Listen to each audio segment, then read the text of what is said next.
Oh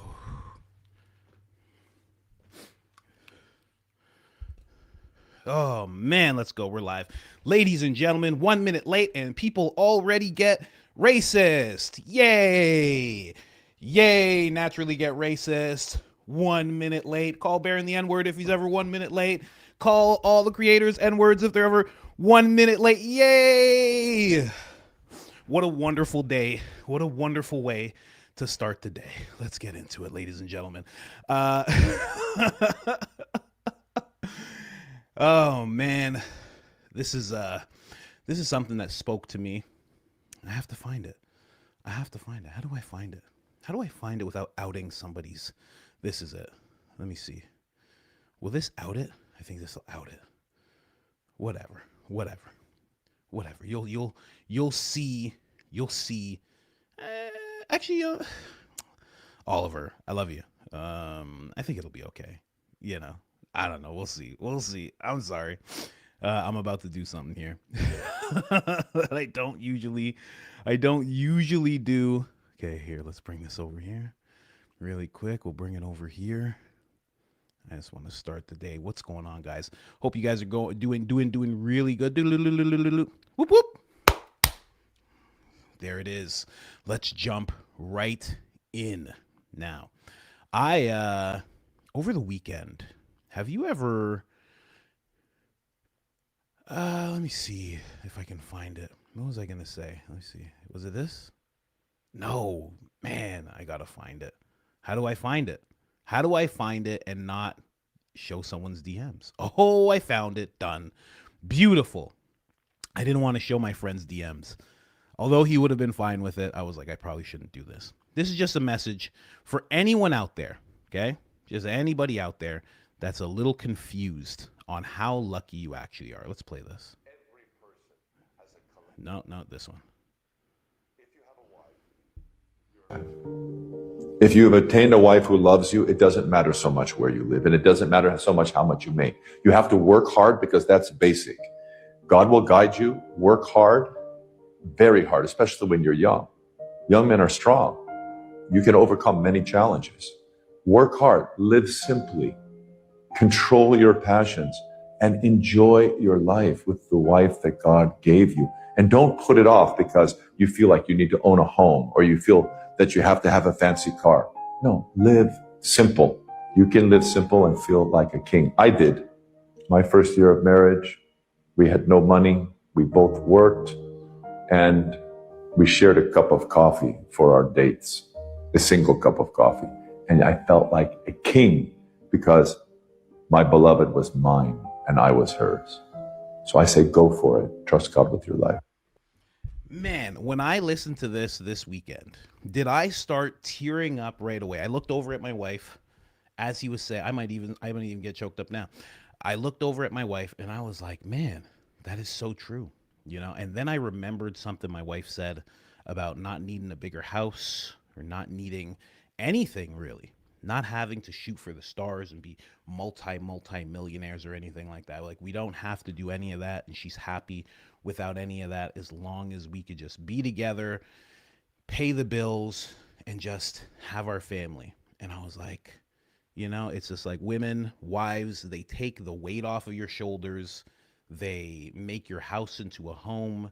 It's just incredible. So if you have a wife, you are 100% the luckiest person in the world. If you have a spouse, I'll say as well, you know, it's just, yeah, it's really something. So, and I'm being dead serious about this. I had like a revelation and I was tearing up with her. And then I went to get food for the family and I was in tears. I was like crying hard, like so hard I had to pull over and I had to stop and just be grateful for all the things God has given me. Just all the things, you know, and that person last week in the community who said money is the lowest of God's blessings. And it's just like, there's just so many things to be so grateful for. And it's just so wild that you just get these things. You don't deserve them. You know, you get to walk, you get to breathe, you get to laugh, you get to have things that you just click on and you get a person talking with you for the next 5 hours. You just get all these things. and we did nothing to deserve any of it. And it was an absolute revelation. Absolute revelation. It was just, it just touched me at my core, at my deep, deep core. So just thought I'd share that with everybody because it's just, man, it's the best. It's the best feeling, hands down, being able to have that person with you. And if you don't have that person with you, I mean, strive for it. Strive for it because it's such a beautiful experience. And then that priest saying all that, I was just like, oh my gosh, it just hit me so hard. And I'm like, there's just so much. Like, what did I do to deserve it? I might start crying. I'm gonna get off of it before I start crying. But it's like, what did you do? What did you do to deserve any of this? You know, I mean, just think to have someone take care of you this much, right? Even if you've gone through bad things in your life, like, it's just crazy. It's crazy how much we get, how much we're given just because.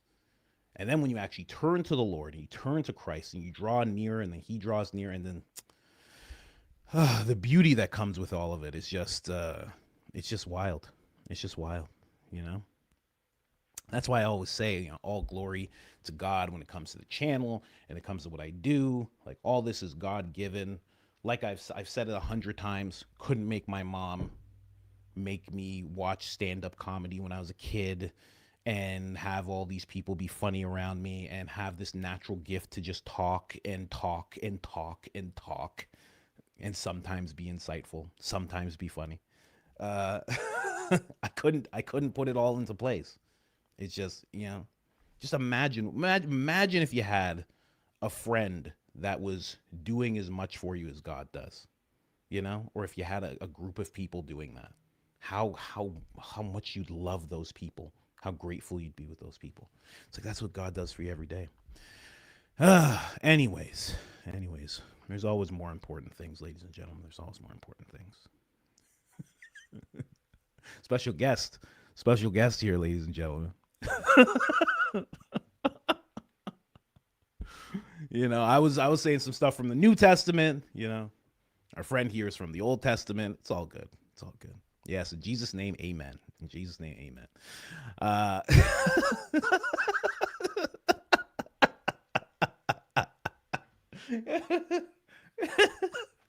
don't know. I don't know why it makes me laugh so much. I have no clue why it makes me laugh. Someone posted this guy who's like exposing everybody as shills. This guy, SBS. He's just like, someone with this profile picture liked my post. Oh my gosh. I have to say, if I had anything to do with this, okay, and I know you can't take credit for Ben Shapiro's eyebrows. I mean, it's just, it's too much. But if I had anything to do with people making things like this, I mean, just, you're welcome. There's another post here. Again, the hard-hitting journalism. Someone says, where are the cast of the Willy Wonka and the Chocolate Factory now? Now, there's a joke I can make here. There's a definite joke I can make here. I'm not going to make it, okay? Because I'm mature. I'm a mature man, okay? I don't need to make jokes like that. I don't need to make any jokes like that. Oh, gosh. All right, let's move on.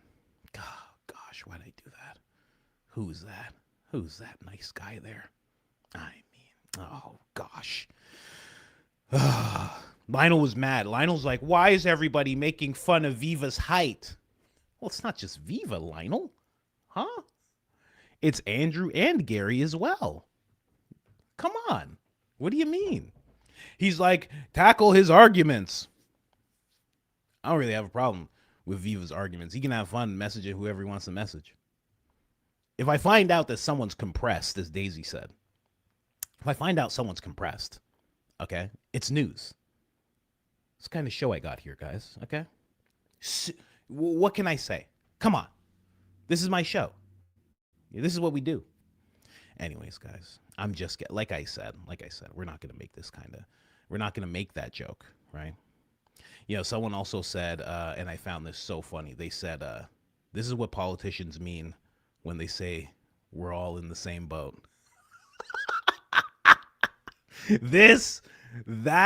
That took me out when someone said this. Someone in this comment section said, this is what politicians mean when they say we're all in the same boat. I was like, wow, that is so true.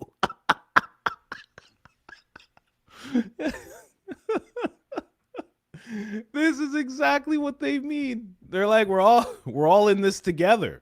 It's like, I guess so. I guess. Doesn't feel like it. This is exactly what they mean. And, good on them. At least they're being honest. We didn't realize how you thought they were being dishonest when they would say that. No. They're being perfectly honest. Hey. All good. All good. That's what we're looking for, right? We've been looking for honesty. They've been giving it to us. It's very nice. Very, very nice. Anyways. And just for no reason at all. I guess I could report on this. Kash Patel, or his girlfriend, the country music sensation that is only loyal to America and no other foreign country, especially not any in the Middle East, that country music sensation, lost her lawsuit against Sam Parker. Apparently, this is what I've heard. Sam Parker might correct me if he sees this, but apparently she was trying to sue Sam Parker for, I think it was $5 million. It was a defamation suit of some kind. And they went back and forth for a little while, and she has lost. Praise God, because, she didn't deserve to win that whatsoever, right? There's a reason we all just call her the country music sensation. It's because of what she did to Sam Parker. Hopefully soon, we will see Kash Patel lose his lawsuit against The Atlantic. Now, I don't fight for mainstream media, but I definitely am not on Kash Patel's side. Not anymore, at least. Hoodwink me once, shame on me. Hoodwink me a dozen more times, and you're a bully. You're a bully, basically. What else can I say? What does this person have to say? CC, please let my dear friend Star know that my daughter had a beautiful baby boy. Let my dear friend Star? Who's Star? Star Studio? A beautiful baby boy, 8 pounds, 7 ounces. I'm a very proud grandpa. Tata. I'm back on Getter Star. I'll send you pictures. Bye for now. Well, whoever Star is, just know that Paul is now a grandfather. Congratulations, Paul. Praise God for that. I mean, just praise God. I never used to say that when it came to people having kids, but you just, as you have kids yourself and you're trying to have kids, you realize how precious life actually is, how fragile it actually is, because we all grow up just thinking like, oh, it's just going to happen regardless. Like, duh, of course it's going to happen. I want one, end of story. And it's just like, that's actually not how it goes. Not how it goes. It doesn't go that way for everybody. So I'm very happy it went that way for you. Someone said, thank you for the positivity. I needed that. You're the best. Oh, no problem. No problem at all. I have to say, that was on my heart to do. I was just like, I need to talk about that because it was just something that's never happened to me before. In terms of prayer and faith, I've never been so moved before that way. I mean, I was ugly crying. You know what I mean? Like Barron says, he's a bad crier, bad public crier. He doesn't like to do it. I was crying like that. It was terrible. If somebody saw me, they would have checked on me for sure, 100%. And I just would have opened the window, and I would have been like, "Oh, God's just so great." They'd be like, "Man, come on! I thought something was wrong with you." They would have been pissed. It would have been like, "What are you doing?" I'd be like, "Oh, they're happy tears. They're happy tears because God's just done so much." Shut up. They would have walked away. Like, God's just so generous to us. Oh, whatever, Ned Flanders. And they would have just walked away. Oh, my gosh. Whatever, Bible nerd.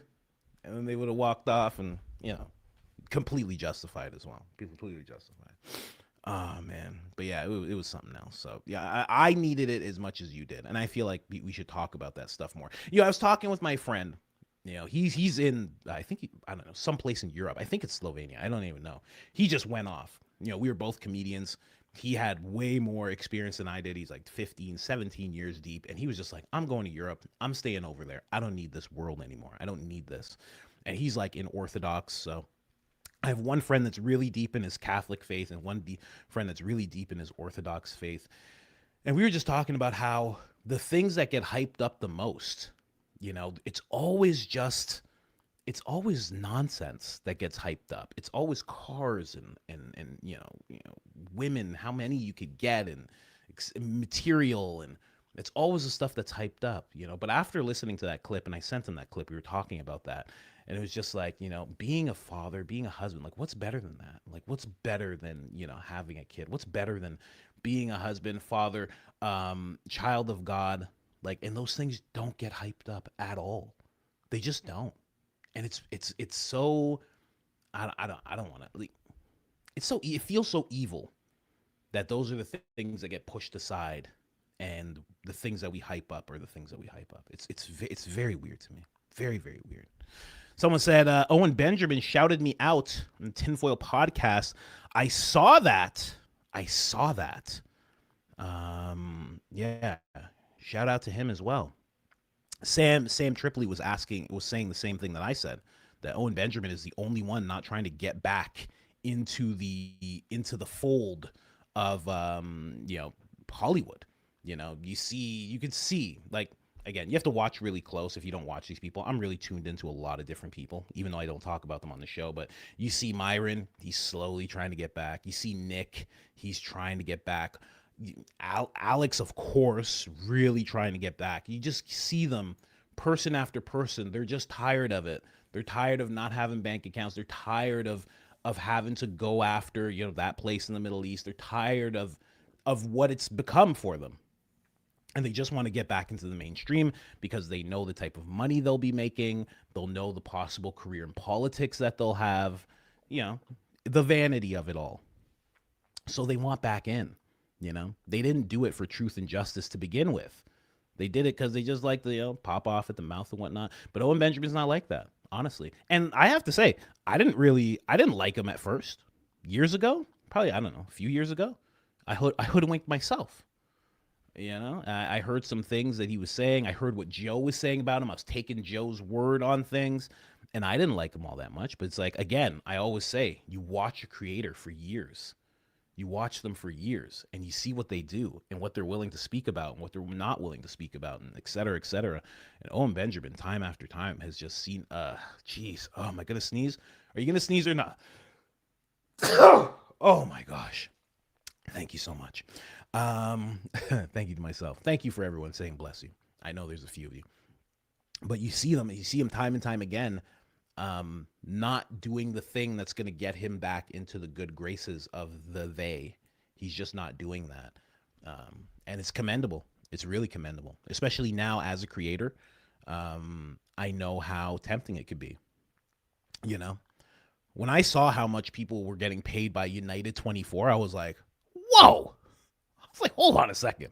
What? But I'm glad I didn't do it.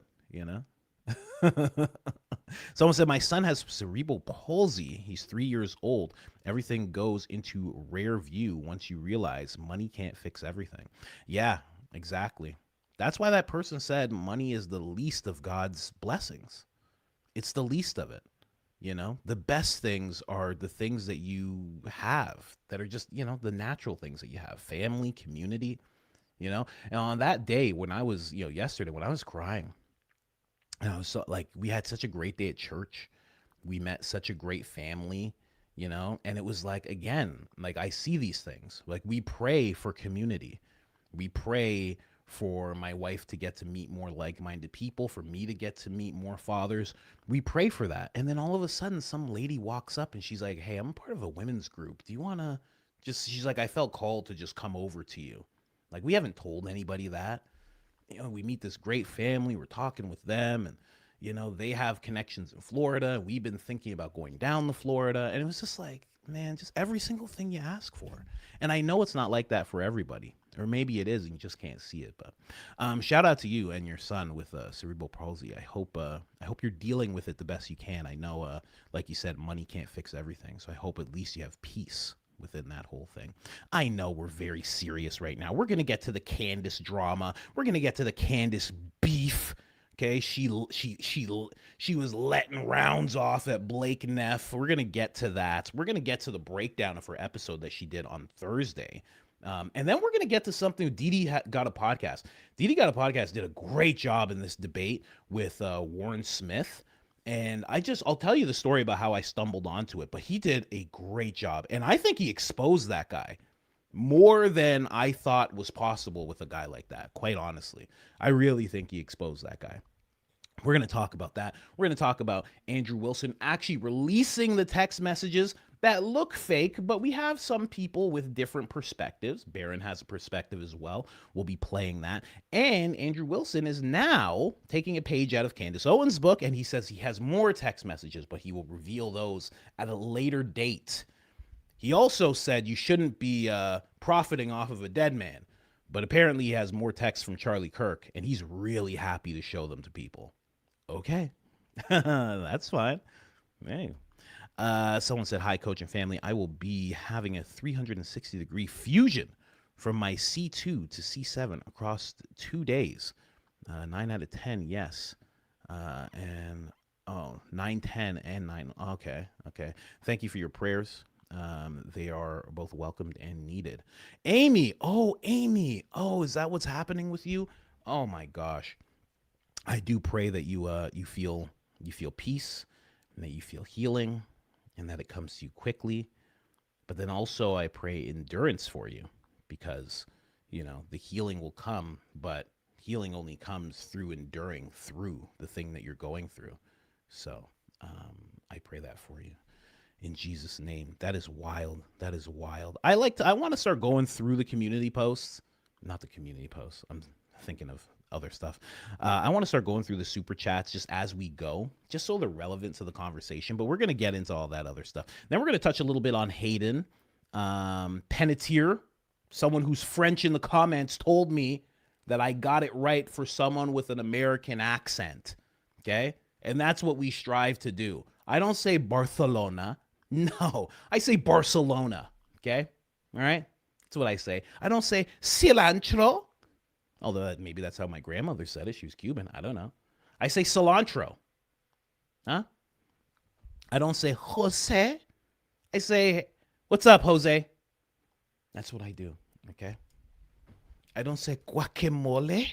I don't say that. I say guacamole, okay? All right? So I'm gonna talk a little bit about Hayden. I'll touch a little bit on Lindsay Clancy because this is a case that I really knew nothing about. People are like, Candace supports Lindsay Clancy, and apparently there's a bunch of women that do, and there's people who think the husband did it, and all this different stuff. I'll touch on it briefly. I have to dig deeper into it before I do like a whole thing on it, but I'll touch on what I see so far. Coach, I'm scared of going in crowded places, and I already told my fiance, when you go on tour, if you're upstate SC, we're going to your show. Okay, well, that's fine. You can sit on the stage with me. There you go, man. Problem solved. We'll just be on stage together. You can just be at the back side there, and I'll just be on stage. It'll just be us on stage. And that way it's not crowded. How about that? Glad to have you back after the weekend. Not saying I'll be in dire straits late next week without you, Barron, and Candace, but not saying I won't be either. Why? Are you going somewhere? Me and Barron aren't going anywhere. Don't worry. We'll be fine. Candace is not here this week, but unless Barron's going on vacation. He always says he doesn't go on vacation. He's all proud of it. He's one of those guys. Says he never goes on vacation. I'll be here, though. Don't worry about it. Let's get into it, ladies and gentlemen. Wow. It feels so good to talk about faith at the top of things. I got to be honest with you. It really does. And I know some people don't like it, but I don't know, man. You got to deal with it, You just got to. Oh, Barron will be gone for a few days. Oh, he's taking some time off. He has research to do. Vacation with 8 kids sounds like work. Yeah, well, I mean, he's at a age. His kids are at an age where the older ones can take care of the younger ones, right? You know. Oh, am I doing a live show upstate? I would. I would be doing them in the top cities that watch the show the most, and that is LA, that is New York, and that is Houston. Those are the top 3 places that watch the show the most. So those would be the first places I would go to. But I would try and go everywhere because it's not like I'd be doing stadiums. I'd be doing comedy clubs, like 100 seats. You know what I mean? I like that anyway. It's more intimate. You can actually meet people afterwards and stuff. But you know, we're working on it. Honestly, and I got to be honest. Yeah, honest in my faith. Honest. I'm so scared. I just am. I just am.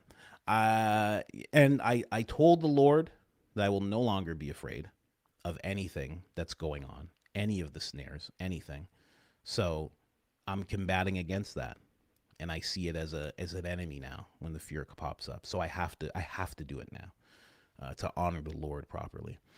Anyway, anyway, someone said you come into Australia. That's crazy. That's nuts. To even think of somebody wanting to see me, enough people wanting to see me in Australia, that's nuts, you know. Anyway, you want to do Kill Tony? No, I don't want to do Kill Tony. Not because I don't like Kill Tony, but I don't want to do that. It just seems so crazy. It seems nuts. You ever watched it live? Oh my god! If you watch Kill Tony live and then you also go to where the potential comedians are, like the bucket pulls, it's crazy. It's crazy. There's so much pressure, you know. Anyway, anyway, Dallas wants to see. Oh, Dallas. Is it Dallas? I think Dallas is number 4 in terms of like who watches the most. I think Dallas is number 4. So there's like a bunch of places, but I would go to the top places first, and then we'd figure it out. But I don't know. You need a tour manager, but I don't want one of them that's like connected to the industry, which is hard. Like I don't know. It gets difficult. So the last thing you want is like a tour manager who's like, oh, hello, yes, I am tour manager. Yalla, yalla, come. So first, and I know you don't like this, but Utah really wants to see you. UVU, I think this is the best place to start. I think this is the best place. We can have you in front of the Losi Center. Don't worry, don't worry. You put on this microphone, just this one. You put on this one, and we're gonna go do this show. Okay, this is the first stuff. I don't need one of those tour managers. You know what I mean? I need I need someone else. I need someone that like would be willing to represent Candace. You know what I mean? I need one of those people. Someone said, "Step into this pentagram."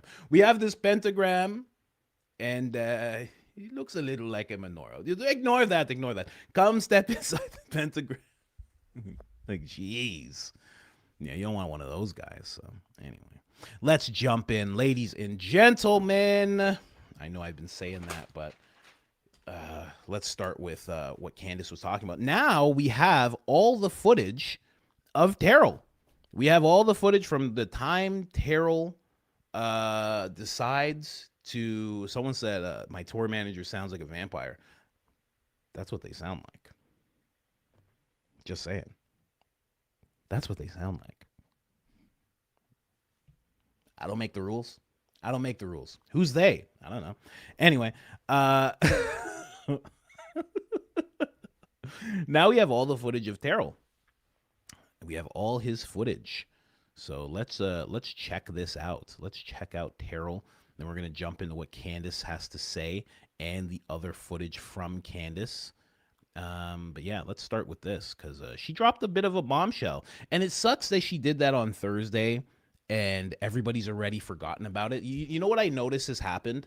That she dropped that bombshell in terms of all the footage and of Terrell, the SD card guy, if you don't know, and then Andrew releases these text messages, I think on like Friday or Saturday or something like that. I don't even know. I don't follow him. He releases those text messages, and now everyone's forgot about the stuff that she's shown, right? And his messages are not pertaining to the case per se. You can say they are, he's talking about the left, et cetera, et cetera. But what she was showing was directly towards the case. So now I'm kind of on the side of the people who are saying that Andrew Wilson is this weird distraction. Because it does seem like he's some kind of weird distraction. Do I have tissues? I do. He does seem like he's some kind of weird distraction because now he's distracting everybody with these text messages. But we've already, like, Barron already went through a timeline in an episode last week, was it? He already went through a timeline. I don't care what those text messages say about him saying, well, I'm worried about the left. I don't care if they're fake. I don't care if they're real. The rest of the timeline speaks for itself. Him showing, oh, well, he said the left. That doesn't take away the rest of the timeline. It doesn't take away the money, the money that he is alleged that he wanted to give back. It doesn't take away any of that. That timeline still stands strong with that one thing removed. It stands really strong. I mean, it stands stronger. The Ben Shapiro Charlie Kirk interview stands stronger than the text message, the group chat message in general. So sorry about that, guys. I don't have a cough button like Barron. I probably do. I just don't know where it is. Anyway, let's jump in. Oh, of course there's music. Thank you. Who's that, M? Okay, M. You're one of those people now, M? Fine. Join the dark side, playing music. So we got Terrell here. Let's make this bigger. We got Terrell there. He's looking around. He grabs the cameras. And a lot of people say he's tampering with a crime scene. But at the same time, I don't know. Isn't it up to those guys? Like, I don't think he should have done it. But isn't it up to those guys that were running around who were apparently officers to be like, hey, you can't go here. Like, get out of here. Hey, move. You. Hey, get out of here. Isn't that up to them? Shouldn't they be doing that? Like the same way they got that guy. There was a guy, black guy, stealing hats. He started throwing hats to people. They stopped that guy. Why didn't they stop this guy? Anyway. So we got him taking the camera down, I should say. I really thought that he grabbed other cameras as well, but apparently it's just the one camera. I thought it was all three he did it with, but he didn't, which I find weird because I really think this camera has a lot to do with it, but maybe not. So he goes and grabs that footage. The reason I say that is because wouldn't this camera, before it switches over, wouldn't this camera have just as much, like, let's say there's damning footage, quote unquote, wouldn't this have it too? I guess not, because this one's pointing towards the crowd. Maybe it shows another person. I don't know. But I thought he grabbed it from all of them. Anyway, let's go.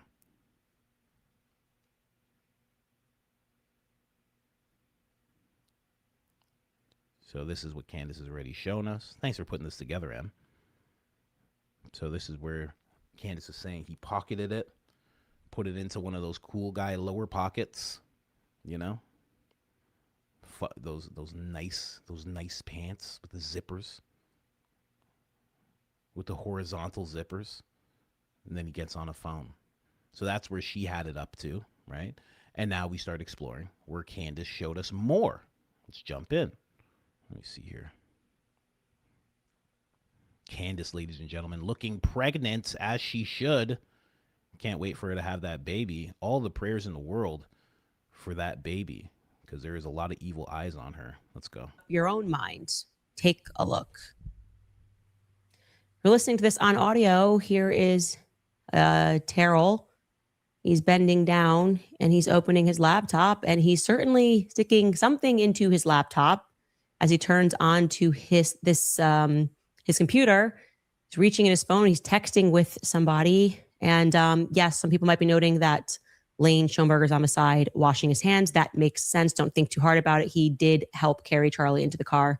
So he's likely just getting blood off of his hands, as any person would after that. But you see Terrell, and again, he's texting, he picks up the laptop, and what happens thereafter is he sits facing the other direction and continues onto his laptop, doing what I don't know. So that's where she had it up to when it came to episode 378. Then we jump over to 379. And she shows us the rest. Oh, I made that too big. There it is. Let's go on to this next one. Terrell Farnsworth, working under Terrell Farnsworth at Visual Impulse. I just want you guys to see this footage. We're going to watch it here. Nice hand grenade. All right. What do we got here? So right now she's pointing at this. This is Mikey McCoy. I don't know if can you guys even see my cursor? Why isn't it bigger? It seems small.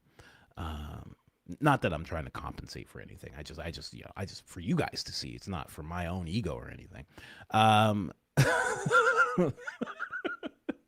But that's Mikey McCoy, which I didn't realize. So Mikey McCoy, he walked away for all of our sins. Everybody knows that. And then I guess he just doubled back after Charlie was gone.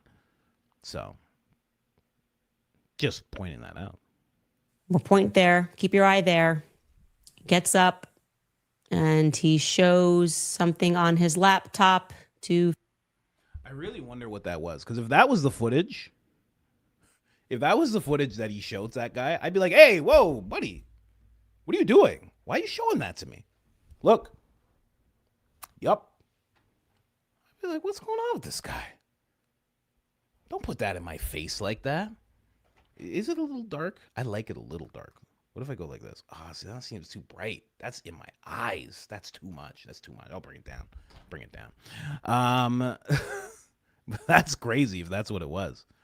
Too much. Wait, let's keep going. Philip Goldsberry, he sits there and he just gets busy on his laptop.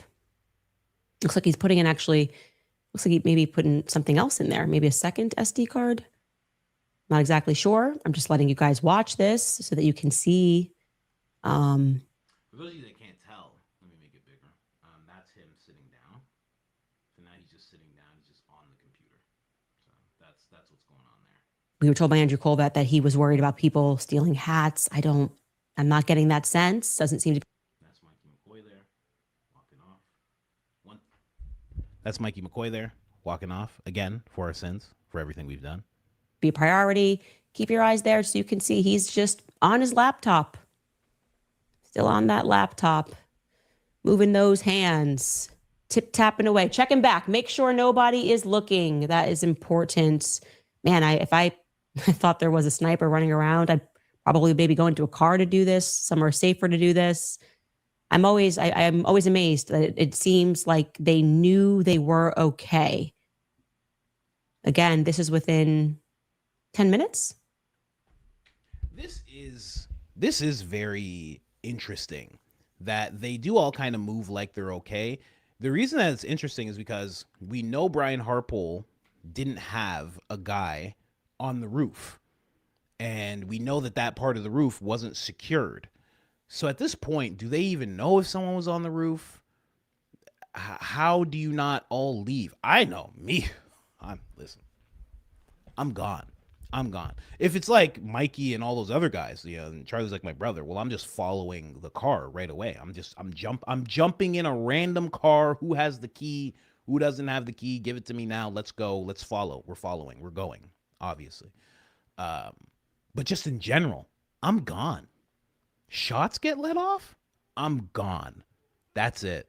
I don't care if it's calmed down. That means there was someone in the vicinity that had evil, malicious intent to off someone. I'm gone. I don't know what it is. I don't know if they're like Destiny and they think if you're at a conservative gathering, then you deserve anything that comes to you. I don't know if they're going to double back. I have no idea what's going on. I'm out. I'm like halfway home. I'm halfway home already. I'm gone. But all of them, they're kind of just like, we're good now. How do they know? I don't get it. Like, how do you know where, at this point, 10 minutes in, how do you know where the shot came from? You obviously don't know who did it.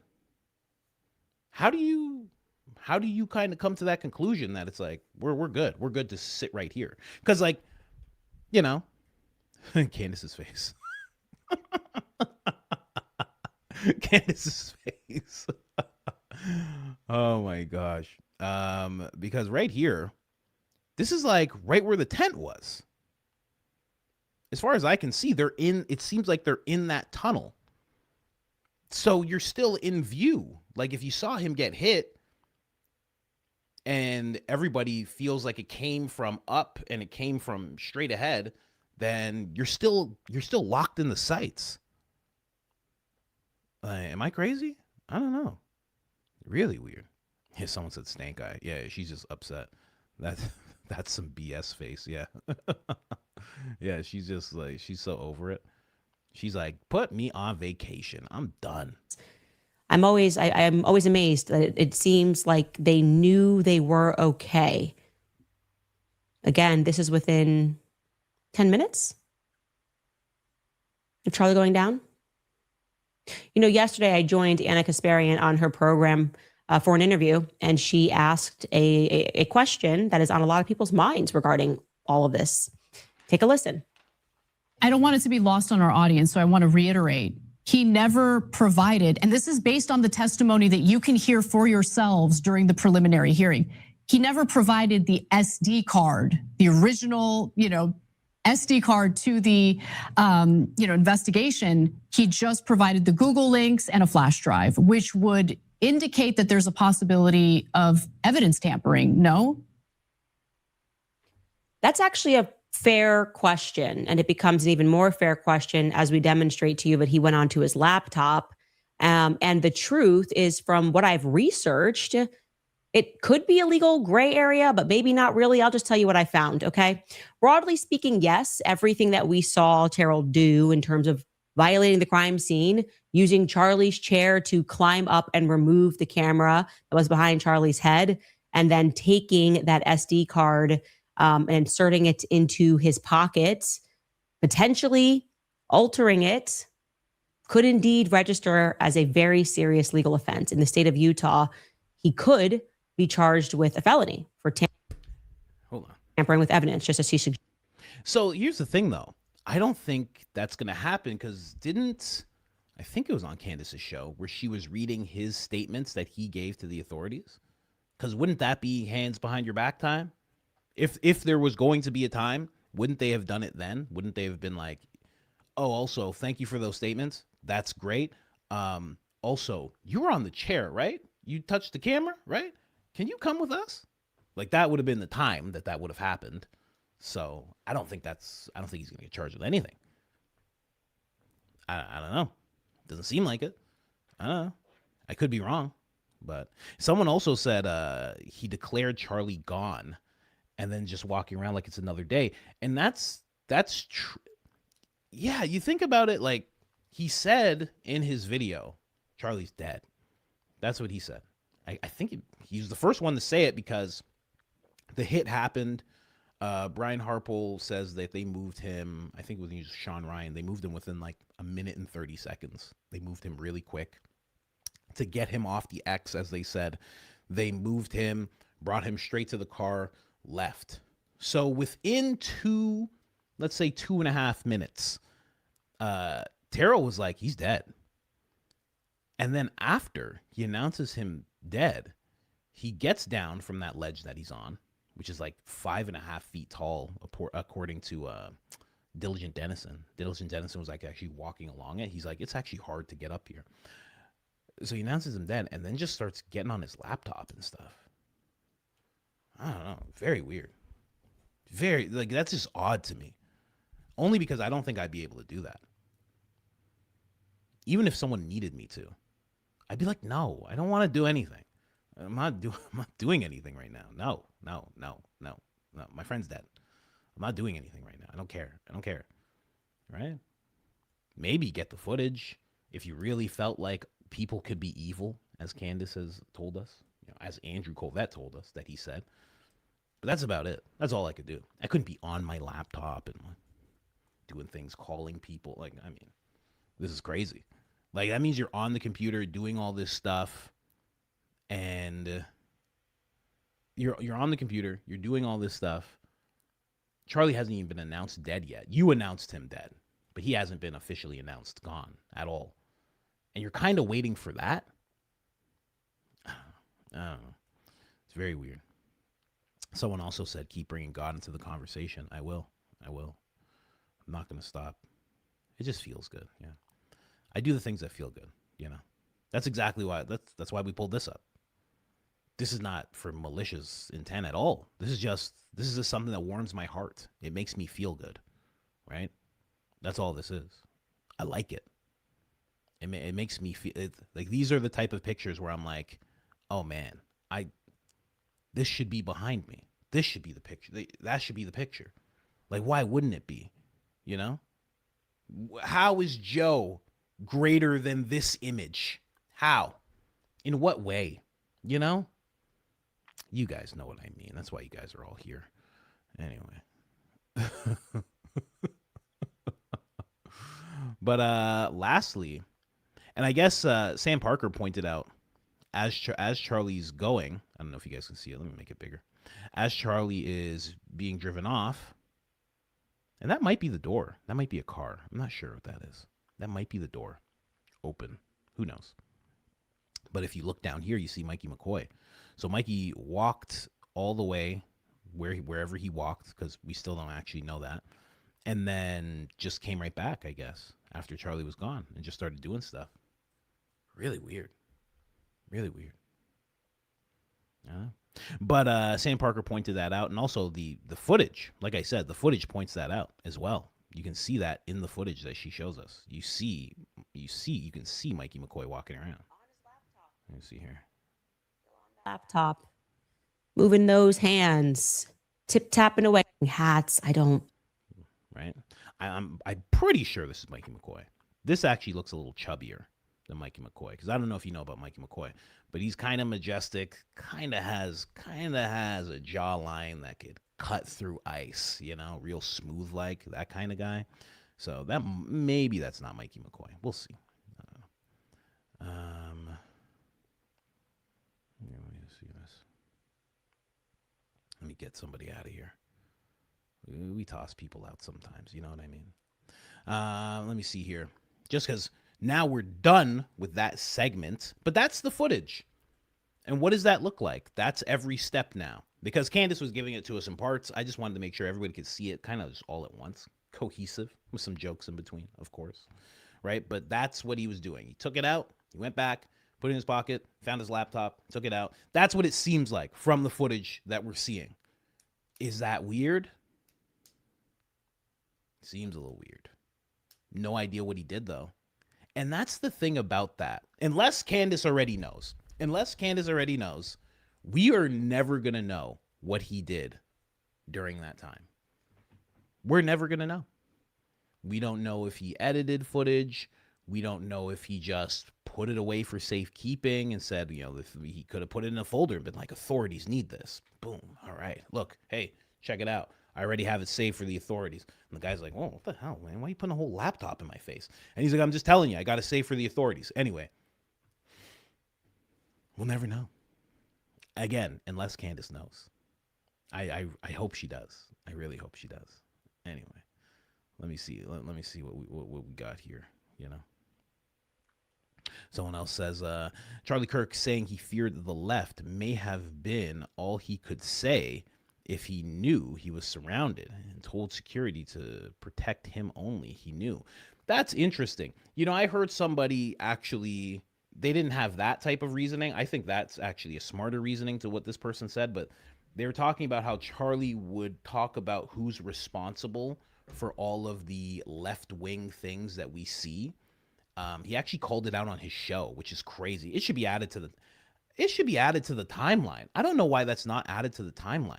But it's a clip of him saying, I don't have the clip. If you do, post it on X. Tag me on X. But it's a post of him saying, you know, most of the left wing, the craziness that you see, woke type agenda that you see is due to Philadelphian donors.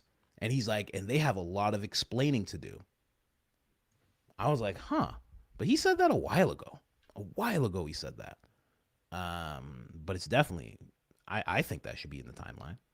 You know, because that's a crazy thing to say. If I said that right now, people would be like, oh, man, they'd brand me. Wanted to tell you about a song that hit my heart. Time has changed. Big fan of Nahunta. I don't know who that is. Oh, you're from Nahunta. I thought you were saying a name of a person. Don't mind me. I'm 40 now, so yeah, I have to figure things out. Coach, love ya. Make my mornings the best. Can you please get some Frank Turk shooting glasses to wear during the show to keep up the good work The Gary jumping in the chair still has me laughing. I mean, well, that wasn't meant to make you laugh. That was like an alert. That was like you have to understand, right? Is it just me, or is it the weirdest thing for TF to grab a bloody chair, Terrell, to stand on and not even react to it? Even the blood on the ground, he has no reaction or hot lava-like movements. That's actually a great way of putting it. The hot lava-like movements. And of course, if anybody doesn't know what that means, if you didn't have a fantastic childhood, it means like hot lava, like the game, like you're like, you're doing hopscotch, right?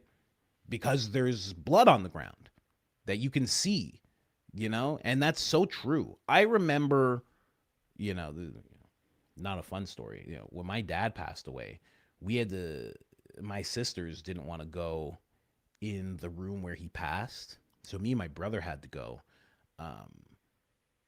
And that was like, oh no. And that was like our dad. And that was days later, maybe even a week, maybe 2 weeks later, we had to like go in that room and there was blood. And it was crazy. It was like, oh God, oh geez. Okay. So you're so right. You're so right about that. Because when we had to go in there, I had to keep it together. I was with my older brother, so I had to keep it together. I was like, I'm good. But in reality, I was like, oh my gosh, jeez. I'm like, are we allowed to touch anything? I didn't even know. He died of natural causes, they say. So I'm like, are we supposed to be touching this stuff? I'm like, I don't understand. There was a dresser moved in a weird way. I'm like, what's going on here? I wish I wasn't so scared. I would have looked at it closer. But I always thought it was weird that there was a dresser moved in a really weird way. But I don't know. He could have been in like the last throes and like stumbling around and stuff. I don't know. R.I.P. What's going on, Dad? But yeah, no hot lava movements. You're right. That's a great insight, man. Anyway, Terrell Farnsworth, ladies and gentlemen. We'll move on to the next part here. I'm going to start getting into the fake Tyler or the real Tyler, depending on which side of things you are. Love hearing you talk about your faith. God is good. Also, do you think your top cities are because so many people like me use VPN and these are the top cities I usually get to choose? Just a thought. Perhaps. We'll have to see. You put out a feeler for a show and, either you sell out or you don't, or you don't sell any tickets at all. And maybe it's just me and 5 people in a room, which I'm used to. I mean, you do open mics, it's basically just 5 people in a room and you're just all talking nonsense. Why don't you kick off with Lionel Nation in LA or New York to break the ice? If it was LA, it would be Christine Fatiki. Hope I'm saying that right. That's the person I would want in LA because she's out there. In New York, it would definitely be Lionel. That'd be an interesting show. Very interesting show. Because again, I don't want it to just be the podcast. It's not like I'm gonna have a desk and be sitting around. I'll be actually, doing legit stand up and have legit stand up acts. Like I want it to be a whole vibe for people. I don't want it to just be about me. I want there to be an opener. I want to be like the host, and then I have my main part, and I want some real acts there. Because of the way you speak about your faith, wife, and family, today I downloaded a Bible app. I prayed about my marriage and money struggles and then heard your opening. It felt like my prayer was answered. Oh my God, that's beautiful. That's crazy. Man, it happens like that. It really happens like that. That's nuts. That's why I prayed for Gary. I was seeing this stuff about Gary and I was having very, very bad thoughts about him and people looking into me, and I was getting really mad. And then all of a sudden, randomly, that super chat where Barron is talking about praying for someone out loud that hated him. And then I woke up the next day, and on my Bible app, it said, be compassionate like your father is compassionate. And I was like, oh, well, I guess I got to pray for this Oompa Loompa now,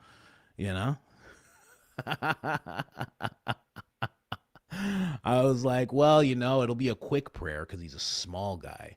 There's not a whole lot to pray for. But that's how it happened. I'm so glad you did that. Move closer. That's not me. That's God. Like, I didn't do that. Yeah, God did that. So, yeah, if you get a prayer answered, it's because you're drawing near. He draws near. Keep doing it. Hey, Coach, you're one hype beast all the way from Jordan. Oh my gosh. Not sure if you caught my comment on your last video, but I'm here to make a contribution to your song rebrand, a fresh Arabic beat soundtrack called Bibi Habibi. Oh my gosh. Dima, thank you very much for that. We do appreciate that. I forgot about that singing. Somebody posted it. I'm telling you, I forget what I do sometimes in the show. Somebody was like, I was laughing so hard at Coach singing. I'm like, singing? I'm like, what the hell was I singing? I wasn't singing. And then all of a sudden I was like, if I had one wish, I was like, oh yeah. And then it all came back to me. And I was dancing. I was grooving. I was just grooving, like Genuine. I was just grooving all of a sudden. I forgot I was doing it. Let's jump in. We're going to jump into the next part. Like I said, fake Tyler. What does somebody say? Andrew Shilson. That's solid. By the way, check your last stream. I sent a super thanks in the comments. Oh, thank you. Thank you very much. I'll check it out. AC, he was sending proof of death video, tipping around like the Hamburglar. I don't know why that is. He wearing stripes? I don't know why that makes so much sense. Why does that make sense to me? Was he wearing stripes? Was he wearing stripes and a hat with the Zorro mask? Was he doing that? Or are we imagining that? Am I imagining that right now? Why do I feel like, I don't know why does it feel like he's the Hamburglar? Why does that feel so accurate to me?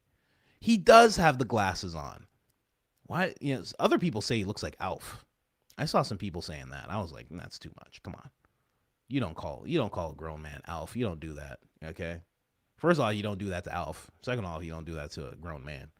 Claiming -- fan from Naples. Wow. From Naples. Maybe I'll see you. Are there any comedy clubs in Naples? Maybe I'll see you one day. Maybe one day soon. Anyway, let's move on, ladies and gentlemen. Can't keep you waiting any longer. But like I said, I like reading the super chats as we go. I feel like it's better. You guys actually get to interact. You send it and then we interact, and I like that. I like interacting with you guys, man. That's what this is all about. I love interacting with you guys. So we'll keep that going. Okay, let's go. Let's go into the fake Tyler. That's what I'm calling this segment. Let's jump in. Candace Owens, ladies and gentlemen. Let's go. Chills. And, last week we presented, and obviously it went viral, an image of the maroon guy, which was presented at court. The influencers were shown this 4K clear footage, and they failed to mention what I would have mentioned if I saw it, which is that this guy looks to be a lot wider than Tyler Robinson. I go online and I have that unhinged Canadian lawyer claiming that I used AI, claiming that I'm lying, that I'm essentially committing a type of fraud, right? To try to win what? All I want to win is finding out what actually happened on that day. Who killed Charlie Kirk? Were more people involved? And it was nonsense. I mean, influencers came out and said that I was tricked, that somebody who gave me this is lying. And obviously people looked at their eyes and they said, no, the cars are clearly completely squished in the footage that the court showed. It's very obvious that something happened here and it wasn't Candace. Candace looks like she corrected the measure. They're like, oh, well, she used AI to do that. Well, that's not true. And I should, by the way, correct that I got an email informing me that the correct way to describe this, what was done to the footage, is not to say that it was compressed. You should say that the aspect ratio was decreased to make everything look squeezed. It's a more technically correct to say the aspect ratio was decreased rather than saying compressed. Okay, we all know no one's ever accused me of being a tech genius, but the point is it was squished, okay? The footage that you saw in court, that I saw in court, was in effect modified. My government. So it was modified. Who was it modified by? We're going to get into that in a second, but who did that? Right? Definitely wasn't the courts, because the courts, I mean, unless there is some grand thing where everybody's in on it, the courts would never do that, right? The courts just take the footage, they take what you're given, and it's like, okay, we're gonna play it on this thing, and that's it. Who else would do that? Prosecution, but why would the prosecution could have done it, but even more so, who would have access to that footage? Well, I would guess the campus police. I would guess any state level law enforcement, and I would guess the bureau as well. I think all of them would have access. Now, to pinpoint who exactly would do this, I have no idea. Someone tagged me in that video. Thank you very much. Let's keep going. Government source confirmed that. But people online, like I said, accuse me of AI. So I don't know. I'm feeling like we should show you the footage now in video form so you can see that I did not do that and they lied as always. Take a look at this.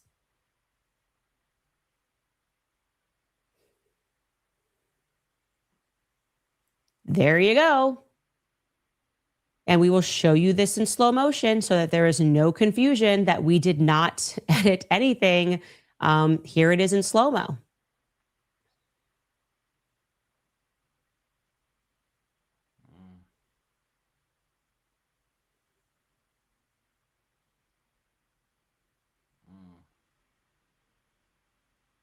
Okay.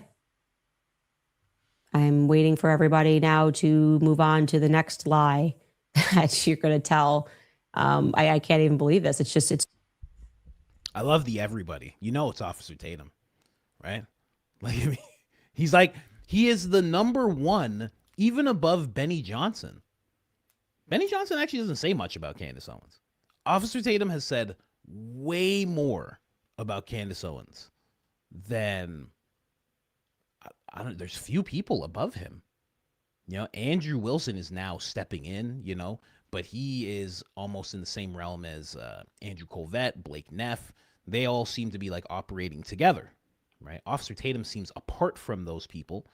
So I guess he's like the second tier, but he's the top of that second tier for sure. You know, I'm just saying, you know, you should, it's very interesting. I can't wait for the day she calls out Officer Tatum. I gotta say, I can't wait. I just can't wait.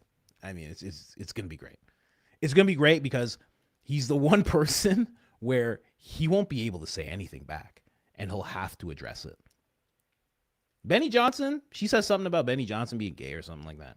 Benny Johnson doesn't have to. Yeah, he's not gonna say anything, right? He might just for a video's sake. But Officer Tatum would have to say something back. Oh, and he's not ready. He's not ready for that smoke. He doesn't have the proper mask and equipment for that type of smoke. He doesn't have the proper suit, the proper PP. What was it? PPE? He doesn't have the proper PPE for that type of smoke. I said that image was altered day one.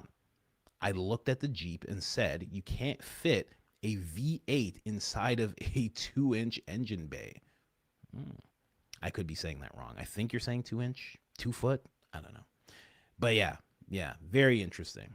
Very interesting. A lot of people. Sam Parker was saying that same thing. He was like, I knew it. And also, I will add to this. I will add right here. Let me just check this out, Chris. So you can see that I did not do that, and they lied as always. Take a look at this.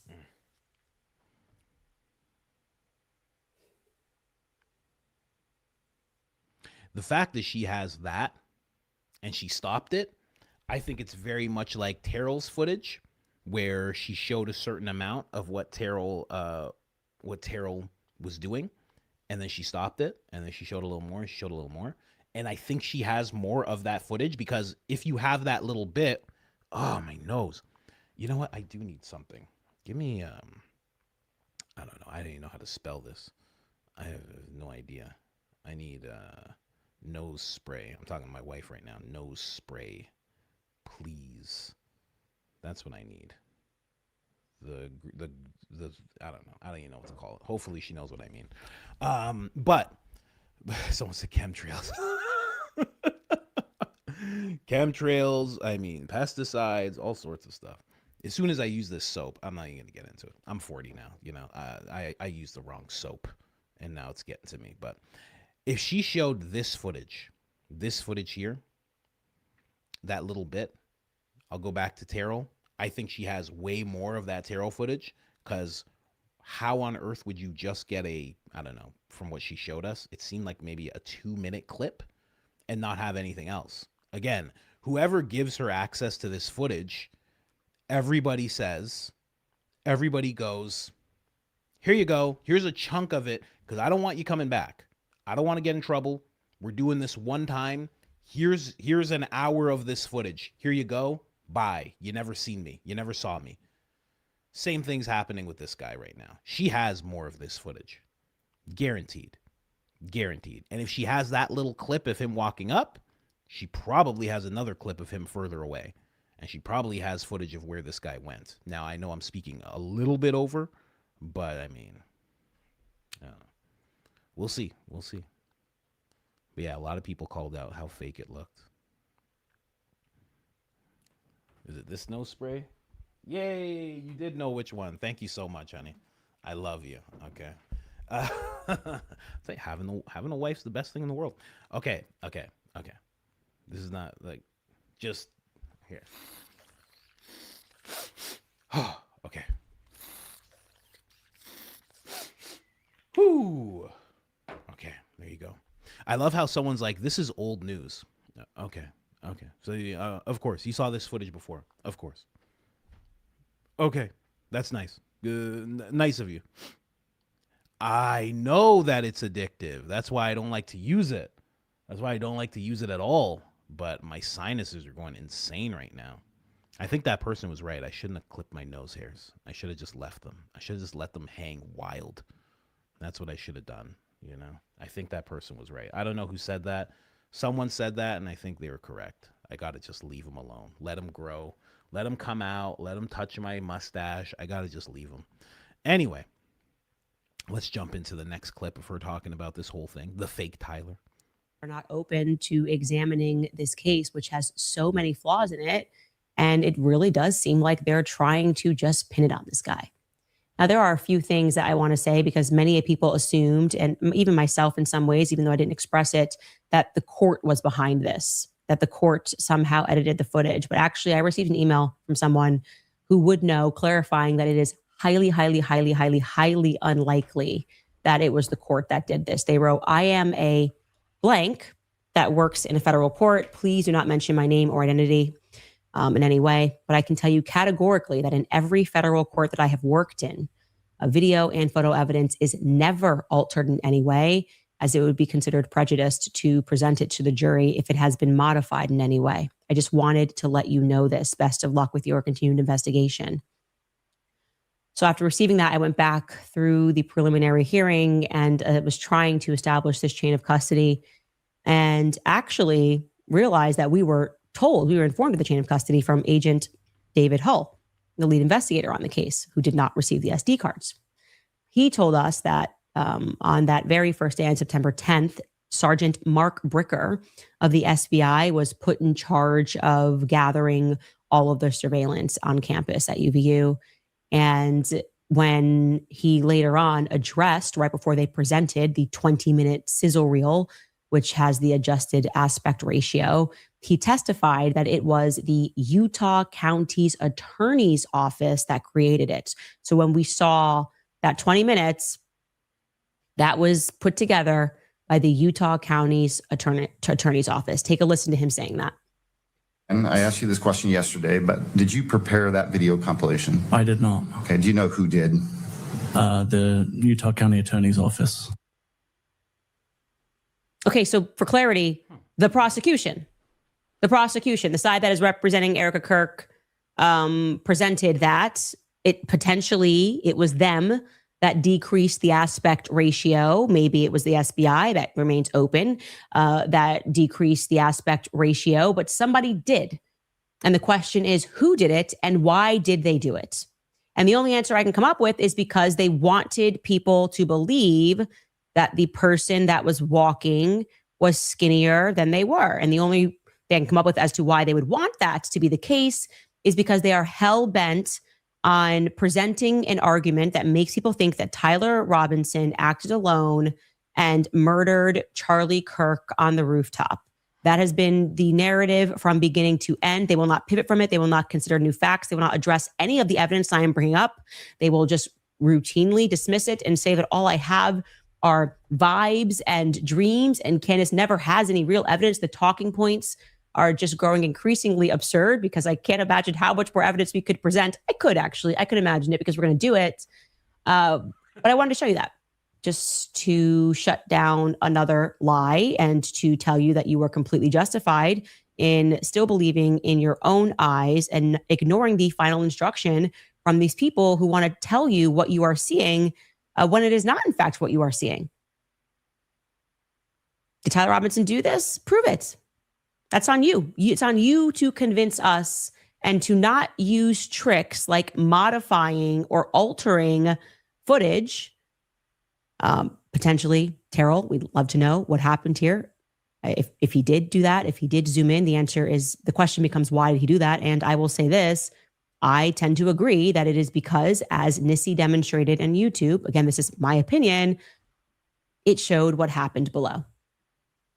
I think that if there was an impetus to zoom in on that footage, it would be because you did not want it to show the traditional shot of what was happening at Charlie's feet. What was happening at his feet? Terrell, from what I saw, from what we all saw, he cropped it in this way. Maybe that way too? Not really sure. I think he cropped it in this way. And that would make it so you can't see what's going on in the crowd on that side or on that side. That's what my first thought was. She says at his feet. I don't know what that would be. Unless we're going back to the trap door. There was a trap door, but people discovered that it was just like an electrical thing. It didn't lead anywhere. It was just a trap door, and then there was just wires in it. So it was big enough for a person to be in there, but it didn't go anywhere. So if there was someone in there, they would have to stay there pretty much all night. And which, not the craziest thing. I mean, guys get into ghillie suits and lay down, snipers get into ghillie suits and lay down for hours if they need to. So it's not the craziest thing, but I don't know. Anyway, what else we got here? Let me see. And this is from here. So yeah, I'll just continue this clip here if you don't mind here. Anyway, that's my opinion. I'm sticking to it. We'll be right back to address Andrew Colvett, who is just off the chains right now. And there's so many lies told. Like I said, even Andrew Wilson had to put an end to one of the smears that he was trying to spin. That was very interesting. I forgot about that too. That got lost in the whole news cycle. News cycle resets every single week. It resets on Friday, actually. And then a bunch of stuff just gets pushed through Friday, Saturday, Sunday until you forget all that stuff, and then it just starts again. But I have not forgotten that sit down that Andrew did with Blake, or Andrew Wilson did with Blake and Andrew Colvett. That was so weird. And it went on for like an hour and a half. But buddy. I'm not watching an hour and a half of those three talking. I'm just not doing it. Okay, it's just there's just no way. I didn't even ask my researcher to do it. Nope. I'm not putting this lady through that. I don't need to do all that. The person in charge of the the person who is the Utah Attorney General is Derek Brown. So I don't think it was Derek Brown himself that did it, but it seems like it could have been someone within that office, which is kind of weird. Who knows? But yeah, very, very interesting stuff. Like who did that and why? Does Candace know? And if Candace got the footage that is not compressed, what does that mean? Does that mean she has access to someone in that office? Or does that mean she has someone who has access to that footage before? Sorry. Oh, no. Oh, did it break? No. Oh, my gosh. Ladies and gentlemen, this never happens. Oh, my gosh. Hold on. Your boy's a professional. I got it. If someone's just listening right now, they're like, what the hell is happening? Boy's a professional. I got it. Don't worry. Okay. Is it on? Oh gosh. Guys. See, you don't get this. You don't get this type of stuff on Lionel's show or that high IQ outfit. You don't get this type of stuff. Okay? Let's see. Yeah. Got it. There we go. You don't get that type of stuff in the high IQ outfit. You know? That stuff you only get here, ladies and gentlemen. That stuff you only get here. Okay? Sorry. Oh my gosh, my bad. I didn't even say hold, please. I'm so sorry. Yeah. That was all Philadelphia's fault. They're trying to sabotage me. You see that? Anyway, that Kabbalah witchcraft that they're putting on this show here. I'm kidding. I'm just kidding. I hope. Oh my gosh. Anyway. Let's get into some other stuff here. Yeah, sorry. I was saying before that, she must have access to someone who has access to the footage before it gets to that attorney general office. That's what she must have access to. But again, I don't want to go too deep into it because I don't want to burn one of her sources by like figuring it out. So we'll just not have it figured out, and then we'll move on. Is this the Blake? This segment, I just have Blake racist. I don't know. I wrote this late on Thursday night. Blake racist is all I wrote. I don't know what that. We'll have to see what that is in a second. Let me jump into these supers really quick. Really quick. Let me jump right in here. Somebody says, in the extended version of the purple-haired jihadist clip, he made a point to say he's not worried about the left, but the people that were close and betrayed him, he's scared of. Can't make this stuff up. Now, I don't know. Why do you call it the purple-haired jihadist clip? I think that's the clip that Black Line Brief found. I'm pretty sure that's the clip that he found that you're talking about, and I did see that, so you're 100% right. Yeah, he was more worried about those people than anything, right? The deceit. 5 memberships. Everybody thank Dima. If you got a membership, thank Dima. Someone says after the clips, I cannot hear you. I'll speak louder. I'll speak like Will Ferrell in every single movie he's done. Can you hear me now? I'm so sorry for the people that can hear just fine. If you have headphones in, I apologize. It was for the joke. I'm sorry. I'm so sorry. It was a joke. My apologies. I was very loud. I'm so I'm so sorry. Anyway, let's move on. My bad. I know how annoying that could be, you know. I'm such a little brother. You have no idea. I'm the youngest in the family. I'm such a little brother. Just so annoying, you know? Just so annoying. Anyway. Someone said 33-degree Will Ferrell. Yeah, you know what? If you look into Will Ferrell and the school he went to and everything he's done, kind of makes sense, you know? If it's going to be anybody, it would make sense that it's him. You know, he's a wild boy. He's definitely a wild boy. Let's see what Candace is talking about here. I don't know why I wrote Blake racist. I have no idea. I don't even know if he is. I think you know, the same way Luna, you know, there's Lance and there's Luna. It's like a different person. Maybe that's what Blake had going on when he was what was it, Charles V or something? Some name he had, or Charles XII, whatever name he had online that got him fired from Tucker Carlson's show. Maybe that's just like a different persona.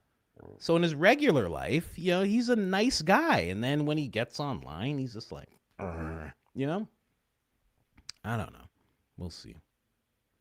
Thank you. Maybe I saw her in person once. Whoa. Double speed? I rarely do that anymore. Like maybe once an episode now. Anyway, let's go. Yeah, you have far more to say, Andrew, because I can just speak from my perspective as someone who arrived late 22, moved out here in 23, that I have never met Candace Owens and don't know her. Thank you. Maybe I saw her in person once at a distance. Probably maybe not. I shook her hand. I've never had a conversation with her to my knowledge. And I think that speaks to something, because I was with Charlie for close to 3 years. And I feel like I met most of the people Charlie was super close with. I met donors. I met his family members. Donors. I met his team. I met a lot. And I don't know Candace. So what Blake is describing right there, that's a work relationship. You work with Charlie, you met donors. You work with him, you met his team.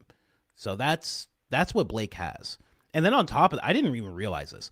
I thought for sure Blake knew Charlie for like 10 years. From the way he's talking, from the way he's like turning to Tucker Carlson and being like, actually, we were close with Charlie and you weren't. The way he says that about Candace, I thought he knew Charlie for like 10 years. This guy knew Charlie for 3 years. And the whole time it was just an employee type of relationship. It's crazy. That's insane. I had no idea. I really thought he knew Charlie for years and years. 3 years? 3 years. I don't even have any friends that I've known for 3 years. It's like all of my friends. It's like 15 years plus. I don't know. You're not going to meet everybody in 3 years, big guy. And also, why would Charlie as a grown man give you access to, his text, like who he's texting, right? He's texting Candace Owens. They don't get to see each other a lot, right? That just happens. You live in other parts of the country. You don't live close to each other anymore. There's friends where if they live in the same vicinity, they're going to be together all the time. And if they don't, they're not going to be together all the time. That's literally, I think Candace even said this. That's the part where, you're just, that's the being an adult. You end up having kids and you have a life, like one of my best friends, great guy. He moved to Calgary and I haven't seen him in person in years. We're still friends. I have another friend that moved to, I forget where. It's like out west somewhere. He like lives in a forest. He became like a hermit. He lives in a forest now. And we don't see each other. But when we were near each other, when we were close, we'd see each other all the time, like constantly. Now, we don't. Not as much. But you couldn't tell me we're not friends anymore. Like when we talk, we're clearly still friends. I don't know. Anyway, that's just Blake. So I like to use that as a preface, but you have more that you can say about that. Yeah, and Blake, you have that great video that everybody plays of you reacting to Candace. Your oh yeah, where I'm kind of like raising my eyebrow. It's fair to say Blake was early on the being suspicious train. Yeah, if you go back far enough, I mean. So right there, he kind of reveals that Blake never liked Candace, which is a weird thing. So he's kind of like letting everybody know Blake never liked Candace. Now, everybody jumps on the fact that has to do with her race. I don't know if that's true, but I don't know many other things. Because, again, I thought Blake knew Charlie for 10 years. I thought he would have known Candace to develop a not liking of her, but he never met her. And he was only around Charlie for 3 years. And he didn't have much exposure to her.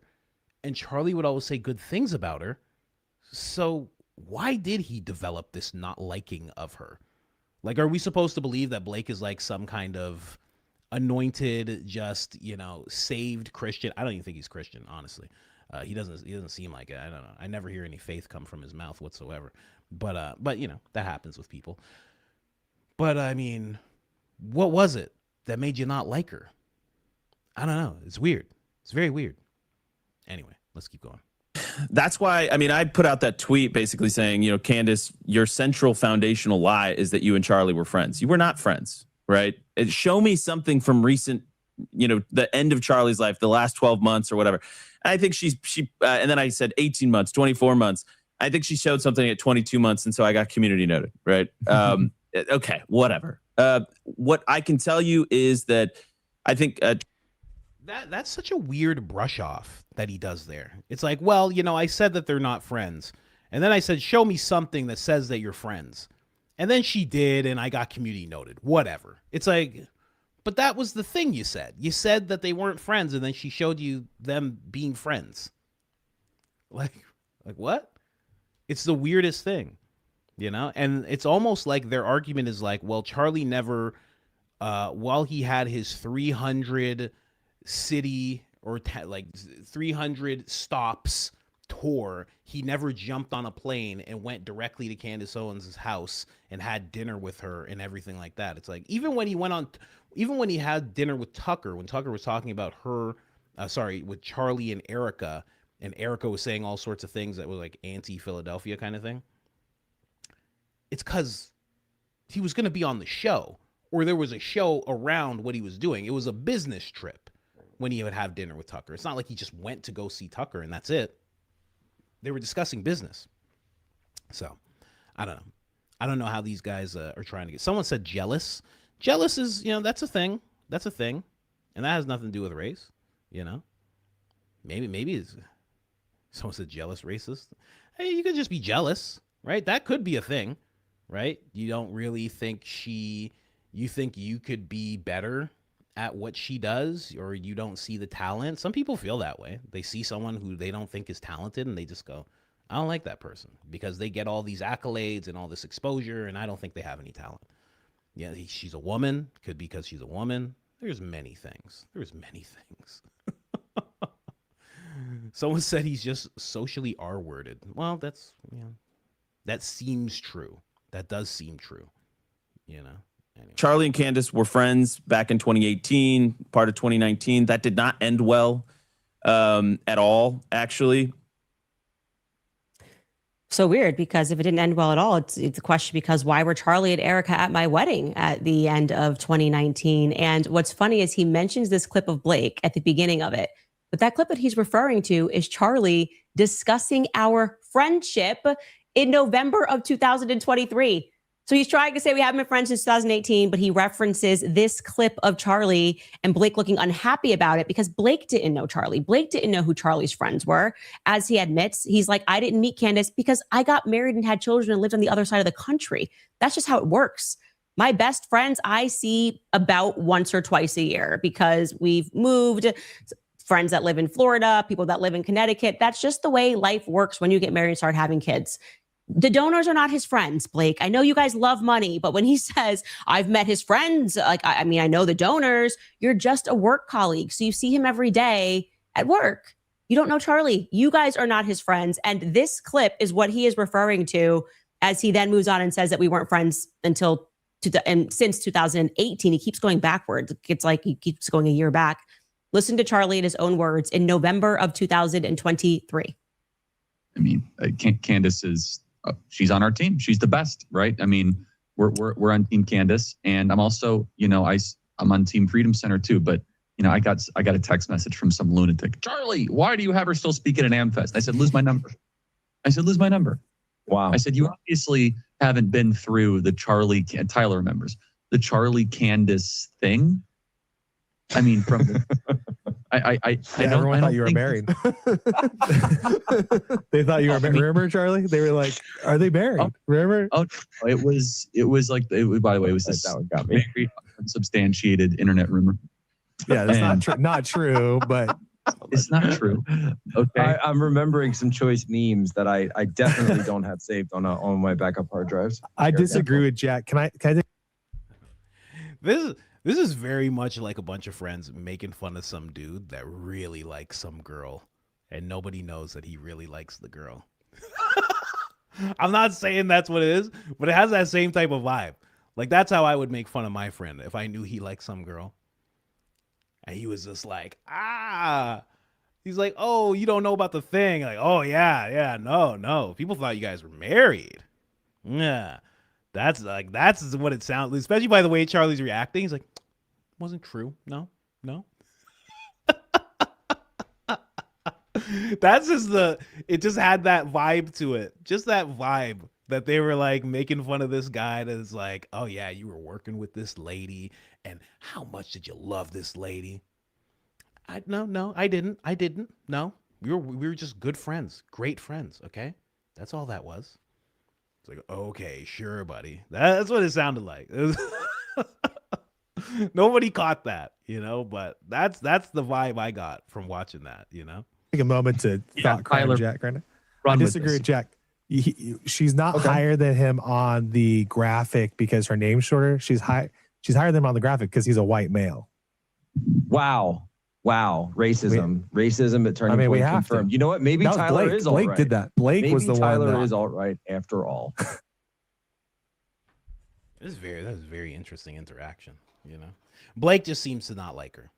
And again, I don't understand why he wouldn't after not really knowing her at all, but I could see why some people lean towards race being the thing. But like you guys said, it could be because she's a woman. It could be because she's a woman and she's super talented, and this guy just got fired for the things that he's saying online. And now Tucker Carlson had to go to his friend Charlie and say, please hire my friend Blake. I think this guy's great, but I can't have him on my show because of the whole blow up. Could you have him on your show, do some stuff? And then he had to write for Stu Peters after he got fired. And now he's with Charlie, and it's like he's getting thrown around. And there's this lady who's just making videos, and she's the biggest thing in the conservative movement. And he's just like, what the hell, man? Like, why aren't I like that? Like, I'll say crazy things.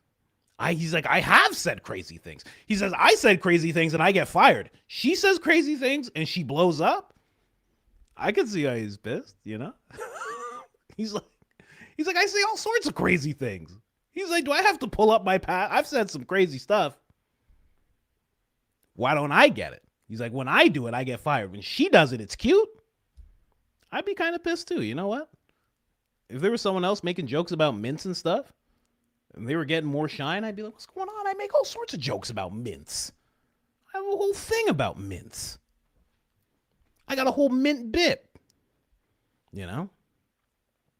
If you guys like Baron singing R&B more than me, I'd be like, I sing R&B. I was just singing R&B. You guys don't like my R&B? You like his R&B better? What?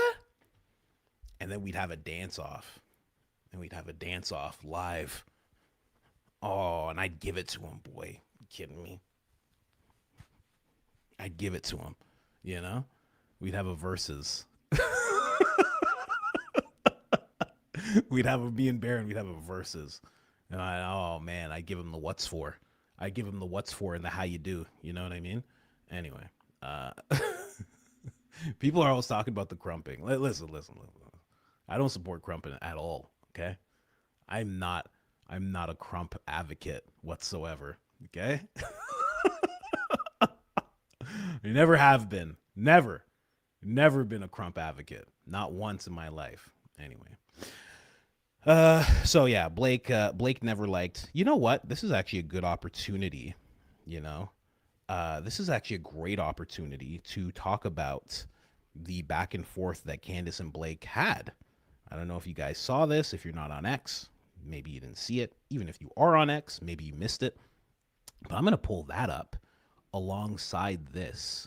We do have one more clip from that episode, but I just want to jump into this really quick because she was going off on Blake here. Let me just make sure I can find this. She was calling Blake out. Blake was trying to call her out, and then, you know, it always backfires.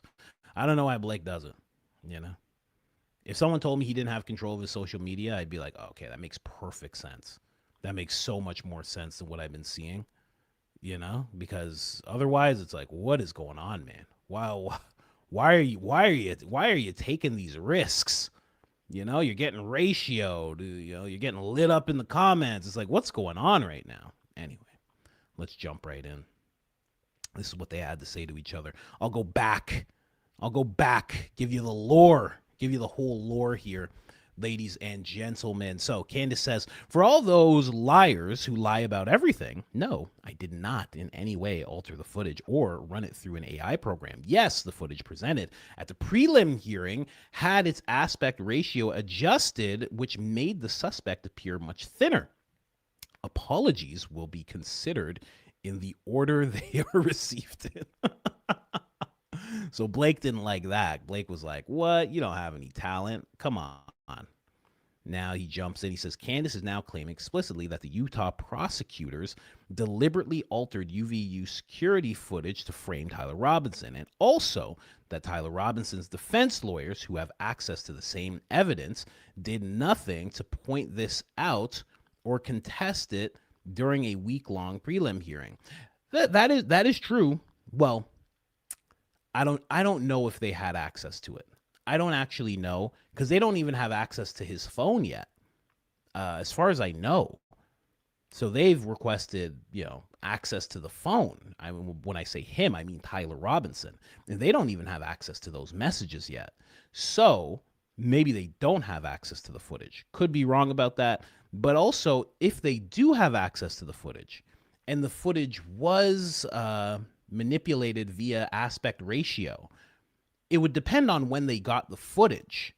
If they got the footage where it was already done, well, they wouldn't know. They're defense people. They don't know about aspect ratio and all this. They have no idea. So they're just like, okay, this is the footage. Let's look at it, right? If they got it beforehand and then yes, it would be like, why didn't they call this out? But again, this would veer everybody towards them being in on it. I mean, how could it not? She, of course, knows this is ridiculous and false. Wait, knows what's ridiculous and false? Knows what's ridiculous and false. Hold on a second. Altered UVU footage. The prosecutors. Oh, he's saying that the prosecutors doing this is false. Well, someone did it, right? So to say she knows this is absolutely ridiculous and false, she doesn't know who did it, but she knows who could have had access to it. Someone said Black Neff. I forgot about Black Neff. I'll pull up Black Neff in a second. I completely forgot about Black Neff. He said we're related through our mama. I was like, how dare this guy? She just thinks other people will be dumb enough to believe her, and her goal is to spray enough squid ink in the public forum to taint the jury and allow Charlie's offer to get away with it. It's a very interesting take that he has there. Very interesting play on words, the squid ink, Well, what do you mean? What do you mean? She's blacking it up? Are you saying this black lady's just blacking it up, Blake? Should be pretty funny if he actually said that. He did not say that. Someone said like Zoidberg. Yeah, exactly.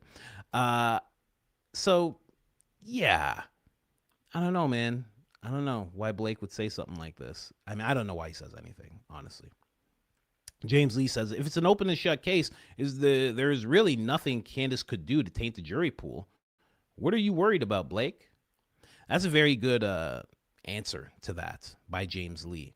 What is it that she's tainting if it's so open and shut and the evidence is so overwhelming? And then, you know what? Actually, did I keep this clip of Barron? Did I keep the Barron clip? Oh, I hope I didn't get rid of it. Because Barron says something. There you go. Beautiful, beautiful. Let's pull up what Barron has to say really quick about that. Just real quick. Check this out. Right? Because somebody has something to say to him. So check it out. It's a little low, actually. This clip is a little low. Taint the jury pool. Like you're not doing that. A bunch of knuckle draggers and bored wine moms enjoying this trash. Okay. If this is tainting the jury pool, then they're tainting the jury pool. So, I'm not hosting an event in Utah with media present. I'm just doing a podcast. And true crime podcasts have been a part of American culture now for years, decades. Not podcasts. True crime coverage have been for decades. And true crime podcasts for well over 10 years have been a hallmark of American culture, American civil discourse. So I don't think that's necessarily outrageous to suggest that I think it is outrageous to suggest people getting together, evaluating the evidence of a crime and somehow tainting the jury pool. But if it is, what are Beavis and Butthead doing every day? What's Smoke Boy doing? What are all these influencers doing? They're saying the evidence is overwhelming. The evidence is overwhelming. Put him to death. Put him to death. And what are they doing? Going to the scene of the crime to have a media event in Utah County, knowing every Utah County media outlet will be there and we'll do a story on it. Not the same. Solid view from Barron there. I mean, it's very true. What are they doing then? And why isn't it tainting the jury pool when they do it at all? Doesn't make sense. Makes no sense. It's just something they kind of cling to, like, oh, you're tainting the jury pool. You're doing it on purpose. I don't know. It's weird. It's very weird. I guess you could say everybody's tainting the jury pool. But also, everybody just talks about it. Like, for somebody to be like, people are saying tainting the jury pool like it's not happening everywhere all the time. Like, Barron just said an excellent thing. What happens when all of those outlets report on what Turning Point's going to do at UVU? Or, wanted to do at UVU. I don't know if they're actually going to get to do it, or if they're going to do something in Utah or what. Well, what then? I don't get it. I don't get it. Like, tainting the jury pool. What makes you think that people in Utah are watching Candace? Maybe they're not. Anyway. Candace then says to Blake, "You're nervous, Blake." Telling erratic lies. "I never said it was done deliberately. Just that the aspect ratio was adjusted. And perhaps, incidentally, when they were creating the court sizzle reel, what has you so nervous, Blake?" Very nervous, Blake. And then there's a part where she tells Blake to calm down. Let me see here. Okay, let me see here. Blake then says, "You tweeted this literally yesterday. Fun fact, Candace, intentionally and deliberately are synonyms." Anyway. So she's she's saying it was intentionally altered, but she's not saying who did it. That's the part Blake's missing there, I guess. Oh, Blake is funny. I didn't expect a screenshot of a thesaurus. Actually, if we come right here, we type in the word intentionally, that's 2 L's, Y at the end, and then we look here at the synonyms, you'll see right here it does say deliberately. So those two things that you're putting together, actually. So everything you're saying right now, this is just a little fun fact that I'm throwing at you here. Oh, man. Oh, and then he says something else here. Also, Blake is on the warpath. He's not playing around. Not playing around. Cake sniff is what they call him in the streets. Let's go. Also, you said on your show yesterday that the only answer you could come up with for the video supposedly being altered was in order to frame Tyler Robinson. In other words, you might use some I'll say CYA language about it, perhaps being an accident. But you're clearly, explicitly accusing the state of a calculated frame-up job. I don't understand. Is Blake trying to taint the jury pool? What's he saying right now? This is a bit much. You're tainting the jury pool, Blake. This is crazy. People in Utah, they're precious virgin ears in Utah, Blake. What are you doing right now? Then Candace says, potentially it was them that decreased the aspect ratio. Maybe it was SBI. That remains open. The question is, who did it and why? So that's a literal quote from her. Very sad for Blake there. Blake then says, Candace has accused the Utah County Office of deliberately editing footage. Blake, you're a compulsive liar. Is that where he stops? I swear there's a part where she's like, calm down, Blake. She had to tell Blake to she's like, just cool it. Just cool it, little guy. Let me see. Is there any part? Nah, I can't find it now. Oh, that sucks. There's one part where she's just like, calm down, Blake. Oh, geez. I swear I didn't know that was there. I had no idea that was there. This is crazy. What? Okay. I gotta go through. I gotta have it here as I go through this because I don't know what else is gonna pop up. If that was the first thing that popped up, I don't know what the second and third thing are gonna be. So, so let me just do this off screen and jump over here. Who is making? Who is using Grok and they're typing in and they're like, make him twerk like a lady and make him look back at it. Look back at it. And then they get the rendering going and then it comes out and they go, make him thicker. then it comes back and they go thicker than that. Make it so those short shorts are really tight. Who's doing that? Who is that? Who's taking the time to do that? I mean, good for you, but jeez. Jeez. It's a lot. It's a lot. I'm just saying. Anyway. So this is the last thing she had to say to him. I found it. I think I found it. She says, hey, Blake Neff, can you please respond to let people know why Terrell didn't hand the SD cards over he took from the crime scene over to SBI, or why he appears to put the SD card in his pocket, followed by popping it into a computer within 10 minutes of Charlie getting hit? Was the footage edited? Seems like a very odd thing to do in the immediate aftermath. Also, while I have you, have you certainly made the public believe that after calling your mom, you guys hightailed it to the hospital after? But that's not exactly true, is it, Blake? Do you remember what you did? Oh, gosh. That means she has more footage. How much footage does this lady have? I mean, does she know? Does she know who did this already? This is getting crazy. How much does she know? Anyway. Yeah. I wonder.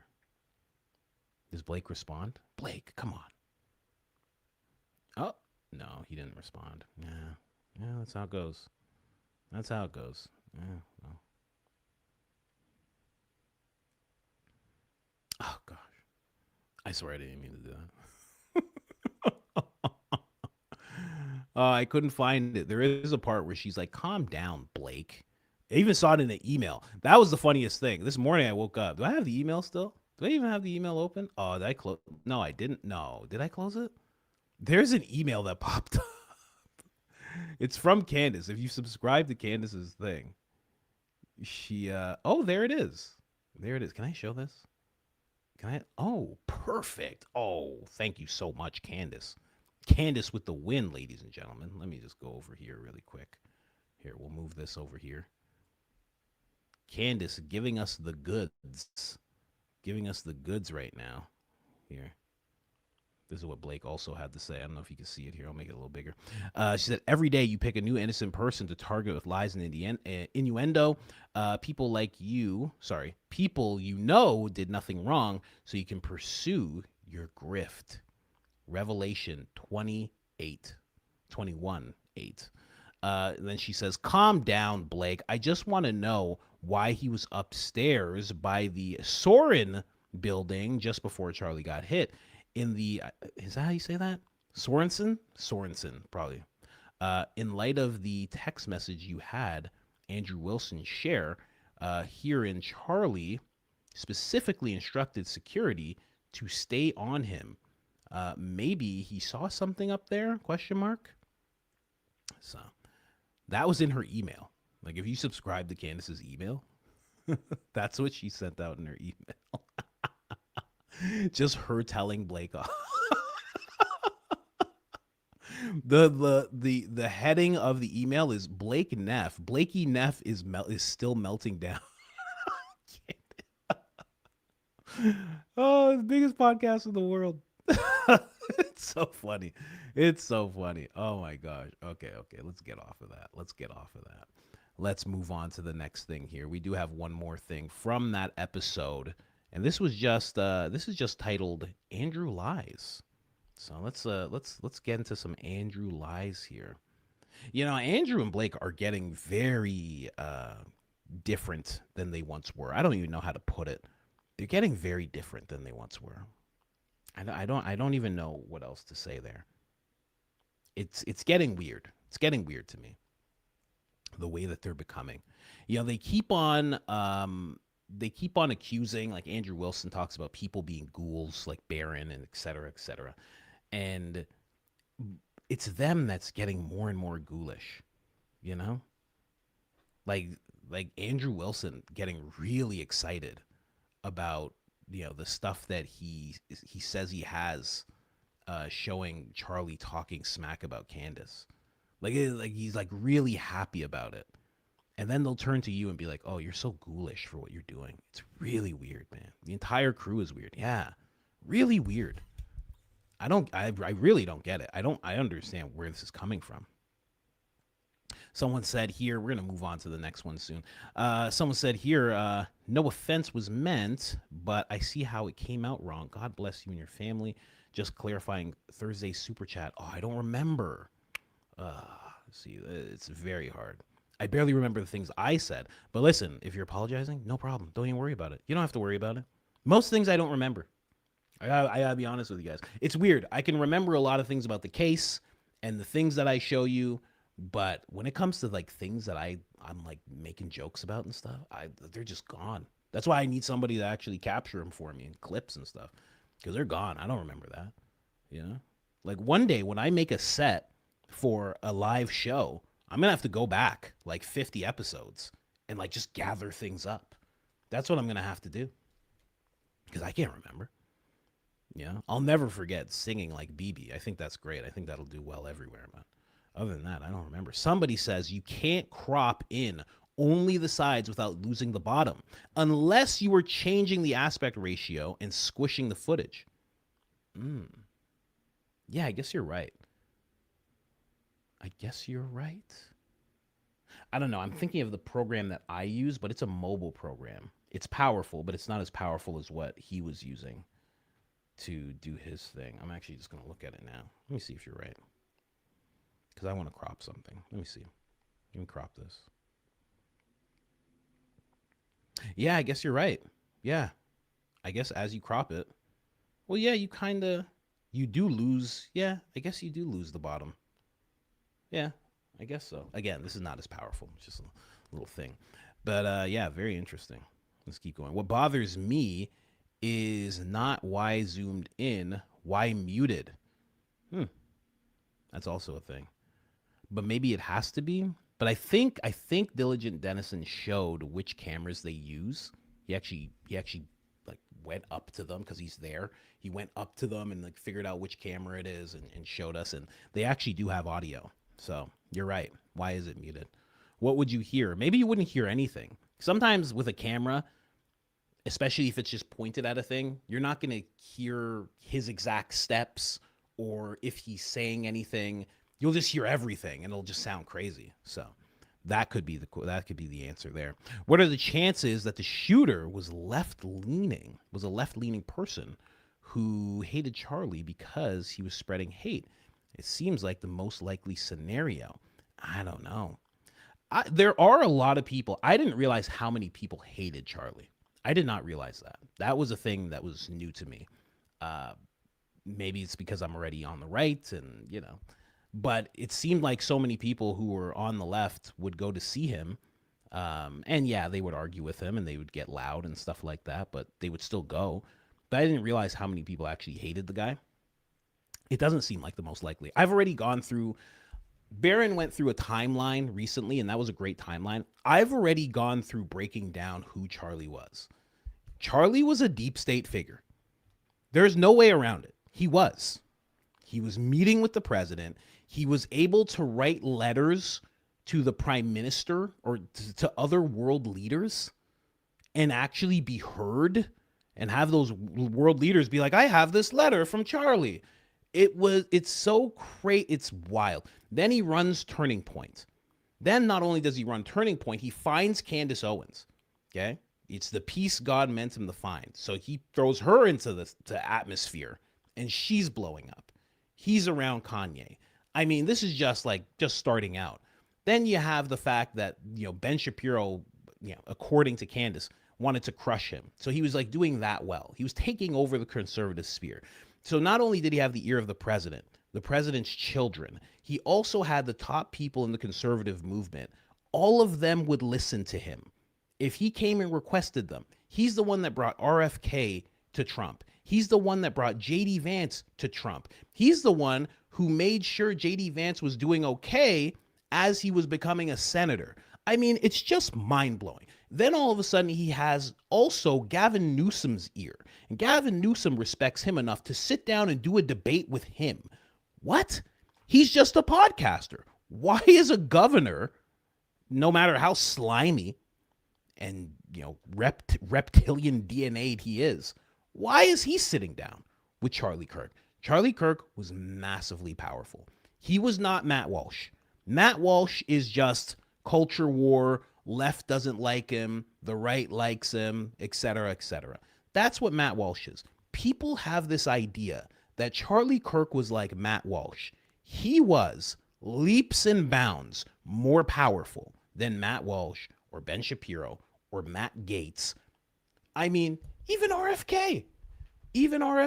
This guy was a president maker. People just don't get, you just don't get it. He was that powerful. He had to let down the leader of another country softly when he didn't want to be a part of their cause anymore. He had to give them instruction on what he wants to see them do. That's what Barron was breaking down in that letter. That's basically what that letter was. That was a letter of resignation. I mean, it's just crazy. It's crazy. Then the donors that he had, right? The rooms that he was in. He was just so much more. And then you look into Turning Point, and then who's associated with Turning Point. And then you look into his wife, and you see that his wife does have a mom that has DOD connections. And then he himself has DOD connections. He's friends with Pete Hegseth. I mean, just so powerful. So powerful. People just don't get it. They think he was just a podcaster. I think when you add in all of those things, and then you look and you say, who's going to take him out? For the war, for this weird merger of militaries, all of these things that are going on, just the pro-Philadelphia cause in general. And then you say the left, which is more likely, which takes out people more efficiently for absolutely nothing all the time? Is it all of that deep state element that I'm mentioning, or the left? It's the deep state element. They take people out for nothing. For nothing. I make jokes about mints, and there's some Green Beret who's like, I got to find out where this guy lives. They do it for nothing. They don't care. It's crazy. And then there's this weird culture of it that's like mixed up in the occult and whatnot. And I don't even want to get into that part, but I mean, it's just, you got to do more research into who Charlie was to understand, to think it's the left is the most likely. Nah, not in my mind after everything I've seen. Anyway, somebody else says, Coach, do you think Blake should borrow some Shapiro eyebrows to top it off a little? No, I think he should borrow the hat. I think borrowing the hat would be the best thing for Blake.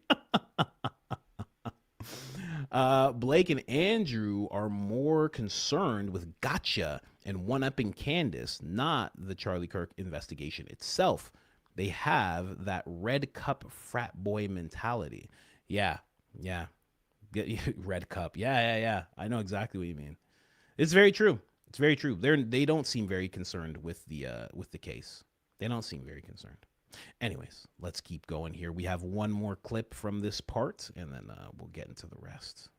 Number one conversation, it was probably like 5. Oh, it's double speed. Okay. How's it still double speed? I just turned this computer on. Anyway. 5 or 6 days after. And I remember I had flown to DC. We had JD Vance hosted Charlie's show on that Monday after. So Charlie was killed on a Wednesday, and then JD hosted the show on the Monday. So I remember I flew back, landed in the airport, and I believe I was talking to Candace, and she said something that I've not publicly communicated yet, but basically it was that if the wrong people take over the organization, and she said this, I'll never forget it. She says, I will burn down that organization. I swear to God. And you mean Turning Point? Turning Point. If the wrong people, and I just assumed because she was very obviously there were anti-Jewish. rumors at this time, like it was this is 5 days, online. 6 days after, whatever it was.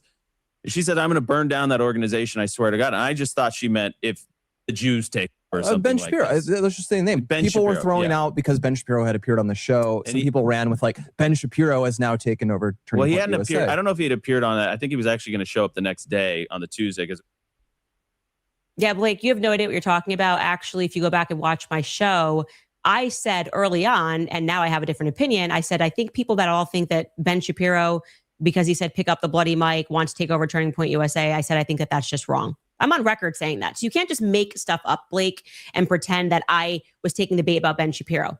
What I was actually taking the bait on was the conversations that I was having with Andrew Colvett on the phone. I was speaking to Andrew Colvett on the phone every single day, and it was Andrew Colvett who was telling me, and we were speaking about a potential foreign angle in Charlie's assassination. Okay.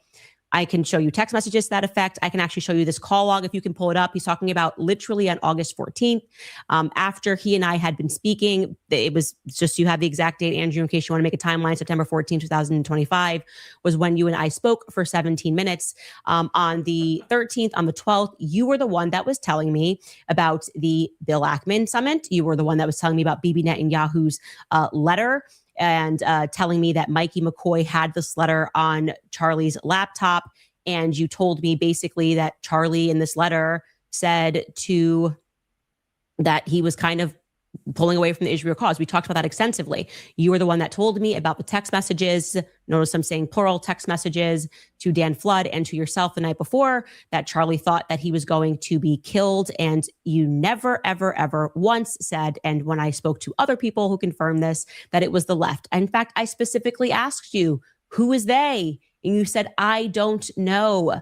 You were the one who told me about that chat, that Charlie's saying I'm abandoning the pro-Israel cause. So don't make it seem like it's weird that I was thinking about Israel in those days. And then Bibi Netanyahu goes on and says, I didn't kill him, as you are feeding me this information that I would not have had otherwise about how Charlie declined to have Bibi Netanyahu on his show. And he was growing increasingly more agitated with Israeli involvement and willing to walk away from this.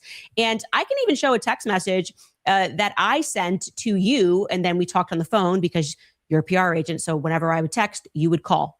Smart way to do this.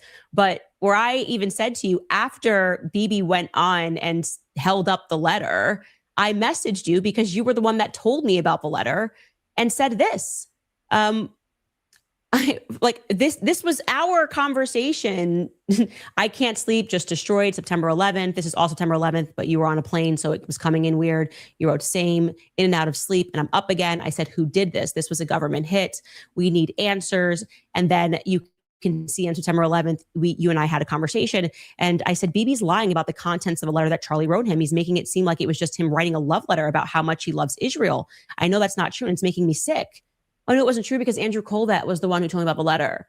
So it's just incredible. Like, he is reintroducing this as if Candace was like, she's going to burn. Like, I was basically saying that if this is true and there is foreign involvement, like, we will burn this place to the ground. If they're staging this to try to take over his company, meaning we, because I'm talking to you and this is Charlie's organization and we don't know who killed him yet. We don't know what the motive was. And he was totally supportive and giving me more information. And now he's pretending like, oh, I don't know why she said that. I don't know why. I was so scared.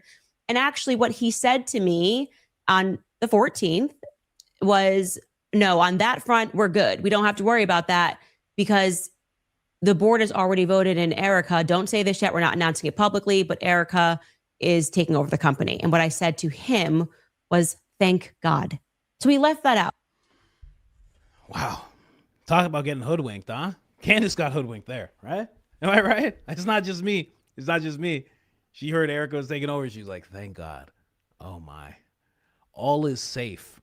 All is safe now. Ah, you got hoodwinked. Yeah, hoodwinked. It's all good. Happens to the best of us. Happens to the best of us. Someone actually said that you can squeeze a photo without shortening it. Yeah, I guess so. Like I said, on this week program that I have, you can't do it. But yeah, perhaps you're right. Someone said we all got Laney said we all got hoodwinked. Humbling. Yeah, it's very humbling. It's very, very humbling. But that whole thing that she just broke down and that Andrew was breaking down, that she said this. Yeah, it reminds me of there's a meme. There's a meme if somebody and they're like, I got kicked out of church, and they're like, the guy's like, all I said was, he said F Satan, but he didn't use the word F. He said the actual word. He said the F word. He's like, F Satan.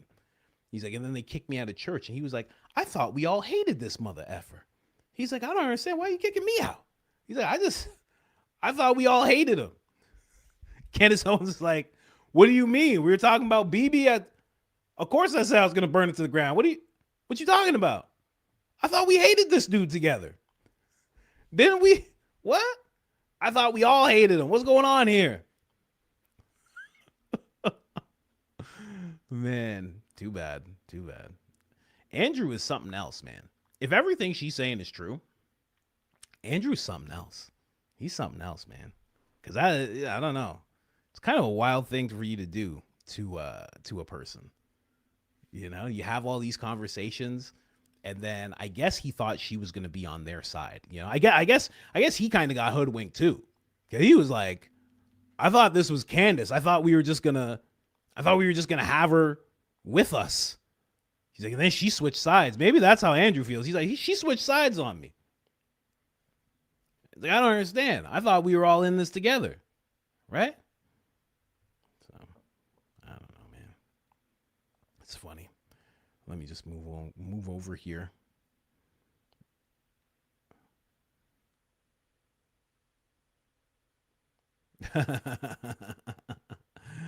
Someone said I should vet the lady who approached us to join the ladies group. You're joining in popularity. Be very leery of people around you. Yeah, maybe. You're right. I feel like people don't know me though. I've never had a person be like, "Hey, I saw your show." I've never seen that before in my life. I've never had that experience before. I've never had a person come up to me and be like, "Oh man, your show." That would be mind. I take a picture with that person. I'd be like, "You're the first one. Congratulations." I would take a picture myself and I post it on my own stuff. I'd be like, this is the first person that's ever recognized me before. I've never seen that. I've never had that happen once in my life. So maybe. Anyway. But you're right. You are right.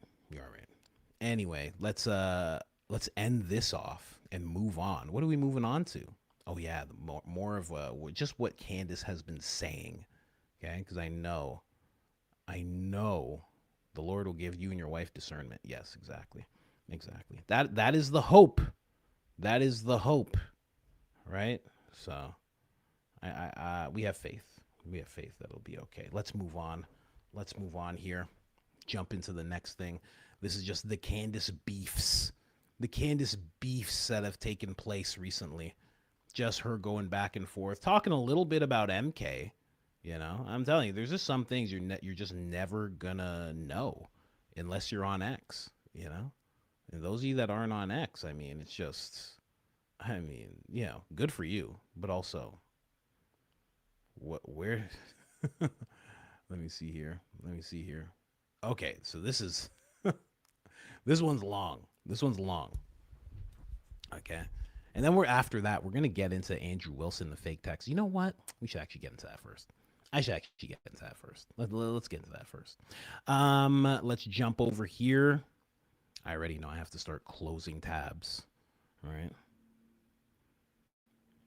Oh, you know what I have? I got a new laptop too. You think I set it up yet? You think it's set up? Yeah, no, it's not. So now I have a new computer and a new laptop. Neither are set up yet. Okay. Listen, what can I do? It's just me. Anyways, let's get into this. Now, Andrew says, I assure you the message is quite real. And that was him responding. Oh my gosh, my sinuses are going nuts right now. Come on. Jeez. Oh. Come on. Oh. So weird. It's happening to all of us too. My kid's sneezing. I'm sneezing. The wife's fine. She has that Mayflower immune system, you know, fighting off scurvy and stuff, coming over to the country. 1722 is when they stepped foot, you know, they were here before America was America. So she has a different type of immune system, but me and the kids, we're just like, Anyway, Andrew says, I assure you the messages are real. Now, what messages is he talking about? You go to the Crucible updates. He says, here you go, you vultures. Doesn't look like iMessage to me. Who is doing the walk back? Now, this is very weird that he's doing this. Like, just too cocky. Anytime I see somebody like you, obviously, you know, if he's Christian, he's Christian. But like, I don't know. I haven't been around it too long, and I know about pride and all this stuff. Do you not know about pride and being all cocky? And do you not know what happens? Like, it's not good. You're not supposed to be like this. He gets real cocky about stuff. Anyway, so he calls his whole audience vultures because those are the only people that follow him. I find it so crazy when people attack their audiences. Here you go, you vultures. Hey, man, you're the one that said you didn't want to show it on Candace's show. You're the one that said, come watch it on my show. Then people come to watch it, and then you're like, here you go, you disgusting vultures. How dare you? It's like just ridiculous. So this is terrible. This is a terrible screenshot. I can make this bigger for you. You still can't see it. This is crazy. This is oh so terrible. Someone said he's no Christian. He's a degenerate scumbucket. Yeah, I don't think he's Christian either. I always give he's probably Philadelphian, quite honestly. I always give regular looking white guys the benefit of the doubt that they're probably Christian, but he's probably maybe not. You could be right. So right here it says I have 11 on site. Then it says okay, great. Remind them they are there for one person only. And then for some reason, something around here is blacked out. I don't know what that could be. Is that a word? Is that him saying me? I don't understand. He says, I'm somewhat worried about the left trying to off me. Then whoever he's talking to, because Andrew won't show that either. He won't show where this is coming from. He said, just so you're aware, I will be strict, whoever the security person is. I assume it's security. I will be strict with allowing people in our bubble. I can't have distractions in there. If you think back to the actual scene of the footage, it's like Mikey McCoy just standing there. Terrell's friend, another person, all these people behind the tent. Like, okay, sure. I can't have distractions in there. As we spoke of earlier, we are here for one priority. Okay. Then again, it's just showing the exact same thing. They're trying to hone in on the fact that Charlie says, I'm somewhat concerned that the left is trying to off me. So that is what he released. Candace Owens was very happy about this. She said this. Thank you, Andrew. Thank you, Andrew. I noticed Turning Point USA is unusually quiet when they are typically chronically online. Andrew Colvette and Blake Neff, since names are blacked out, may you guys kindly confirm these are real, unedited messages from Charlie Kirk to Dan Flood. Thank you in advance. Like that right there. As soon as they see that, they must go, oh, shit, does she know? Do you think she knows? I don't know. How would I know if she knows? I don't know. She said Charlie and Dan Flood. Why does she know Dan Flood? It could be anybody. There's a bunch of guys. How does she know it's not Brian Harpole? Does she know, man? Calm down, Andrew. Calm down. I'm sorry, Blake. This is too much. It's just, she said the names already. She already said the names. She's showing footage. I'm just scared, that's all. And Blake's just like, take it down a notch. Jeez. You're being so dramatic. This is ridiculous. She doesn't know anything. She's just a Philly black. Listen. I know what to say to her. You know? Someone says it's a chat app. Let me see here. It could be. I mean, I don't know what app this is. To say it's just a chat app, this is either, I would think, iMessage, just because that's the most likely thing that most people use, or it could be Telegram. I don't have Telegram myself. Maybe I do. Do I? Oh, I actually do. Start messaging. Oh, I don't want to put all my... I ain't like Telegram like that. Anyway. It could be Telegram, but we'll see. Anyway, this is what Candace Owens had to say right off the bat. And nobody answered. Nobody jumped in and said anything, you know? Nobody jumped in. We're just looking for Andrew or Blake. Nope. Somebody just reposted it under Andrew. Nope. Nothing from these two. Somebody noticed something. Let me see here. I noticed something about the messages. I put it on X. There's a screenshot involved. Def not whatever. Okay, that's your name. Okay, I thought you were saying something else here. Did you tag me in it? Or are you telling me to go look up your profile and everything? Because that is crazy. Okay. Actually, you know what? It's not so crazy. Fine. Who am I? Who am I not to go to your profile and look stuff up? Would you say def not whatever? Yeah. You got me working here, though. Anyway, def not whatever. Def not whatever. You know, here. Who does more plugs than I do? Who? Tell me who. Who does more plugs than your boy? Who? There's no one who does more plugs than your boy all the time. You know? Here, let's check it out. Let's go over here. We found it. I think we found it. Def not whatever. This looks like Telegram to me, and I use it. It looked off. Not sure what's going on here, but the line break on the bottom message is sus. It looks like it's for a longer line than the top one. Mine naturally pushes trying, quote unquote, to line 2, and his trying to is on the same line, even though the top message line breaks match perfectly. Let me see here what you're talking about. Okay, so left top message is wider than bottom. Thank you so much for doing this. Thank you so much for telling me about this. This is great. Right bottom message wider than top. Yeah, let me just go right to what you're talking about here. Let's see. Can people see that clearly? Let's make this a little bigger. I'll explain to you guys what I'm looking at here. So this is def not whatever, showing what it looks like. Okay, great.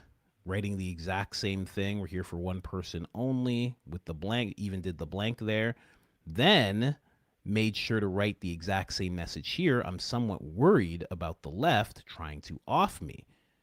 But then when you see it on Andrews here, I don't know if you can see my crucible. So this one's Andrews.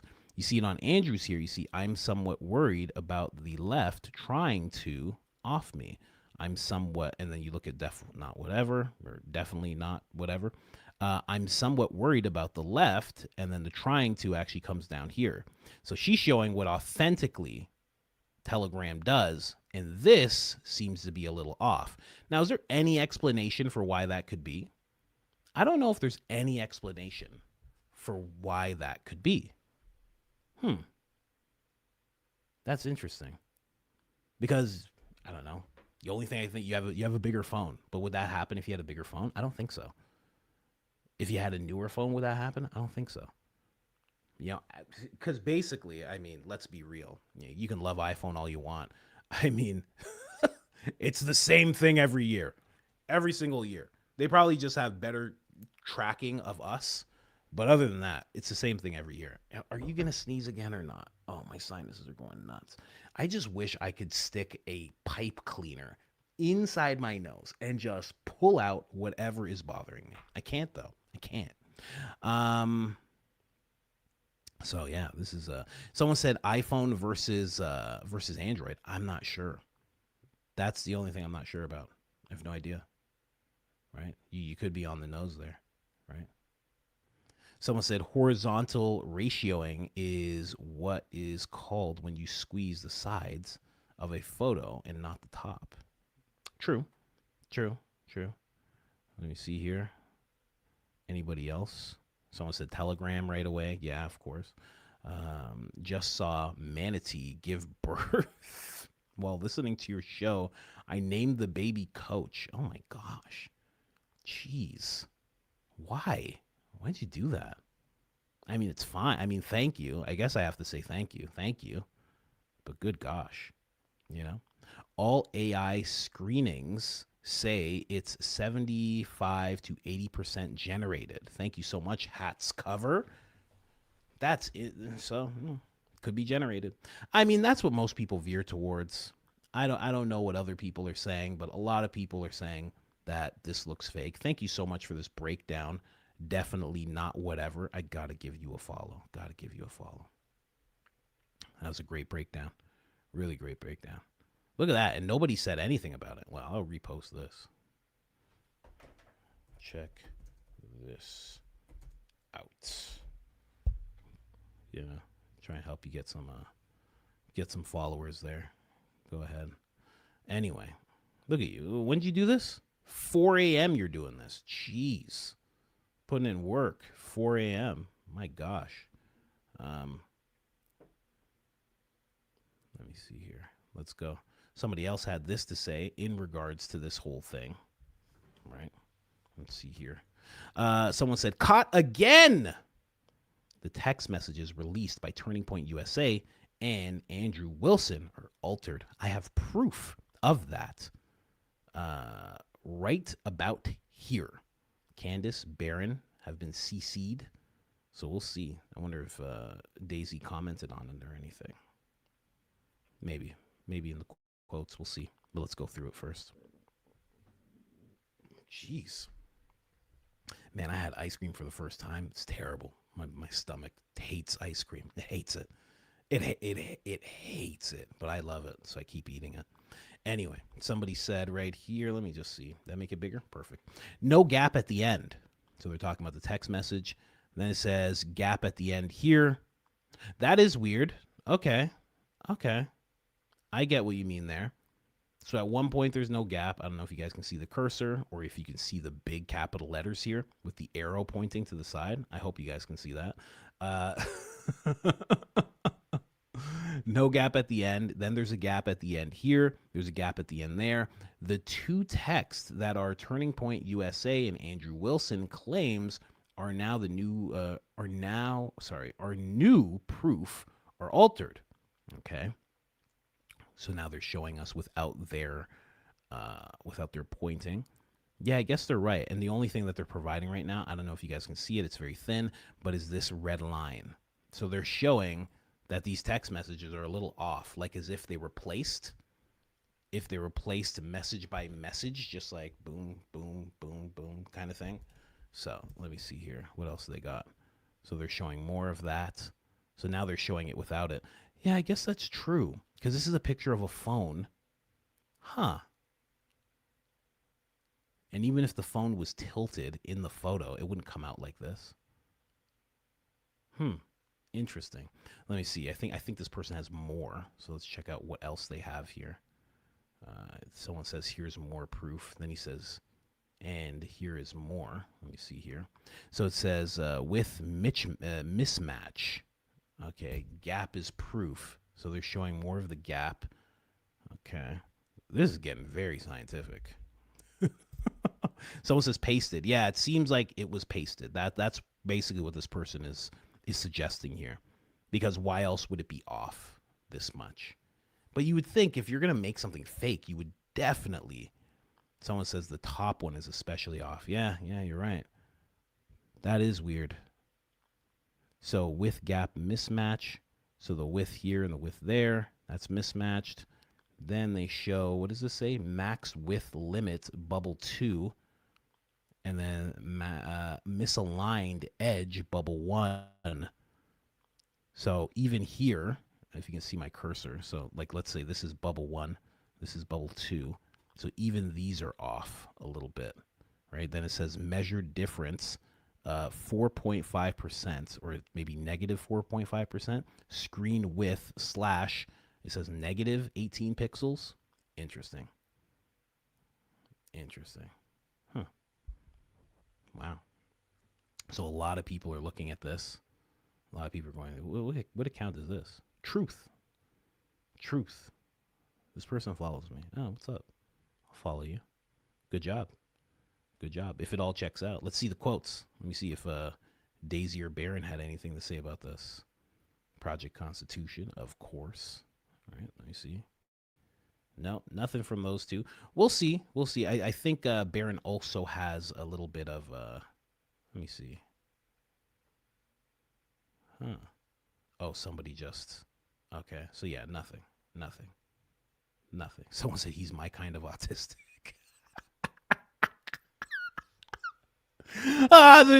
I don't really understand. There's a space here There's a space here and there's not a space there, and that's very okay. Hold on. This is okay. This is 4.5 milliliters. This is very, very weird. Okay, there's a space here, and if you go to bubble 1, you go to bubble 2. I don't really understand this gap. This is not how phones work. Phones don't work like this. Phones never work like this. Phones never work like this. I've never seen a phone work like this. Just starts going nuts. Phones don't work like this. Phones never work like this. Phones never work like this. You know. Just starts screaming, just starts going nuts, just starts screaming and yelling, smashing things. I'm kidding. The truth. I'm sure you're a calm, good guy. I'm sure you're a great guy. Anyway, we'll see what Daisy has to say about this a little bit. Let's see what Daisy's commenting on here. So Daisy, somebody said, "Here you go, you vultures." Then let me see what Daisy had to say first. I've seen the screenshot. It is conveniently missing any identifiable information. We're asking for one that definitely links Charlie Kirk's security to this text at that time. Andrew said he had it with identifiers, but has yet to show it to anyone. Why? Very interesting. Baron says, give her space. She's cooking. That's amazing. That's amazing. Okay. So, yeah, it's true. It's very true. And this is Daisy making fun of Andrew because Andrew said, I've seen that receipt. It is convincingly... Daisy's so petty.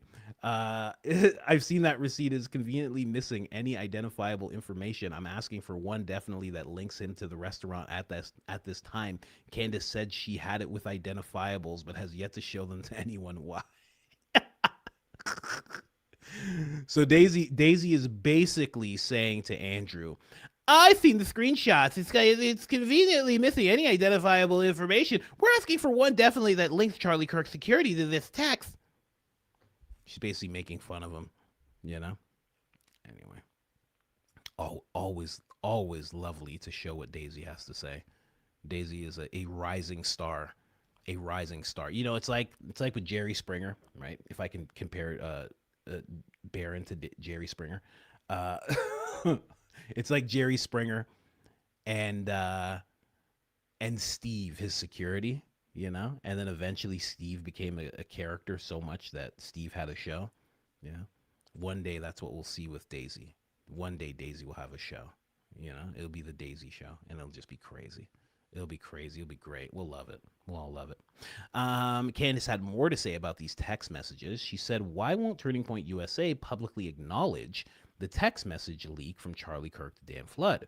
Andrew Wilson is not a party to the text messages as he did not know Charlie Kirk at all. Can Erica Kirk or Andrew Colvett confirm their authenticity?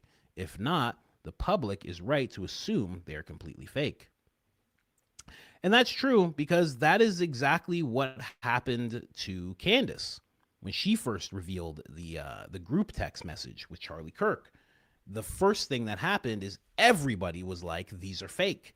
These are fake. And she was kind of hung out to dry until Andrew actually said, no, these are real. I'm the one who sent them, blah, blah, blah. Somehow she got a hold of them, et cetera, et cetera.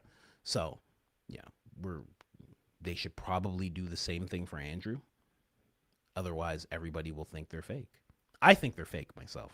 I think these are fake.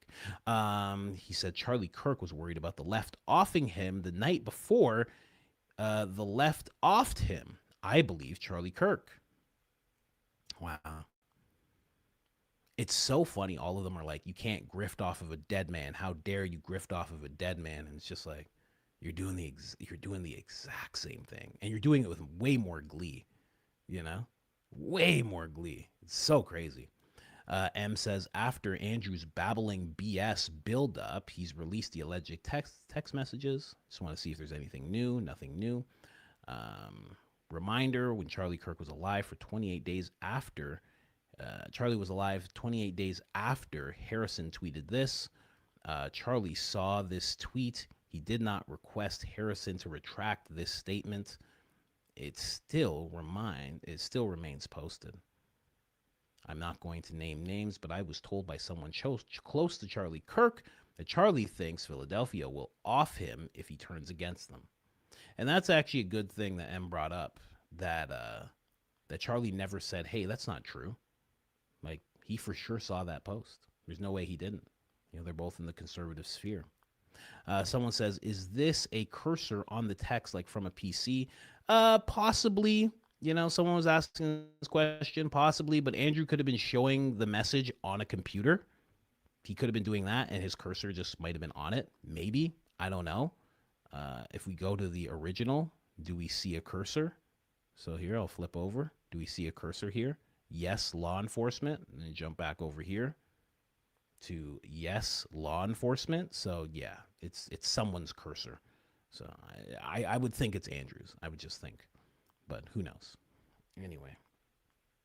Tonight, Barron offered intriguing insights into the text messages released by Andrew Wilson.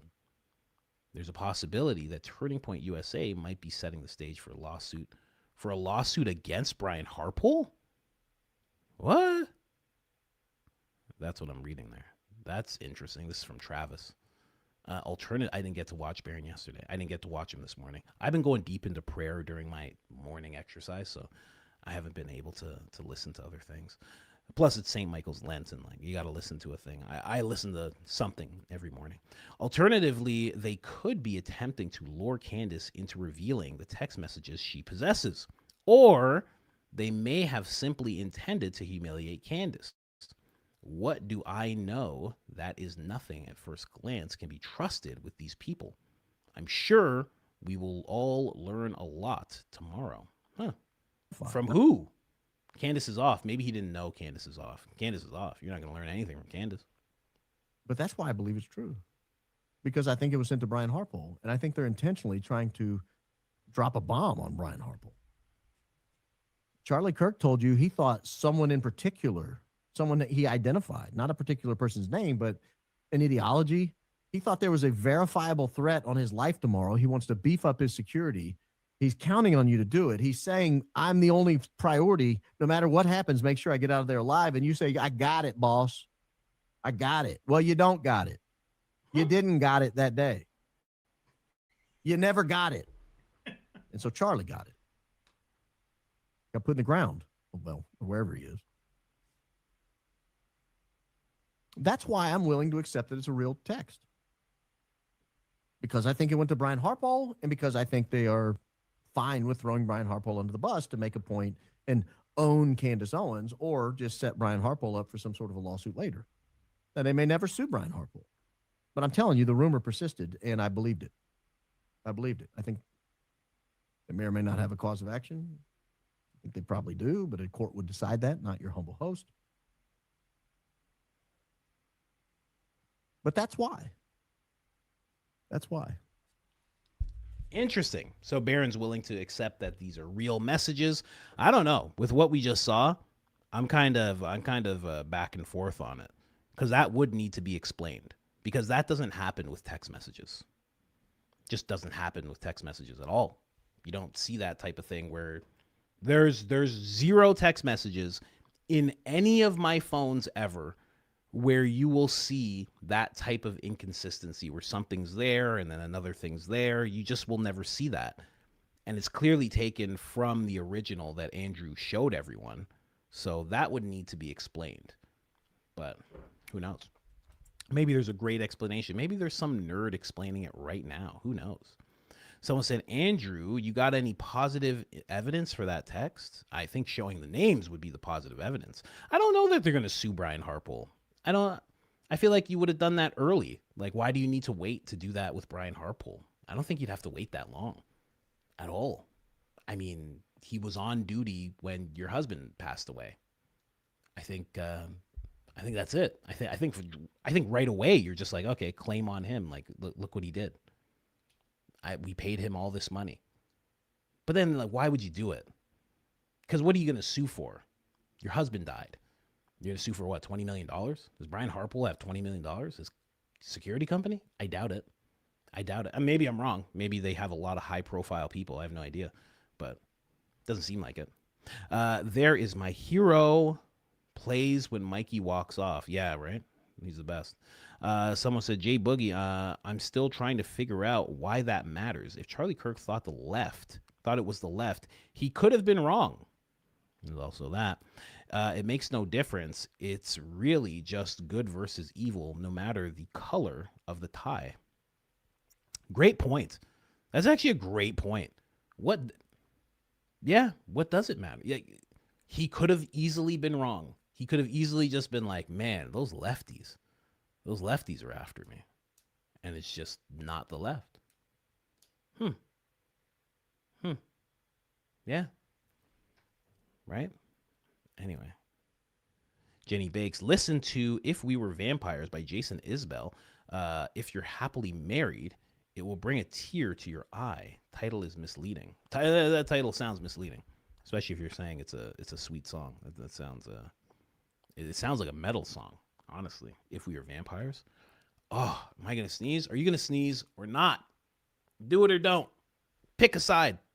All right, we're good. For now.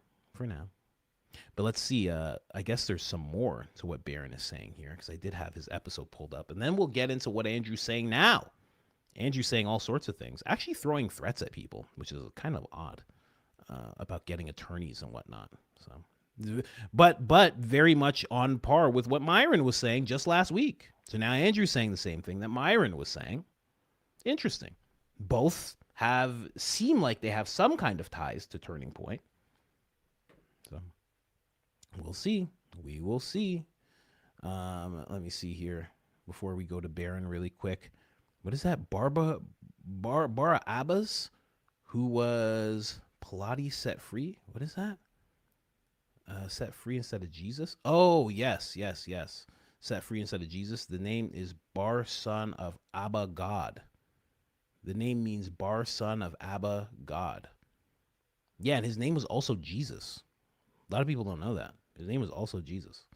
Crucible has gifted memberships at the bottom of the pic he uploaded. Is this normal for his show? No, I didn't see that. Let me see. Let me check that out really quick before we jump over to Baron. I did not see that. Let me go to the original. The original. I think it's because he's on his show. I see what you're saying here. There's a little part where it says $2,600, 89% of 3,000 that they're trying to get. Gifted membership 72. So I think they just set a goal. I'm literally using my first free membership message about Andrew. Well, yeah, I think they're just setting a membership goal. I think that makes the most sense. Right? They're just setting a goal. You have to just give us this many. And maybe he's doing it with information. Maybe he's like, listen, I'll release more if you give me this. I have no idea. I don't know how he works his show. I've never watched his show. I got to be honest with you. And I don't know if I'm going to start, even if he has information that I might want. I don't think I'm going to be starting. Let's jump over to Baron talking about these messages just a little bit, just a tad. Back to reality. So I want to open up, because those of you who don't know what I'm talking about relative to these texts, I'm going to give you the full background. Oh, geez. Hold on. Hold on. Oh my gosh. I have no idea. Now it's not even letting me. Wow. It's not letting me play things. Hold on. Hold, please. Technical difficulties, of course. It was bound to happen at some point in the show. It was bound to happen. Let's reset all this. I don't know why it did that, but whatever. Baron Coleman, ladies and gentlemen, the humble host, the humblest of hosts, the most humble. Don't know what I'm talking about relative to these texts. I'm going to give you the full background. We had the great debate last week or two. On the great debate, Smoke Boy walks into Candace Owens' basement. He leaves with a gaping hole in his soul.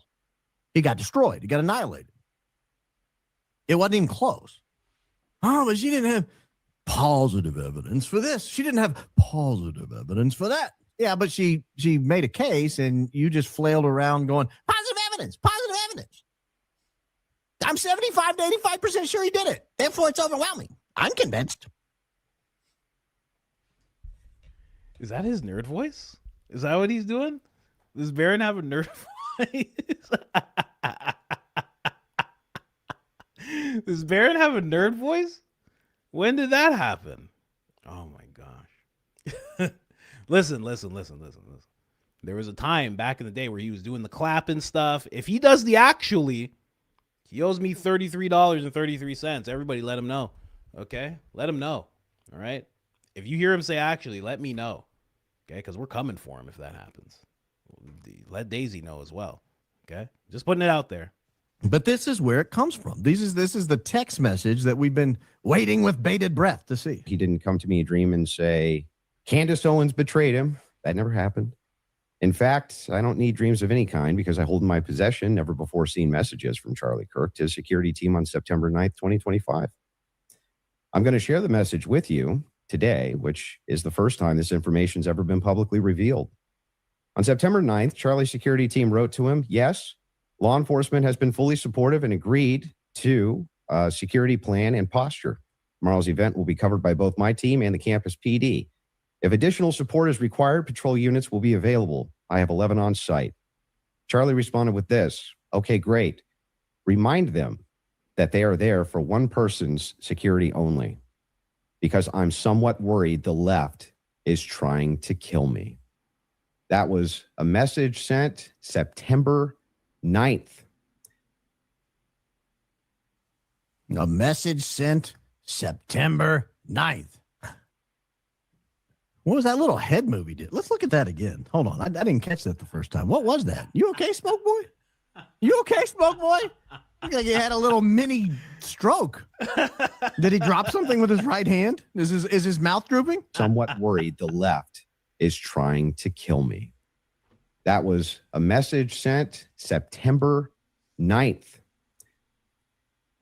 What? Baron. That's what a German Shepherd does when they hear something weird on the television. Wow. I'm going to freeze it right there. That is hilarious.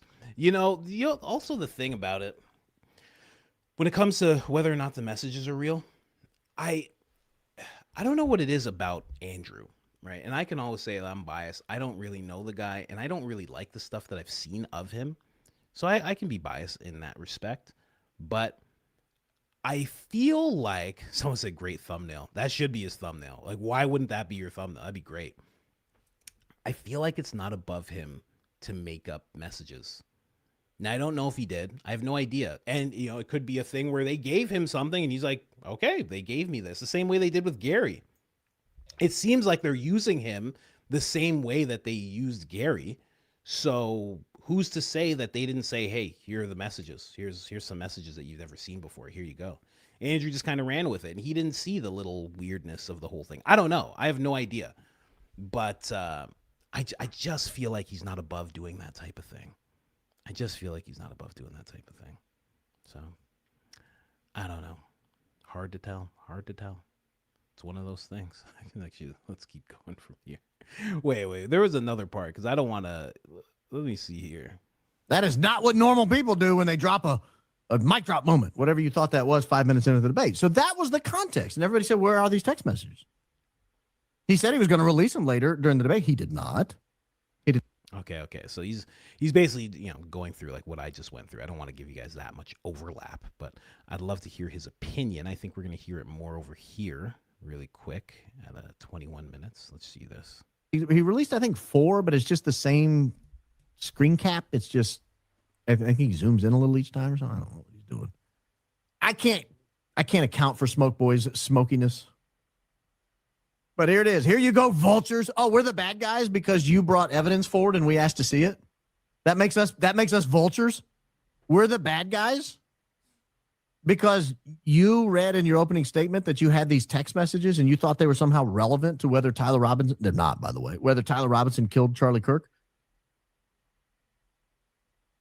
And because of that, you're somehow suggesting that we're the vultures?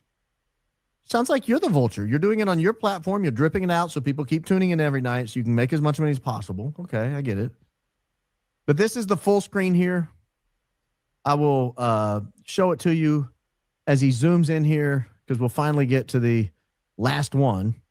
And here's what it says.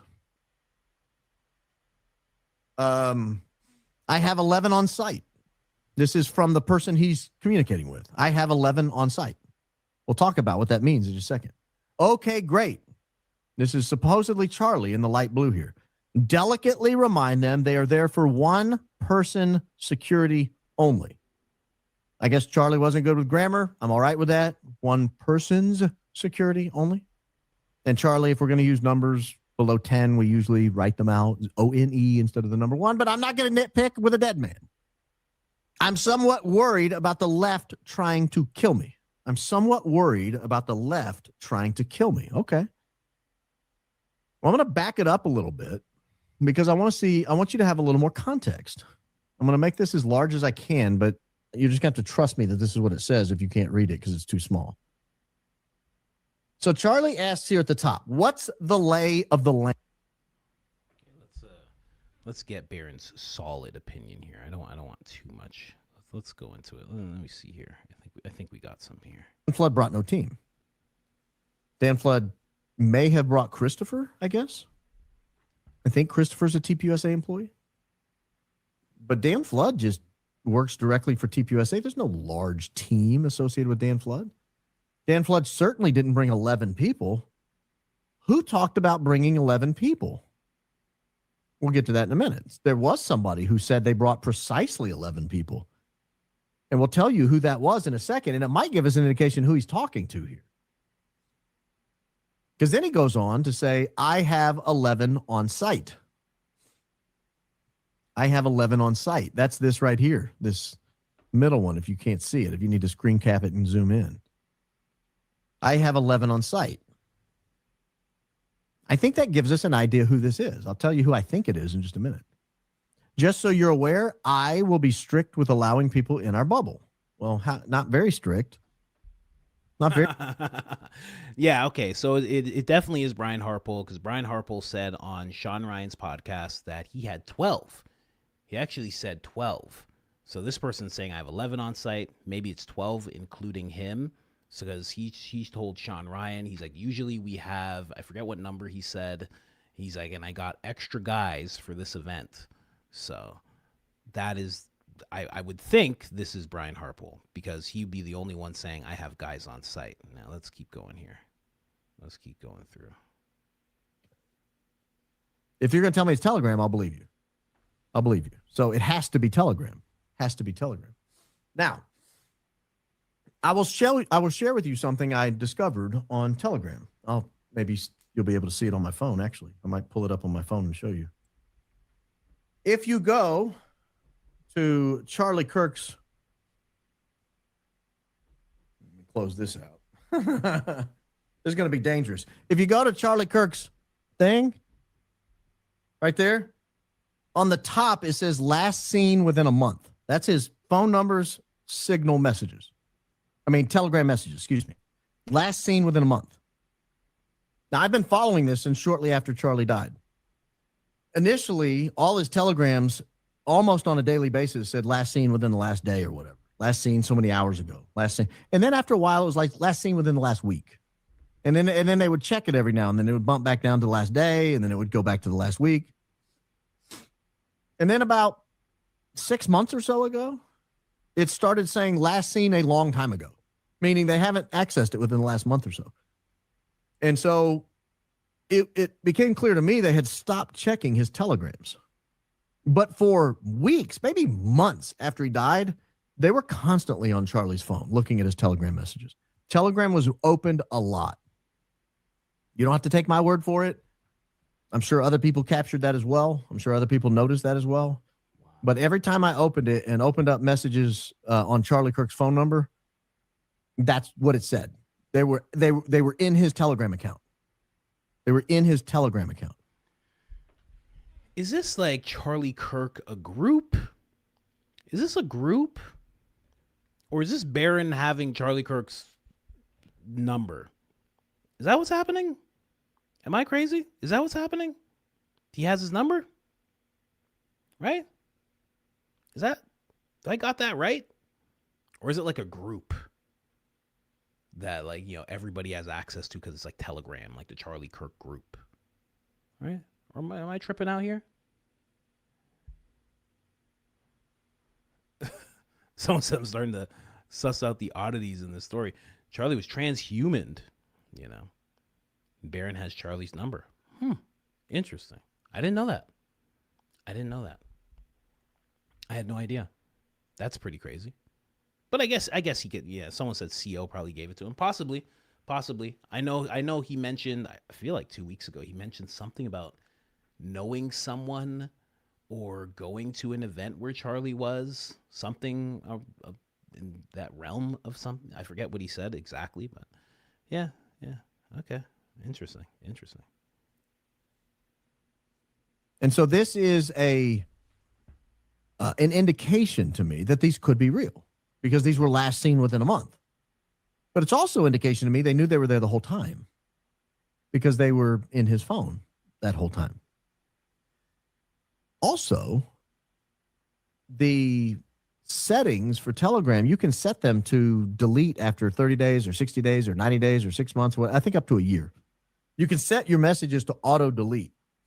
It looks to me like the messages are set to auto delete in like 6 months or whatever. So that had to be captured within 6 months, meaning they've had these messages for months. They've had this message for months. They probably got it before she went to talk to Candace Owens. If you remember, Candace Owens reported that when she raised the issue of the text messages, Erica Kirk said, "Oh, yeah. Have you seen the text message?" And Candace was like, "No." She said, "Okay, well, it said the left. It said the left is trying to kill me." "Oh, okay. Well, if this is the message that said the left is trying to kill me, then they knew about it before December 15th. And that's about the time, I want to say maybe not too long after December 15th, Charlie's Telegram really went dormant for months. It never was opened again until within the last month or so. It's been opened again for some reason, probably to retrieve this, to give it to Smoke Boy so Smoke Boy could release it, because they're too scared to release anything on their own. I don't know why they choose to go through, low budget podcasters, tiny podcasters, home improvement bloggers. I don't know why they choose to go through these people, but they do. And we allow it. Just telling you. I've got the Telegram FAQ on last seen, so you'll get an idea of what I'm talking about when I tell you what his phone was saying for a long time. Look at the purple text here. It's highlighted for you when we pull it up. Last seen recently covers anything between 1 second and 2 to 3 days. Last seen within a week, between 2 to 3 days and 7 days. Last seen within a month, between 6 and 7 days and a month. Last seen a long time ago, more than a month. So last seen within a month means it was like, that's what her message showed on Smoke Boys. That means it was last seen between a week and 4 weeks ago. So sometime in that 3-week window, Telegram was accessed. Charlie's Telegram was accessed on his device. So that's interesting. So now I see why he's accepting that these are real messages. It still begs the question of that person pointing out those little oddities within the actual message when you see it. But I get that. I understand that now. That makes a lot of sense. Okay. We're going to jump over to what Andrew's saying now, just so you guys know. Little threats he's putting out there. If a Hades plane was flying drones, which the human eye could not see, then can they just make a message thread nearly 1 year later to back their claim legitimate? I don't know. Drones that the human eye can't see. I don't know. I know the drones are small, but I don't know if they're that small. Especially the ones that people had a theory that, could have possibly hit Charlie with something. I don't know about that. Andrew Wilson reminds me of Mr. Burns, Homer Simpson's boss. Listen, you say Mr. Burns, you don't have to tell us Homer's boss Simpsons. You don't have to tell us that. We all know. Listen, Granny Loves Jesus. We all know who Mr. Burns is. And we all know who Mr. Burns is based on. Shh, don't say it in the comments. Don't say it in that family. Don't say it in the comments. Shh. Watch Valhalla VFT on YouTube, Andrew Wilson's service record. Yeah, I heard that. I see Valhalla's videos all the time. They're like really in my feed. So yeah, very, very interesting. His service record is up. And that's the type of thing that Valhalla really looks into, right? Stolen valor and whatnot. So I heard there's a little bit of a discrepancy there that he's probably not going to explain. Andrew Wilson has a video where he talks about his very young son's life being taken by a brother of a friend at a sleepover. So it's odd to me that he's okay with pushing this narrative about Tyler. Oh my God. About his very young son's life being taken by a brother of a friend at a sleepover. Oh my gosh, that's terrible. Jeez, what a thing to go through. I guess that's like it's a thing for him to go through. Probably Rachel, because wouldn't that be Rachel's kid? Unless it's him from another marriage? That's crazy. I didn't know that. That's nuts. That's very, very crazy. Very, very crazy. I had no idea. Yeah, someone said that's rough. Yeah, that's very rough. That's like, ooh, gosh. You know? That is wild. I didn't know that happened. That's crazy. It doesn't make me look at him differently, but, you know, at all. But I guess this is what his warning to people. Same warning as Myron. They get more powerful, and I'm beyond fatigued by the demoralization and dehumanization going on. The bullets are only coming from one side. Note, Diligent got an attorney. These people probably all need to get an attorney. Okay. Vodka and Sprite it is. These people probably all need to get an attorney because I have a feeling that TPUSA is going to end up going on the path against all of these fucking people. And you know, it's really funny. People shrug that stuff off until they're in the other end of a fucking lawsuit. And then it's not very much fun when the Alex Jones stuff starts because you did something horrible and you have to pay the piper for it. All these people should probably lawyer up, honestly. They get so weird. So weird. So all the people investigating, yeah, it's a real problem. It's like, what? Okay. Like, it's so weird. And this is the exact thing that, yeah, he's feeling. Yeah, exactly. Yeah, he's feeling. You know, this is the exact thing that Myron was saying just last week. I think it was Thursday last week. Myron was saying the exact same thing, you know? So it's interesting that they're all just getting this feeling and it's all the same stuff at the same time. Very weird to take that stance. And he says, you know, that sparked it because he heard Diligent Dennison got an attorney. Diligent Dennison might be doing that maybe because he wants to take on somebody who said something about him making things up. He's had other things happen. Like, you don't know why he got one. You think he got one because he's scared? Maybe he got one because he wants to go off on his own warpath. There's a lot of people that had a lot to say about his situation with the receipt. A lot of attacks that he's received. Maybe it has to do with something of that nature. Yeah, you never think of that, but you know, very interesting, right? All these people. Someone said facts aren't feelings. Yeah, right. All these people better lawyer up, you know, because you did. I love how he compared it to Balak's tones. He compared it to Alex and went, because you did something horrible. What? I don't know. I haven't seen anything that horrible. I got to be honest. I mean, the most horrible things come from like the nameless, faceless, you know, no follower accounts. Haven't seen anything that horrible, quite honestly. So, you know, that's him though. That's him. And that's them as a whole, right? I mean, when I hear something like that, you know what it reminds me of? Biden saying that people who don't take their hokey pokey are going to suffer a winter of death. It's like, okay, you just don't like something and now you're just threatening everybody. Like when Justin Trudeau was on stage and he said, if these people think they're going to get on trains and planes and buses and grocery stores with the rest of us, they have another thing coming. That's what it reeks of to me. Yeah, when I hear something like that, I just go, oh, okay. So you're just at the threatening stage? Okay, cool. But you don't work with that company, right? Okay, cool. Good. That's good to know. Anyway, and then he says here, want to know what Charlie was saying about Candace.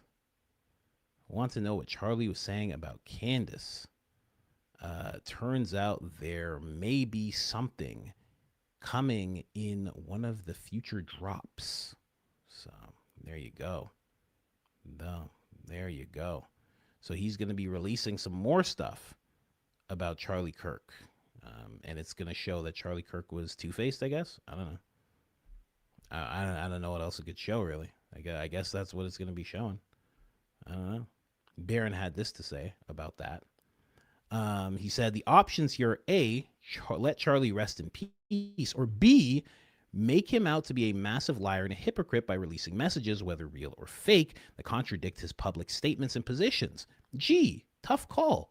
Well, it is a tough call. It is a tough call for them. They don't really know what else to do. So they're going to release something. We'll see. And then, of course, Andrew's like, someone's really scared. Don't know why he thinks Barron would be scared of text messages of Charlie saying stuff would be scary. You know, a lot of people just want to know what's going on. They want to know what happened. And again, I don't even care what he was saying about Candace. I don't care anymore. I'm past that point. With everything that's accumulated, especially when Barron showed that letter that Charlie wrote to Netanyahu, I didn't know. I heard about that letter and I took it for what people were saying. People were like, oh, it was like a love letter. And I was like, okay, he's like writing a love letter to BB. I'm like, that checks out. That's Charlie, like whatever. I didn't realize what that letter actually was. That timeline is just too much, you know? And like, is Turning Point going to have an issue with people pointing out that timeline of Charlie going against this foreign nation, of Charlie saying, I'm an American, I'm not from that country, whose side, what are you talking about? Him sitting down with Megyn Kelly, him sitting down with Ben Shapiro, being very odd with Ben Shapiro, being very kind of almost aggressive. Charlie wasn't aggressive in nature when he would sit down with people, but it was like kind of like aggressive towards not Ben himself, but towards the subject of that foreign nation in the Middle East, the greatest ally. I mean, that whole timeline just looks crazy. And when you look at that official timeline, Candace's might look a little different. I'm not sure. But you don't really have mention of Erica, right? You have mention, maybe Charlie slept in a separate room or something like that. You don't really have mention of Erica or people from Turning Point. You have mention of Charlie and his progressive changing of opinion. And if they throw themselves into that, I don't know. That would be weird. That would be another one of those things that Candace always talks about where it's like nobody asked you about that, yet you're talking about that for some reason, Anyway, let's jump over to someone said he's using real information in the wrong way. He's a schmuck. A schmuck. Someone says, before we move on, someone says Wolves and Finance episode yesterday, fire. I did not see it. I will check that out. Andrew's discrepancy in service is enough to never trust him again. Yeah, that's why Valhalla shows that type of thing, because it's not something that us civilians really think of. But if you're in it and you have access to it and you see that information, you then know that person shouldn't be trusted, or that's your feeling. And I guess that's true. If he did make that up, why make that up? It's a weird thing. It's like when he said he was a master mason. It's like, okay, I don't know. Seems made up. Not usually how master masons talk about the whole thing. They usually don't just drop out and stop being masons. They usually have to still pay their dues. Usually it's not a fun ride leaving the fraternity, as they call it. It's not a fun ride. It can be made really hard for you if you do leave it. So I don't know. There's a whole bunch of things when it comes to him. Like, what's going on with him? Someone else said, being a prior service, I can hear Andrew schniz and what he didn't do. You can hear his schniz? Tagged you on X, SS new pick between C and friend. What? Andrew Wilson uploaded vid 1 hour ago. The cursor on those pics he posted is from his live. Mama. Yeah, that's what I thought. It was from his live stream. Yeah, that makes a lot of sense. That makes the most sense here. So you tagged me on X. What'd you tag me in? Let's see. Yeah. Let's see. Blackline Brief. Did he tag me? Why am I in? Oh, he did tag me. Oh, what's up, bro? What's up, Blackline? We'll check that out in a second. Hold on. No. What is this? What are you showing me right now? What is this? Let me see here. Let me show this to the people here. Let me make that a little bigger. You still can't read it. It says right-wing loser Charlie Kirk is going to be at ISU tomorrow. I'm going to off him. Legal intent to off him. Arrest him. Sorry, LI. Trip is jeopardy after all this crap. Oh my God, such lunatics. No worry. Stay safe. The left is reaching dangerous. So this is forwarded. Who's this from? Is this just what Andrew has shown so far? Is that what that is? I don't know. I don't know about that. What is that? Let me see here. Yeah, okay, so this is just from his live stream. So he showed this. I guess this is more of what he showed. I'm going to off him, legal intent to off him, arrest me. Oh, they're saying arrest me. See, here's the thing with this. It's like, I guess what they're showing is, hey, look, this is what the left was saying. It's like, that's what the left's been saying for a long time. The left would say this about Candace. The left would say this about him all the time. All the time they would say stuff like this. They even visited his house. And he never said, okay, well, we have to move. He stayed in that house. After I think they actually came, they tried to come to his house. Some people, don't know who it was. But that's the type of thing that will happen. If you're, let's just say you're crafty, okay? You're really crafty with stuff. If you wanted to off someone and you didn't want it to look like you, what would you do? You start sending that person threats, but via someone else. You wouldn't be like, hey, it's us from the Philadelphia embassy and we're going to off you. We're coming at you. Wouldn't be like, hey, we're intelligence for Philadelphia and listen, we're coming after you, just so you know. Oh, yeah, we'll make it look like an accident. We're coming for you, bro. They wouldn't do that. They would set those same bots up that they have to start having the left push this narrative that someone's going to get you, someone's going to get you, someone's going to get you. And then they would get you, and then they'd be like, well, the left obviously did it. You know, if you're a crafty government, that's what you would do, obviously. I don't know. But that is interesting. Let's see here. Someone said Erica is no Hillary. Comparing Erica to Hillary is hilarious. Okay, let's jump over to Dee Dee. I found this is so interesting. Actually, I'll run through Candace really quick. I'll run through what Candace was saying really quick. Okay, there's all sorts of things she was touching on. Okay, witches, SD. Okay, let's go back. Bang, Candace. So this is what Jack had to say. Jack said, flashback, feminists paid witches to curse Charlie Kirk 2 days before his offing. Jack said this recently. Why? That's so weird. Why is he showing this now? Just flashback? I don't know. Anyway, Candace said, I traced this article to the writer who was for a long time based in Ukraine. Beyond that, the witches, quote unquote, had only just opened their Etsy store or Etsy account and were impersonating the identity of another woman on Instagram. If I recall, this is exactly what I just said. That's so funny. This is exactly what I just said you would do if you wanted to be crafty. I did not even plan this. I'm reading this blind with you guys. That is exactly what I said. This is exactly what you would do. You would have somebody who was based in Ukraine. and just opened the account and they were impersonating another woman on Instagram. This is exactly what you would do. If I recall, their website was only active for a few days. After the offing, the code for it was written by a young man in the Philippines. Since Turning Point USA has a relationship with the Daily Mail, they should perhaps reach out to the Ukraine-based reporter and get the identity of the person who purported to be the witch who casted the spell. Perhaps ask him why he felt so confident he was speaking to a witch when I was able to determine that the individual was impersonating another woman who was active on Instagram and who spoke with me willfully. This has always been an obvious hole in the story that could easily be solved by the Daily Mail. Wow. Jeez. Doesn't usually get that from Jack, but Jack got it today, boy. Oh man.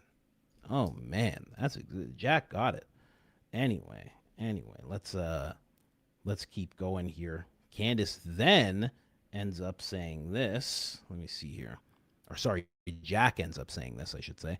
If I remember correctly, it started with Jezebel, then added a note. They then added a note after Charlie's offing, saying Jezebel condemns the shooting of Charlie in the strongest possible terms. We do not condone or encourage or excuse political violence of any kind, just profoundly sick.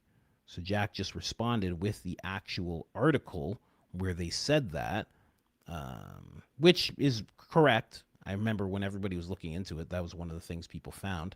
So there you go. I mean, Jack kind of just says this, but what Candace said still stands. Why aren't they looking into this deeper if they really want to know if that was true? Who knows? But this is another thing that Candace went into. The Crucible showed this footage, and they were saying how this is fake. It's fake footage, blah, blah, blah. I'll even read this. Will Candace answer this one? I understand you and your team did not edit the video. I think you were very careful with your words here. However, can you explain why this is the only proportion of the video you are showing? This small section, where's the rest of the frame? So that's very fun that he's doing this now, because he's now doing the exact same thing of only showing things on his show. He is literally saying, I'm dripping things out now. Gross, but still, you know what I mean? He's dripping out information, not dripping out DNA, just information. Be mature, okay? So Candace then says this. She says, I'm not sure what you're getting at. Nobody is playing tricks here. This is the footage without the aspect ratio adjusted by anyone. The footage shown in court was manipulated by the aspect ratio was adjusted to make everything on screen appear squeezed, including the cars. Someone says, Coach, Albuquerque needs you. Hey, I'm in. Let's go. I cannot assert whether that was done intentionally or incidentally. You and many others claim the manipulated footage is what overwhelmed you, and now you are desperately trying to manufacture conspiracy as a cope. Your questions regarding any adjustments should be directed at the Utah Attorney's Office, not me. There you go. That's what Candace had to say back. And then we keep going. What was let me see if I can even read this. Satanic. Okay. Children. All right. SSR. Okay. Why is she writing this? She just randomly wrote this at 10:45 in the morning? Wow. Okay. Why is she saying this? Anyway, let's get to it. After studying Mortal Kombat Ultra, Sigmund Freud, reading Chaos, and understanding that our Gov alongside Charlie West were as successful as they were intentional in creating a substance cocktail to drive people to do things to people. Let me get that word off the screen. Graping off people. I'll say that. I'll say grape instead of the actual word. Nothing will change until doctors are imprisoned. Okay. until doctors are imprisoned, the first victims' experiments. I have no idea why she's posting this. This is not a throwaway opinion related to any one case. This has been my consistent opinion. Oh, I think this might be talking about Lindsay Clancy without actually talking about her. Anyway, let me move on. I got to dig deeper into the Lindsay Clancy thing before I have a real opinion. But from what I've seen, it seems that the defense has said she did it, and the prosecution said she did it. That's what I've seen so far that stood out to me the most. They're grape. Yeah, grape. We say grape. We don't say the other word. We don't do that. We don't get lost in the sauce there. Here, let me just see. What does this person have to say?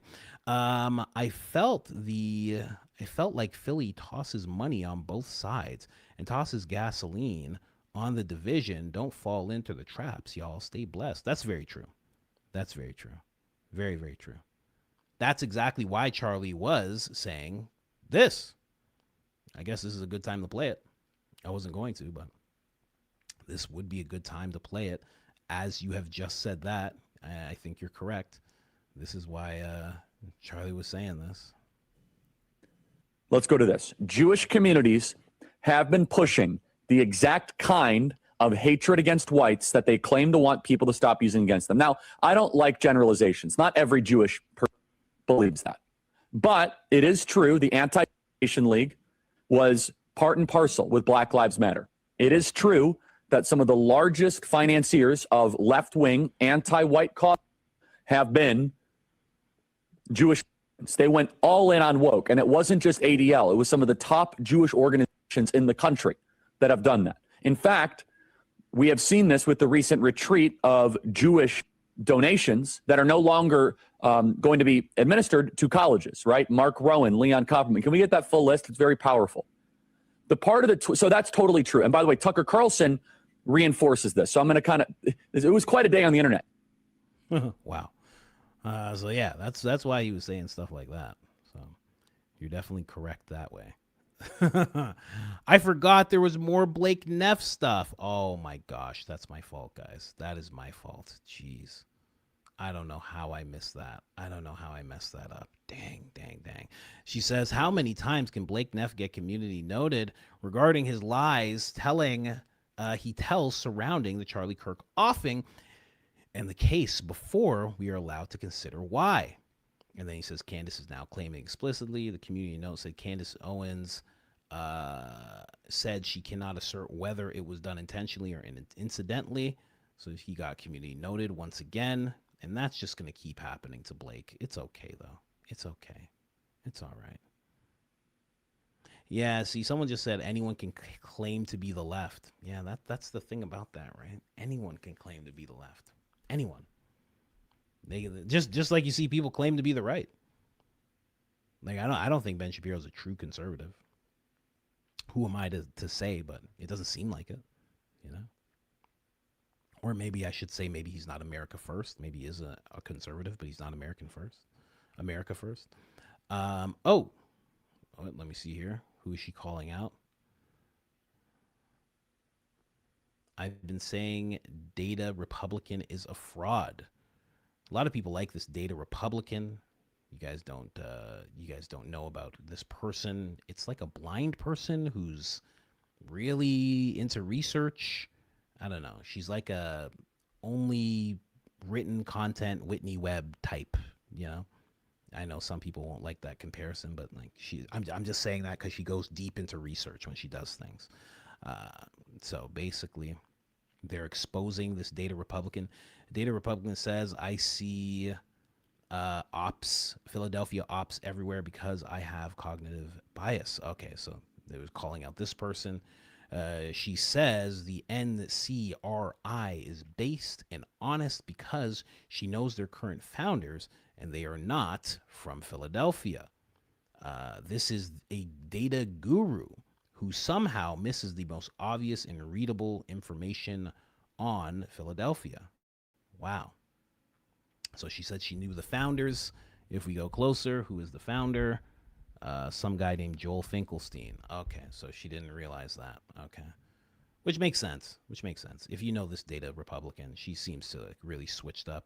And then Candace Owens had this to say. She says, "Oh, you mean the person who out of nowhere during the Tyler Robinson prelim created a thread accusing me of being a digital assassin responsible for death threats against Erica Kirk because I'm investigating the murder of I'm investigating what happened to her husband, is actually working with the deep state, whom incidentally do not want Charlie's offing investigative, colored me shocked that Turning Point was rapidly promoting her fake data as if it wasn't laughably obvious propaganda meant to criminalize noticing the case against Tyler Robinson is a deep state concoction. Yes, Data Republican is a total fraud who is clearly working in conjunction with the state and who can now be summarily dismissed.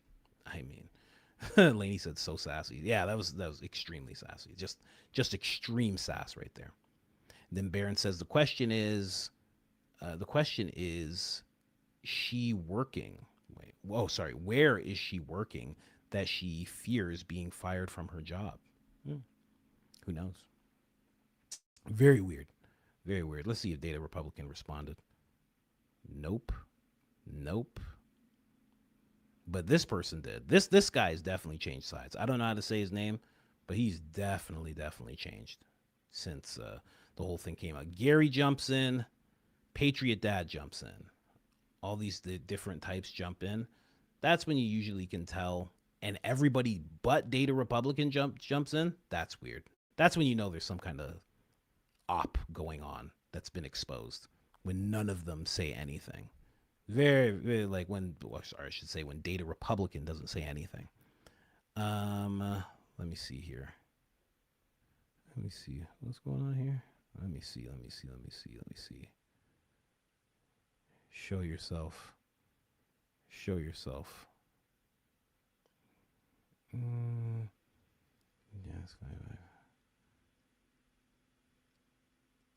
Here, let me just get rid of this person. Oh, there you go.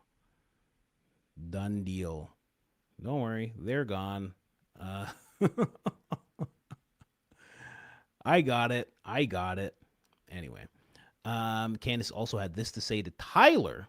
I have not seen Tyler speak up online about anything for a while, let alone Candace actually have something to say to him.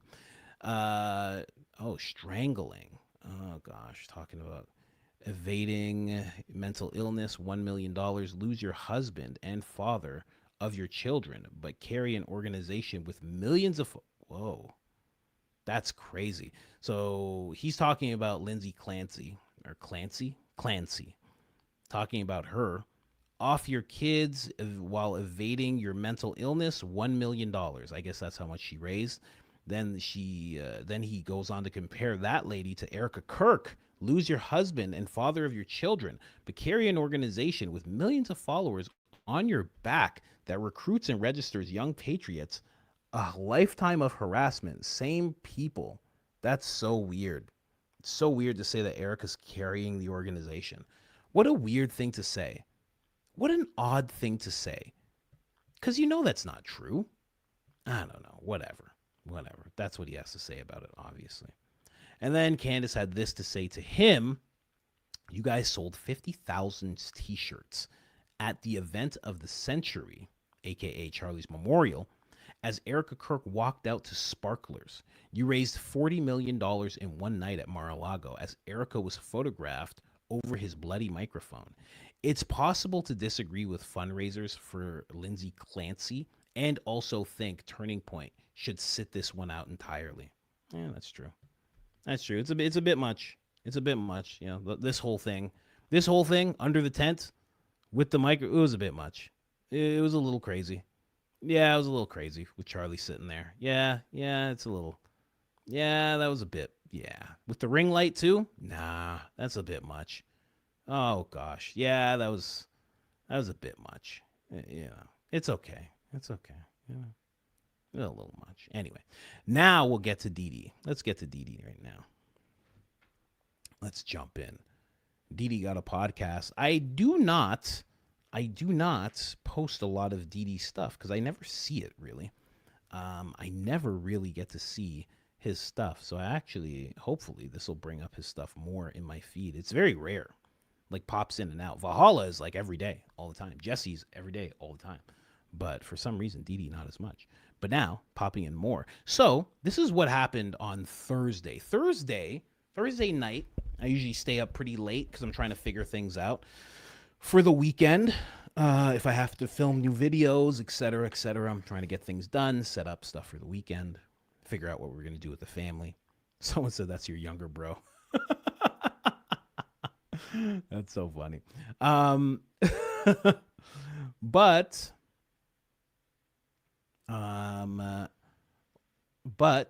I'm sitting there and I'm listening to this. I see This Is Strange, because that's the title of it. So This Is Strange. I debated Andrew Wilson's protege, my reaction. Or sorry, it says, I debated Andrew Wilson's protege? Question mark? My reaction. And I was like, what's he doing? I'm like, who is Andrew Wilson's protege? So like right away, I'm just listening via like hovering over the video. And then I click and I find myself at this part. Okay, so we're going to listen to this, and then we're going to go to the actual debate that he had. I just looked at dude and said, I never said anything about Israel. I never said anything about Messiah, bro. Where'd you get that from? You got to catch these people, because what he wanted to do was trap me. I never mentioned any other theories to you, bro. I'm talking about the case at hand. Why do you want to talk about things that we don't know to be true? How about we talk about the case that does exist? Which makes no sense. That's what I want to talk about. He like, nah, well, I want to talk about my assessment of their debate. That's what I want to talk about. You keep wanting to talk about the evidence.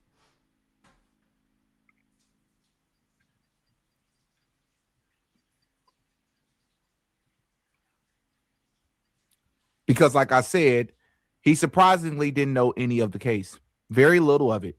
Like I would say out of 100% of what's been released after yesterday's conversation and his videos about this topic, which have only been maybe 2 or 3 that I've seen, I'm willing to state that Warren probably is familiar with, accepting of maybe 20, 25% of the case, if that. 25% may be a stretch. I think he's familiar with maybe closer to 15%. Meanwhile, I've been covering all of it, keeping up with most of it. I probably know 90% of everything, 95% of everything. But it's so much stuff, you forget a lot of it. The fact that all we have is blurry images, blurry videos, yet Warren is still convinced that there's overwhelming evidence. I think one of the biggest quotes that someone put in the comment section yesterday that I said to Warren is, so let me make sure I understand. You don't even know 80% of this case, yet you're 80% convinced that he's guilty? Y'all can't, you can't make this up. He goes, well, I don't want to just call you dumb. Let me ask you something, Warren. Why would you take the Israel angle? I never mentioned Israel, which makes me want to question, are you a Zionist? I never said that. Why are you putting words in my mouth? I said, I don't believe what happened to Charlie. He goes, well, what do you think happened? That's not important. Who cares? We can have fun and speculate and put our tinfoil hats on, as you all call it, another time. Right now, let's talk about the actual case and the actual evidence. You don't see anything wrong with it? He agrees with me majority of the video that I guess that it doesn't prove anything. Then at the end, I ask him, so why are you overwhelmingly convinced again? He goes, well, when you have 2 sets of confessions, man, it's kind of, are you kidding me? You are not that superficial. You're not. You're not that superficial. We just discussed the text messages, bro. You know, the text messages that sound like, I said the unusual text. He goes, well, shooting a person is unusual. Really? You know how many people get shot in Chicago on a weekly basis, bro? How many of them do you think are texting like they're from the late 1700s, early 1800s? How many? Those are 2 different types of unusual. Just because something is unusual does not mean that it automatically goes with another thing that's unusual. Those things don't add up. Why is he speaking like that? Right?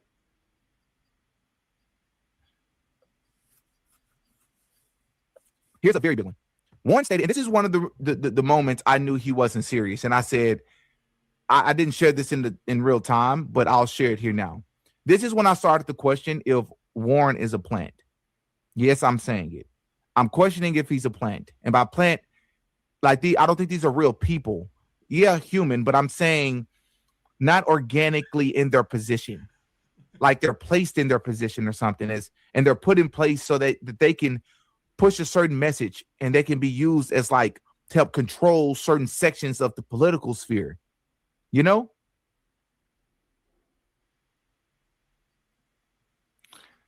At one point of the conversation, he goes, well, one of the issues I had with Candace was, why did she not double down, man? She disappointed me, bro. I'm looking to do like, you disappointed? I've been on your channel, and I'm about to show y'all his channel and his topics that he covers. What are you talking about, bro? You don't cover Candace Owens unless you're going against her topics. Like, why are you talking like you were rooting for Candace? He goes, man, she disappointed me, man. Like, she didn't double down on any of the things she's been saying. Like what? Like the Erica thing. Oh, this is gonna be fun. I go, okay, like what? What did she say about Erica in the past that she didn't say during the conversation with Andrew Wilson? He goes, well, she didn't double down. He asked her if Erica Kirk was complicit, and she freaking said no. I go, Warren, complicit in what? Complicit in killing Charlie. Warren, Candace Owens has never publicly said that Erica Kirk is complicit in killing Charlie Kirk. She's never said that TPUSA is complicit in unaliving Charlie. You're very intelligent, bro. Pay attention to the wording, the semantics. She's very careful with what she says and what she do not say. She said that they're complicit in a cover-up. And I gave him an example. If someone assaulted you right now in front of my face, I didn't tell them to do it. I don't know the person, but I defended them.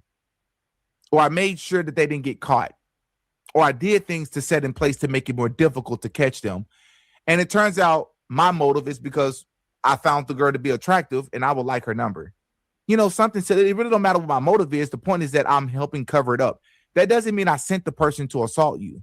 It doesn't mean that I assaulted you. That's called a cover up. You are assisting, you are complicit in a cover up. All right, not the direct crime itself. He goes, yeah, well, she could have, man, we all know what she mean. No, that's not how this works. You can't hear Candace say one thing, take the next illogical jump that she didn't say something, but it made you think that she said something. So now you're going to say, well, she may as well have said it, so I'm going to say she said it. No, that's not how it works. That's not how it works. I said, it's also very strange. He said, well, I still don't like that she should have just kept her word and just stood on it. Stood on what? She did stand on it, bro. She never said that Erica did something to Charlie. Well, man, all right, man. I see what you're saying. I just don't understand why she didn't. I'm like, oh my gosh, it's no getting through to this guy. I just presented something that is factual to him. He's rejecting it. But he's the one that's about critically thinking. I'm baffled.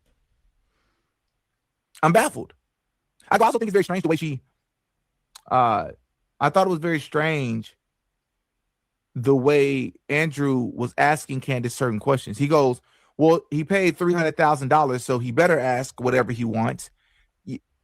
So this is the part where I'm like, what's going on with this debate? I'm like, I have to go check this out. So the part that he mentioned, right? The part that he mentioned, and I'll just go here and just write it in. Be careful.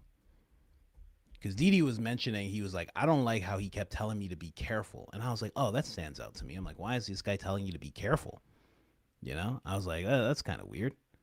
Right. So I'm like, let's check out every part where, you know, he was told to be careful. Right. So we'll just start here. Right. And here's the thing. Like, I saw someone in the comments, they're like, oh, man, and the Warren, he's a really level-headed dude. And yeah, that's what I know Warren to be, too. I've been following Warren since before he was on Rogan. Been following him for a long time. Probably around the time that whatever happened at the school he says he was fired from. Hard to find information on it. In fact, the whole story of him being fired because he was teaching kids to critically think is only from him, and you can't actually find a statement from the school talking about firing him, which I found very weird. And that was a rabbit hole I went down because of this podcast from Didi. But I've always found him to be very level-headed. I always said he was like a young Jordan Peterson. That's what he always seemed like to me. But here, in this conversation, when it came to Candace in front of Didi, I don't know. He just kind of, all that just kind of disappeared. It was really weird. Really weird.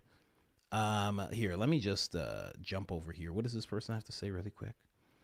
Didi found the clip of Charlie Kirk on Grant Cardone, YouTube, 9/12 timestamp, where he himself says he truly fears not the left.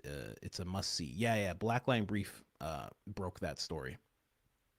He was the one that broke that story, where he says he's fearing people actually turning on him. He's talking about a Judas type. But let's get to this. Okay, so this is I'm just gonna go through every point where he told him to be careful. It was just weird. I don't know. That's why I just said. How is it on double speed? I promise you guys I didn't have it on double speed. Anyway. Candace Owens is the one that said those words. There's a lot of theories that I could throw out there, but I'm going to be careful with my language as well. Okay. I got you. I do want to be clear here because I just met you, man. I don't know if you be. Go ahead. I just felt like she backpedaled a little bit, and I thought it was a little bit weak. But like even on that point, I thought you just. I understand there's people trying to trap her by asking her. She's never said that they were complicit in unaliving Charlie, though, bro. Ever. I know, but there was That's kind important. of that. You're right. No, she's not that stupid. She's smart, but. So you're saying even though she's never stated that, because she's very intelligent with her language and careful with her language, you're saying even though she's never stated it, you've surely, when you're watching Candace's show, there's been times you're like, oh, that bitch is crazy, dude. She had something to do with this. Like but she's not stupid enough to say it, but right. Even for him to call her the B word seems so out of character for Warren. I'm like, huh. Like right off the bat, I'm like, this is weird, you know? So my question to you though, Warren, is so you just conceded the point that Candace has never said it and she's careful not to say it. And even though she's never said it, when asked about it directly, she should not only say something that can get herself in a legal pickle. No, she played it well. She should also say something that she's never said before. No, you're right. You're right. No, I thought she played it well. I was just you just criticized her for it. Well, it just felt weak. It just felt weak because she's been kind of I get your point. Okay, but I think she could have gone harder on Turning Point after all the shows, after all she said. Totally agree. But you and I will agree that there was so much more that Candace could have said, but they spoke for like 3.5 hours, and there were certain things because she was mostly the one getting grilled. Yeah. Andrew Wilson, like I said, we'll get into the evidence. So just so the audience is keeping track. The images of Tyler Robinson, supposedly, all of Granny, there's no proof that that's Tyler Robinson. And if it's proof, that I'll concede to that. There's no proof. Warren agrees. Same thing with this car. Warren did say he hasn't looked into that very much. I have. Well, I'm not saying, we don't, there's evidence. I don't know because the evidence hasn't gone to trial yet. So, you're right. It could all be the state. Fair. It could and the police could be lying. But there is a confession. He does confess to it. His parents.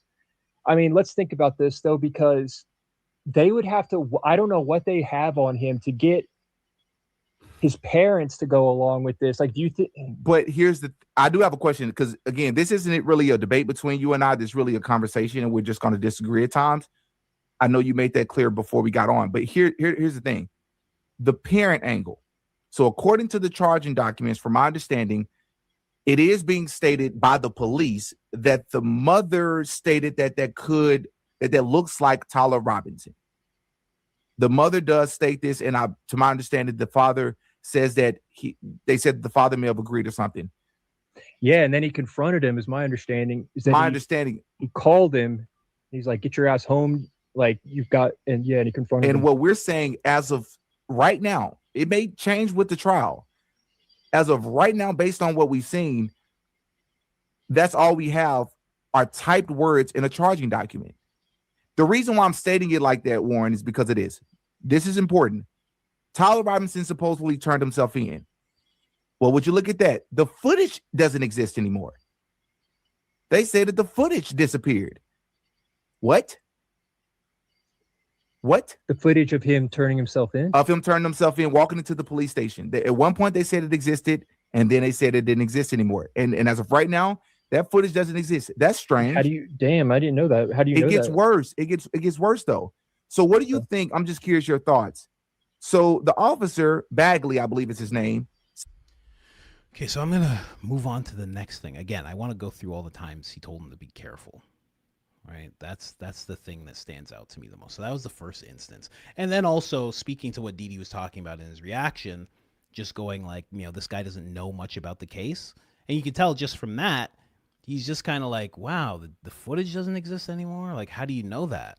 He's trying to kind of go down a rabbit hole of what makes you think these things, rather than engaging with the evidence that Didi is presenting. And just saying, okay, so that's verified. And Didi will say, yes, that's verified. That's been said by this, like instead of having that kind of conversation, he's trying to go down like this, what do you think type of thing more so. Here's another instance of that. I don't know if you have agendas behind your questioning. And okay. I got to be careful we're talking about, multi-million-dollar 501c3s. And I can speculate and I can say everything's alleged. I can say all the careful framings. In our first conversation, I'm not comfortable with going down the theories.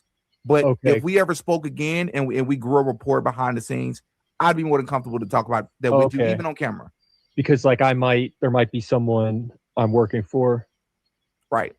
Okay. But I would like to talk about the evidence. Okay, let's do it. So what have we not talked about? Okay. So have you seen, let me put that on the screen.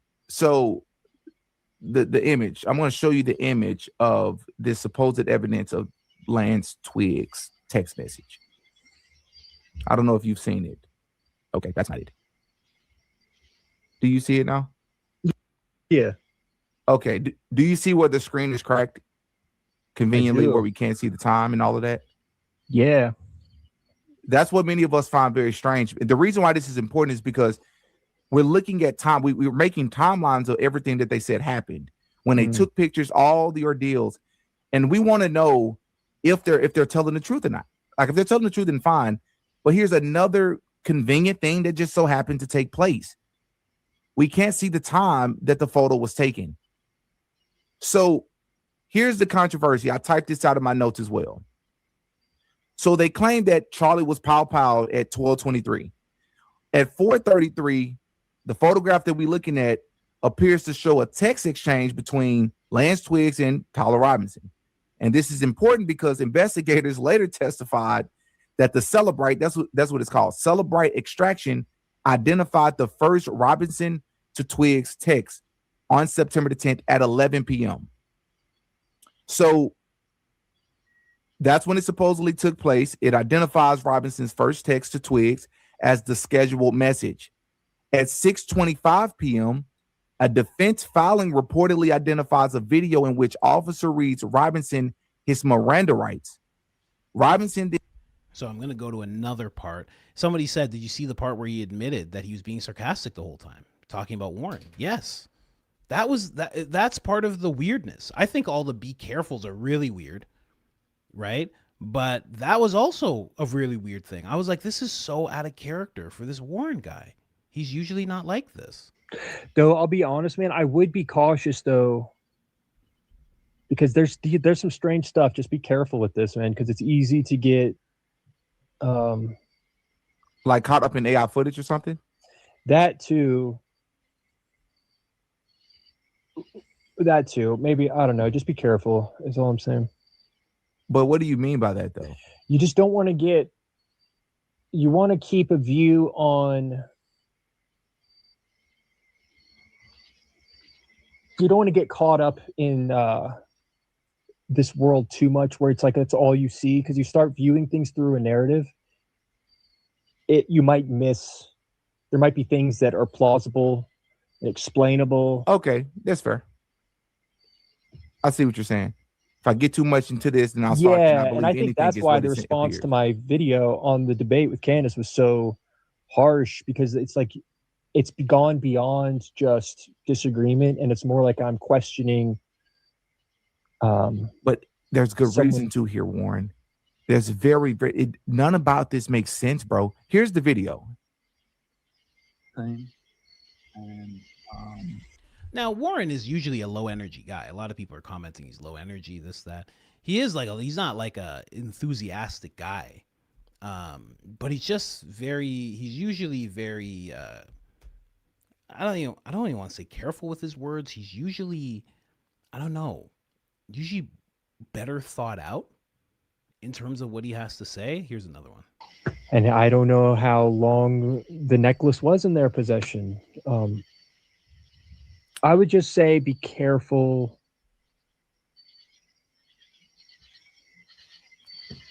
Some of these things are more interesting than others. Just be careful reading too much into it. Like the lateral crawl thing. Sure. I understand what you're saying.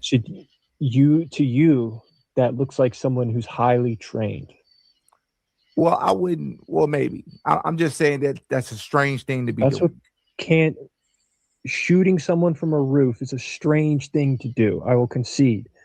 But if you're going to try and crawl to the edge of a roof holding a rifle, you're going to, if I hand you a rifle right now and ask you to simulate pretend someone's down there, you got to sneak it. You're going to do something that looks very similar.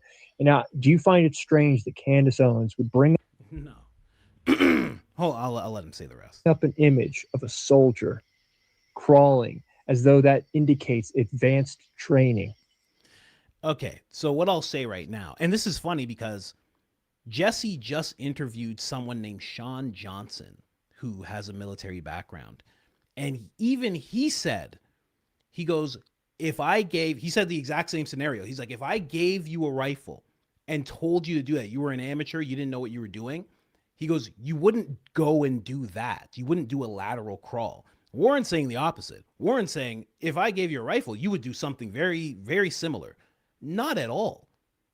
And I think even Sean Johnson said in Jesse's interview, I think he said you would get down and it would be too hot and you would figure it out. You'd be like, oh, geez, this is too hot. Oh, God. Okay, rifle over here. Okay, no, don't point it at my head. Okay. Like you would be figuring out what to do. You'd be like, I don't know. You'd probably get down 10 feet from the ledge, maybe even more. And you'd probably just start doing this because that's the only thing we know to do. Or some people probably start crawling. They don't know anything. They're like, okay, let me just crawl. So, like a more like thinking person would be like, okay, I know this. I know how to do this. I would do this. But you wouldn't be like, let me get down and do this lateral crawl thing. No way you would think of doing that. So it's just weird things like that that stood out to me. Very, very weird debate, man. Very weird debate. And then he says it again. More be careful. And there's some, just be careful because you don't want to go down. You don't let this consume you.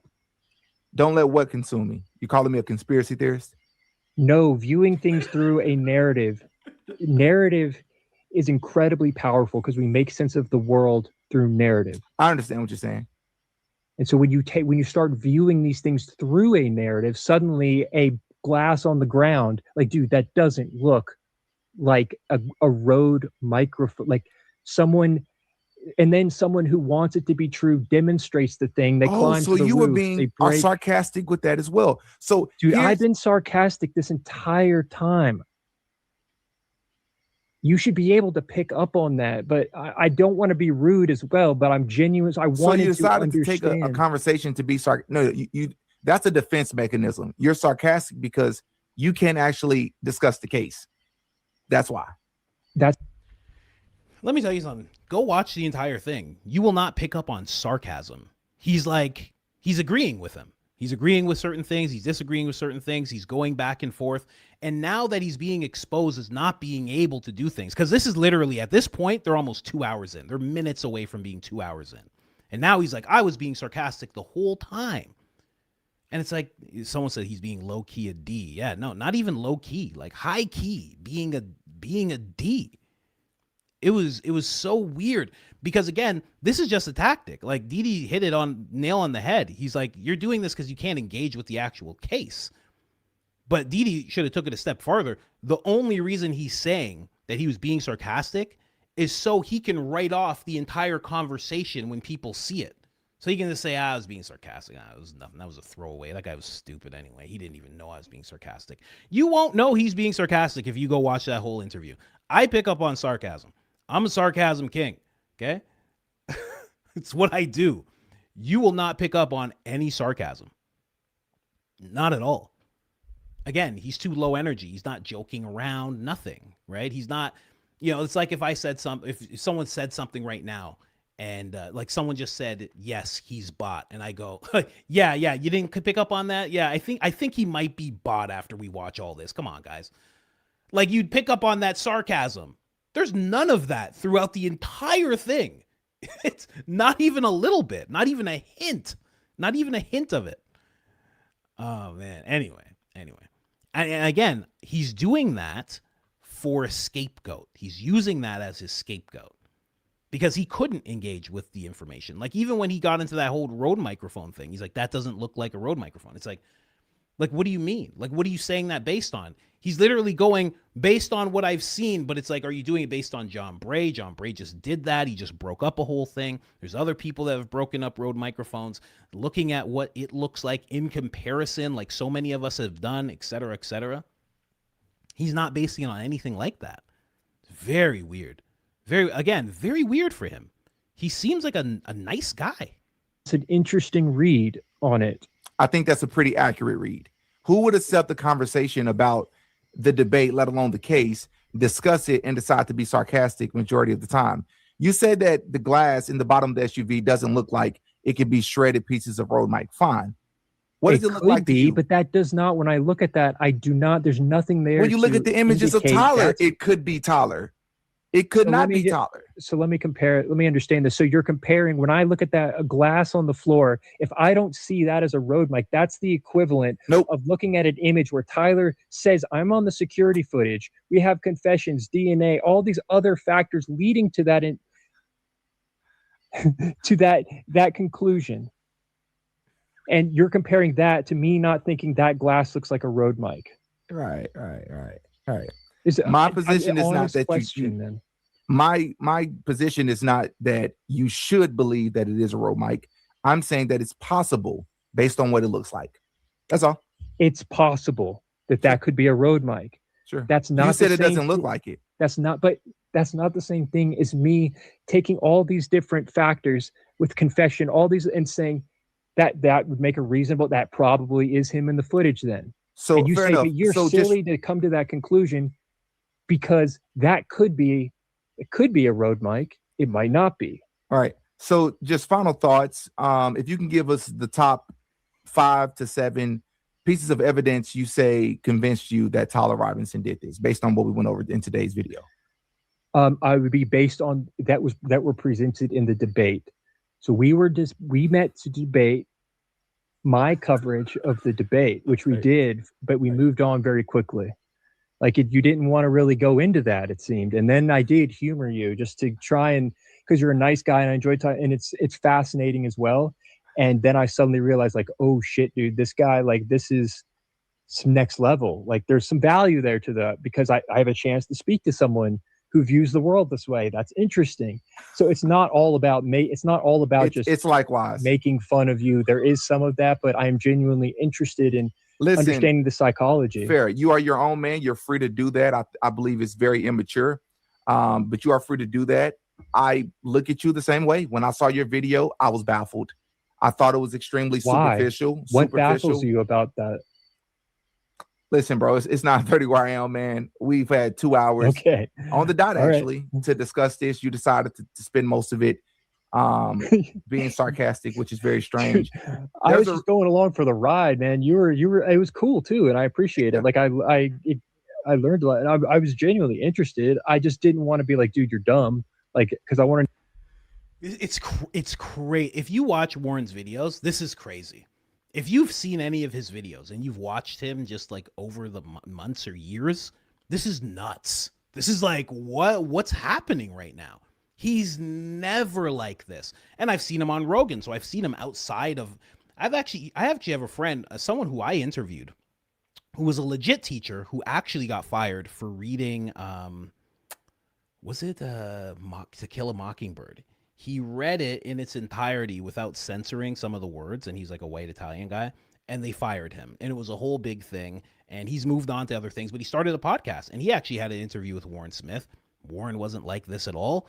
I've seen him on Joe Rogan. He wasn't like this at all. It was so weird for him to just think he could treat Didi like this for the sole reason that Didi supports some things that Candace says, and he doesn't support some things that he says.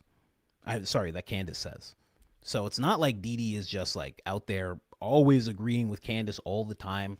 I mean, he's a really strong debater. I didn't realize that until I watched this, because Warren couldn't handle him. And that's, in the debate world, that's pretty big for Didi, honestly. But for him to act like as if Didi was like this underling, this dumb underling that he just didn't want to call dumb, is crazy. And yeah, it made me think exactly what Didi said. Like, because when he said, "Is Warren a plant?" He's like, "Yes, I'm saying that." I was like, okay, I have to see this, because I don't think that about Warren. But I mean, my mind has been changed just based on this. It was so, like, because what reason do you, and here's another thing. It's not like you watch Didi and Didi has a lore to him like the left looks at Charlie Kirk, right? Well, the left will look at Charlie Kirk and just be like, I'm just going to be an all-out jerk to this person because I know what he represents. Warren is acting like Didi is that. Like he's already has, like, how do you even have this opinion of? You probably don't even know much of his work. So how did you develop this opinion that you're going to be patronizing and you're going to be sarcastic and you're going to reference him as being dumb? Like, how did you get there? It's so weird. It was just so off-putting for me. I was like, what? And then when Didi just smiles and he's like, final thoughts, man. I was like, oh, when I was watching it live, blind for the first time, I was like, oh. I'm like, he's just ending it. He's just telling this guy it's time for you to go. I was like, oh my gosh. I'm like, can you do that? And I'm like, yeah, he can. It's his show. It's his channel. He can just tell the guy, kick rocks. It's time for you to kick rocks, my friend. Wild, wild stuff. And if you keep watching, it's just like, it's weird, man. And to hear what you thought, you know. All right, yeah, for sure. So what are those top 7 pieces of evidence? Is it the blur?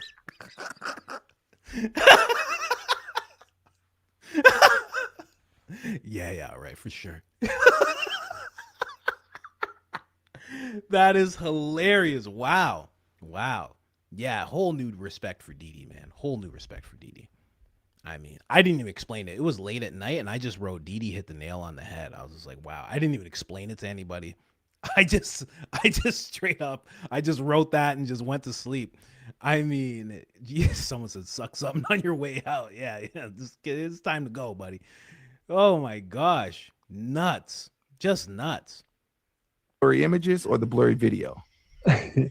A confession is multiple confessions seems like something that is not insignificant. Now, yeah, they might be forced. It might all be phony, but we literally spoke about those pieces of evidence, and while they're in question, he's still calling it confessions. Okay. My understanding is that he says in text, there are text messages. My understanding is there are text messages where he says, yeah, you'll see me in the footage. They discussed it in the debate. His parents discussing it with him, confronting him on it. He confessed. He turned himself in, finding DNA, finding a rifle that they say belonged to his grandfather, and then security footage. There are things that are strange. People should think for themselves, but also don't lash out at people who are the ones who are actually don't have their minds made up, who are actually leaving room for the unknown. But you say this, you don't have your mind made up, but the position you seem to take doesn't seem that way at all. No, I've made it as clear as I can, where I think it is more likely, like if I were to put my money, actual money, on based on what is available, based on the data points, what would most likely yield a return on my investment, that's where I would put my money. It's not that I feel a certain way about Candace or Andrew. Yeah. That's just rational thought. Okay. Hey, I have to state here before you go, man. It's a bit. I'm new to this, and I think it's very clear how naive I am to discussing topics with people that I deem to be intelligent. And I mean that genuinely, who decide to be misleading with their intent and just I apologize. very passive aggressive. No, I apologize I do want to say if this out that was loud. manipulative. It kind of scares me. I'm going to be honest. That's a bit dangerous to me. I'm afraid of people like you, bro, because people like you that can come off that way. Maybe if I had known you for a number of years, I would have clocked the sarcasm and passive aggressive energy a lot sooner. But because I don't know you, in your videos, you come off as very laid back and reserved. That I just truly felt like this was your approach. But you're one of those people you gotta watch, man, because I guess you think you're so smart that you can get one over on a person you don't deem to be intelligent. Wow. And there's like an inside joke happening the entire time, and I'm the only one that don't understand it. Wow. It's extremely rude, and I think it undermines you and your intelligence to approach a conversation about a case that you clearly don't know very much about. Wow. Well, I don't mean, I apologize if it is rude. It just kind of course, started when is playing being out that passive way. aggressive in a serious conversation not rude? I wasn't trying to be passive. I wasn't passive aggressive. That's a different. I'm not being aggressive. Like what would an example of me being aggressive be in this conversation? Okay. Cool. Well, I mean, cool. You can label these things to people, but you are a nice guy, man. I actually believe that you're serious when you say that, and part of the reason I yeah. believe that is because I am a nice guy. I'm not a rude person. You are, yeah. I'm a passionate person. But then you have people who think that they're so smart that certain people in conversations are beneath them. Look, to be fair, it started as a point where I was trying to make a point about Candace, and I genuinely felt let down. Like she just kind of like wussed out. That's how me and many others felt about your video, brother. I think it was very superficial. And I think the way you're covering this case is very superficial, or I should say covering the way you covered the debate. It was very one-sided. You say you mentioned Andrew. You mentioned at the very ending. Of course, you're free to do and talk whatever you want about. Talk about whatever you want in your videos for sure. All I'm going to say is I have a right as a person that respected you and your views to be a bit more objective. You said have you watched my content before this, or was this you just kind of like upset with me for talking about Candace? No, that's the reason I had an issue with it. Like I was like, dude, your content is super dope. You're like common sense. You're very objective, or at least you came off as very objective. So that's what led me to that conclusion. I wouldn't have known. Why does it upset you that like what I said in that video? Like, why would that mean you're not going to talk to me? Well, I didn't say I'm not going to talk to you, bro. I didn't say that. Okay, well, that's all I'm asking for. Is just like don't let disagreement over. I totally agree. I don't hate you. I don't dislike you. I was just disappointed in the video. Humans, we're always going to disagree on something. There's no beef here at all. I still respect you as a intellectual, despite you not giving me the same respect. I'm trying. I get your point. I don't need you to try. I don't want your respect, to be honest with you, Warren. You're going to have mine. That's all that matters. I think it's cornball behavior to approach another grown man with that approach, right? If you were speaking to an idiot or somebody you deemed to be an idiot, which is probably your perspective, I will better understand. I'm an educated man. That was unnecessary to approach it. You cheated the audience. Yeah. Where? Wow. My wife said I was riveted. Yeah, when she came in, I was like, I should like be going to bed, and I was just like, I love watching interactions between people like this. I love it. Look look at Warren's face. Look at Dee Dee's face. You see what I mean? Like, I love watching stuff like that. I love when somebody is just like, they've been being the way that they are, and now there's this real situation happening where both people are just being themselves. Because clearly this is how Warren really is. This is how he actually is, right? And Dee Dee is now just being himself. He's out of the host role. You know, he's still being respectful. He's still staying within his character. Andrew is now coming out of this role that he plays online, and he is now being his true character.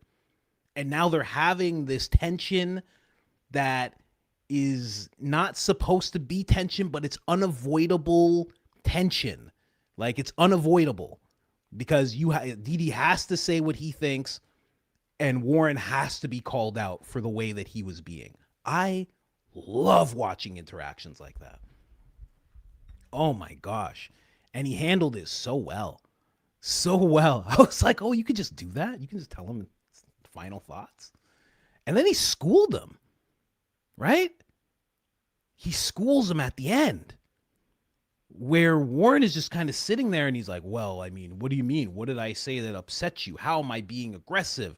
But then also comes and says, well, I didn't want to call you dumb.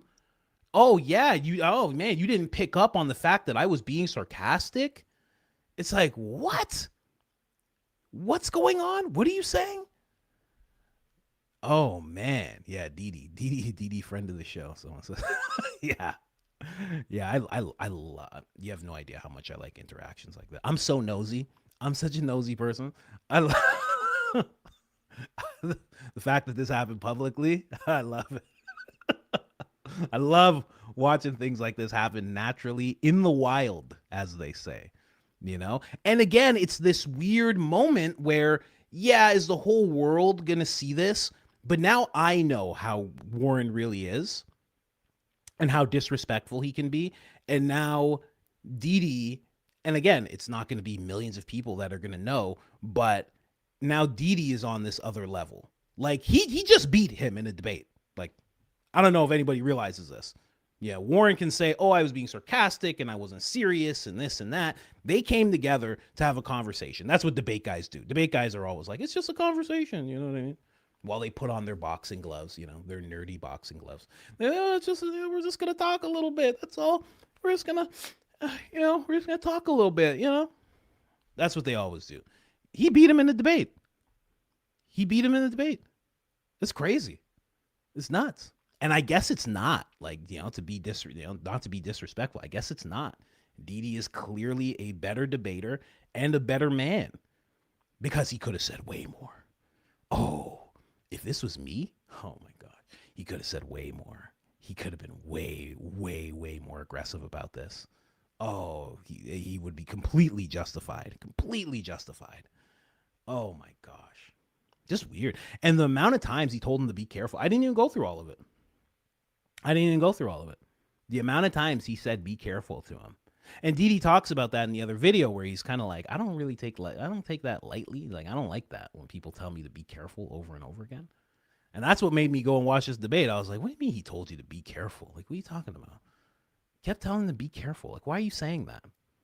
Especially, you don't even know. It's not like these two are friends for years and they're having this conversation. They don't even know each other. I couldn't think of telling someone I don't know to be careful multiple times, very ominously, weirdly, right? And kind of justify it at times, but then other times I'm just kind of saying it as they're saying something that I don't agree with. I don't know. It's weird, man. It was a DD 2028. He could run wherever he's at. If he's been there for, how long is it when you want to run for Congress? I think it's 7 years. You got to live in your state. You got to live in a state for 7 years. Go ahead and run. You have that option too, man. You got that option too. I always tell people that. You can do it. You can do that. It's your right. It's literally your birthright as an American. Go and run. You know, we need more normal people in office and less of these weird occultists who all get together and do weird things. You need normal people in there, man. Anyway. Where is this coming from suddenly? Are you like reading comments or something? No. Like what caused this flip? Because I was like, I feel because your sarcasm and your passive aggressiveness picked up at the end, and you specifically said, I've been sarcastic throughout this entire interview. Excuse me? Oh, I don't take it that way, dude. I mean, there was like I shouldn't trust what you tell me. Okay. All right. I mean, I'm genuinely trying to explore these things and make certain points.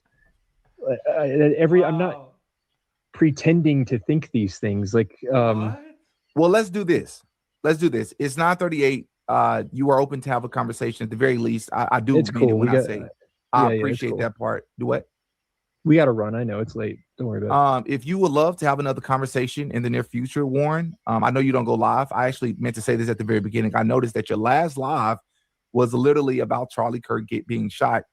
And ironically, my first time seeing the footage was on camera, and I cried. I was on live, and I went to Twitter or X, not expecting to see it, and I saw the footage, and I cried. And so I thought that was incredible. That was displayed all across the internet, blew my mind. Tragic. And so I think one thing we can end this video on a high note is that we both respected many things about Charlie Kirk. I think we can. That's wild. That's wild. This is Candace Owens level debating, man. Where you school the person at the end. This is just like Candace and Andrew. You school the guy. You school the guy at the end. That's crazy. Man. That is something else. Jeez. Oh, man. Interesting. Very interesting. And then for him at the end to be like, oh, well, I said I was being sarcastic, but come on, don't take it that way. He said I was sarcastic for the whole conversation. He said the entire conversation he's being sarcastic. And then he's like, don't take it. It just gets worse. It just gets worse. As you listen to it, it just keeps getting worse. It's so crazy. That's nuts. Oh my gosh. So weird. That is so, that's yeah, very weird. Very weird. So I wonder. I did go down a rabbit hole where I was like, I'm like, did I get hoodwinked again? Because I've been following Warren again since I think he was at like 100,000 subscribers, like really low in numbers. I've been following him. I'm like, did I get hoodwinked again? Because I remember when I was playing years ago, comment section will always kind of, there's geniuses in the comment section, right? In the community, there's geniuses. And somebody, as I was playing one of the clips one time, I wasn't live, so it was just like in the comments after. And I would always read them and interact. And someone was like, that clip was fake. Because it was a clip of him talking with a student, but the student wasn't there. And he's like, this is fake. Like, this guy's not real. And I was like, what are you talking about? And then I went down that rabbit hole. I'm like, wait a second. I'm like, wait a second. I started looking for the school, and I was like, is he the only one that's ever told the story about getting fired for teaching critical thinking to students? And you couldn't verify it anywhere. You couldn't verify it via a student. I couldn't verify it via the school. And then as much as I could find, it wasn't that he was a teacher. He was an instructor of some kind. And I was like, what is going on? I'm like, what is happening right now? How many people are going to hoodwink me? Next week, Candace comes back just waving a blue and white flag. She comes back. Oh, da, da, da. Forget how that music goes. How many times am I going to get hoodwinked over here, man? Come on. That's crazy. Wild backpedal. Candace is going to come waving a blue and white flag. Charlie's going to be there. They're both going to be giving me the middle finger. And I'm just going to be like, are you for real right now? And Trump's going to be like, one thing I've always loved, and you can ask anyone, I've always loved communism. I've always thought to myself, I love this classless society, everybody level playing field. So me and Mondani here, we're working out a plan for communism for the entire country, even Canada, because screw those guys. They'll be communists if we're communists. Just getting tricked. They're just tricking me. Anyway. Both agree on that. I do believe that Charlie Kirk was well on his way to becoming president of this country. I do not believe J.D. Vance or Marco Rubio would have beat out Charlie Kirk. I think he had the youth, and I think that is incredibly powerful. And so for me, I just want to know what happened, and I care about what's been presented, what has not been presented. The same as at least the words that you say. I don't care about how I feel about Candace or Andrew Wilson or anybody else. I care about the evidence that's been presented, the narrative that they've given us. You say be careful with narratives. Well, it's also narratives when the feds give us certain things. And we also can agree, I'm sure, that the feds have a history of lying. And so at the very least, they should be put through the ringer. We should scrutinize the evidence. And as I've demonstrated, I think very easily in today's episode, despite Warren's very unserious behavior that I'm deeming to be unserious at times, I think I've demonstrated that there are a lot of irregularities with this case. And I am not convinced, based on what they've given us, that Tyler Robinson took out Charlie Kirk with one shot from the rooftop of the Losey Center. Not to mention there are so many other things that we didn't get to. But again, if Warren decides to come on, maybe we can. Warren's very unserious behavior. Oh, Lee. Warren's is like, this is crazy. Oh my gosh. Warren's not crying. He's not crying. He's fine with it. You know? Get to that next time. Stay curious, man. Keep doing your thing. There's nothing wrong with pursuing truth. Shoot, they're gonna hate me. I didn't get any of these super chats. Warren, you can stick around if you want for the super chats. I'm gonna try to get to like 30 of them. 30? Okay, I'm gonna run then for 30. Thanks for having me on, dude. Stay curious, all right? All right, man. All right, thanks. Whew. Yeah, that whole thing was crazy. That was crazy. And then in the reaction, Didi actually goes through Warren's his profile, his Twitter page, his YouTube channel. I forgot how much of this I watched. I watched a lot of this. Here, check this part. Topics. Didi unsubscribed. Look at that. He unsubscribed from Warren's. He's like, yeah, nah, you ain't getting my follow no more. That is so funny. That is so funny. Let me see if that's zoomed in enough. Okay, let me move this chat so you all can see it. What do you notice about his video titles? Let's scroll a little bit. So we got Andrew Wilson confronts Candace and proves she has no evidence. Student shuts down my interview. Show him DEI is racist. RFK confronts Dana Bash. Woke reporter. How one man exposed the threat of Islam and Zionism. I'm sorry, he only says Islam here. Nothing about Zionism, okay? Dr. Fauci exposed. Leftist radio host realizes he was wrong. You seeing a trend? Look at this one. Leftist debater discovers the secret that makes Andrew Wilson so unstoppable. Something else I want you to notice are the views that he gets. I root for everybody. Get as many views as you can get. I'm rooting for you. But I'm telling you as a content creator that this is not always normal. It's not always normal to consistently get these types of views, especially for 8-9 minute videos. Consistently. I'm just stating that things like this, I'm not stating it as a fact, but things like this make me question if people like this are plants. Yeah, I gotta agree. And I just didn't notice. I just didn't notice until he said it. And then I started looking into it and I'm like, maybe. I don't know. I'll never be able to. You'll never know, right? Unless people start showing their bank accounts or something like that, their business bank accounts. You'll never know. You'll never know. So I just found that so interesting. That entire interaction was so interesting to me, you know? So Didi handled business there. That was great. Someone said, you lost the debate, dude. Get the memo. Yeah, it was crazy. Didi, my AR boy. Sorry. We're raised right down here. But don't approach with disrespect. Bless your heart, baby. Yeah, that's a bless your heart type of moment when he did that, man. That's crazy. I tagged you on Twitter. More funny today, please. Coach, please have Didi on the show stat. Me and Didi were I was supposed to have him on the show, or I was supposed to do his show.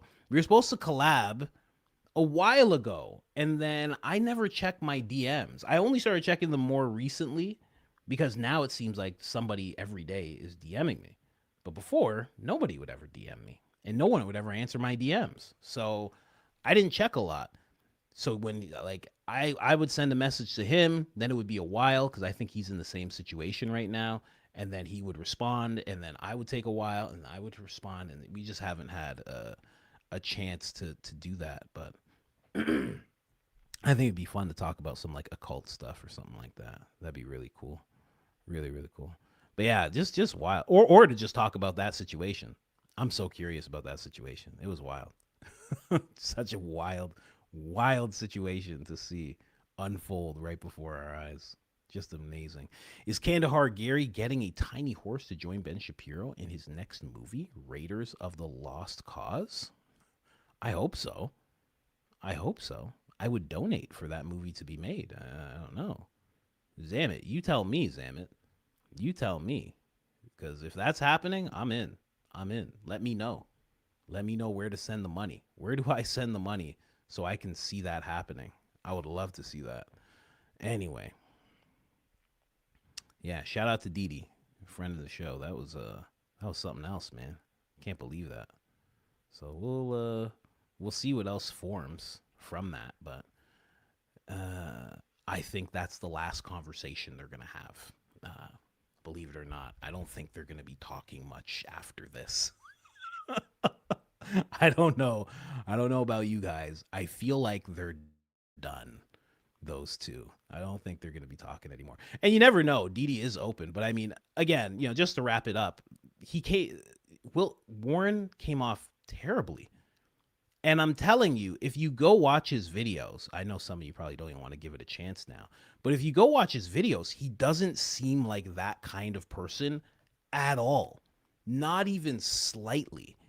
He's always respectful to the people that he covers, even if he doesn't like their worldview. He's respectful to them. He's well thought out. Definitely never calls anybody a B or anything. I've never heard that. Of course, that word's reserved for Candace, which I found pretty crazy in and of itself. You never see that type of behavior from him. So that's the thing that makes me think he's a plant, because if you notice when it comes to people, and again, I don't know that he is, but I'm just saying, when it comes to people like Tim Pool out of nowhere, when he decided to attack Candace, it was just like, everybody was like, what's going on? And he's slamming the desk and he's screaming about Candace, and you're like, where's this even coming from? When Alex started attacking Candace, you're like, what is this? What is this out of nowhere? And you notice that these people, these conservative, quote unquote, even Officer Tatum, you notice that their character and the intensity towards Candace, it heightens so much. You don't hear this type of intensity towards any other culture war, BS, left-right narrative thing they cover. But for some reason, for Candace, the intensity just goes to a 10. And, Warren wasn't quite like, Tim Pool or Alex, who are fighting right now, which is really funny. They're fighting about who's the bigger shill, which is just beautiful. Mwah. Mwah. You both win. You both win. Don't even worry about it. But yeah, just seeing that come out of nowhere for him is just unsettling. Didi's right. When he says like, hey, that kind of scares me, like people like you scare me. That's about right. Cause that's a weird thing to do. Just out of nowhere, you don't know someone, you're like, you know what? I'm actually being sarcastic. You have no idea what it's like to interview someone that you don't know, and you're sitting down with them and you don't know how the conversation, and then all of a sudden they look at you and they go, I've been being sarcastic the whole time. That's crazy. That's actually crazy. You guys don't know. You don't interview people. I've done hundreds of interviews. That's nuts. For someone to say that after 2 hours of talking to them, that's crazy. I had an interview with a leftist journalist, which it was very much similar energy. He felt like he was looking directly at Charlie Kirk when he was looking at me. And he would be nice at first, and then he would get real like mean. And then I would rein it in. I'd be like, come on, man, we're trying to be civil here. And then he kind of pull back, and then he'd get real mean. And he just kept on doing that throughout the whole thing. It still wasn't as bad as what happened, because we were able to still be friendly out throughout the whole thing. Warren just at one point was like, I don't know. I thought you were dumb, and I was joking the whole time. I don't know. I don't know what's going on with you. I was just trying to see your worldview. The guy was acting like he was watching National Geographics. He was acting like he was doing National Geographics, watching a Didi in the wild. Oh, I don't know. It was just cool to see someone that thought like you. It's just so stupid. It's crazy, man. crazy. Anyway. Yeah, and exactly. Disrespectful to the audience. Yeah. It really was. To say that at the end it's so weird. The whole thing's so weird. I mean, I couldn't explain it to you if I had to. So, Big Goy Paloy said it was quite racist. I mean, that's how it feels when you see something like that. It does feel that way. Because again, it's kind of like what I was saying about Blake. I was like, well, Blake didn't really know Candace. He never had a conversation with Candace. So why does he feel this way about Candace? Like, what is it about her that's irking him?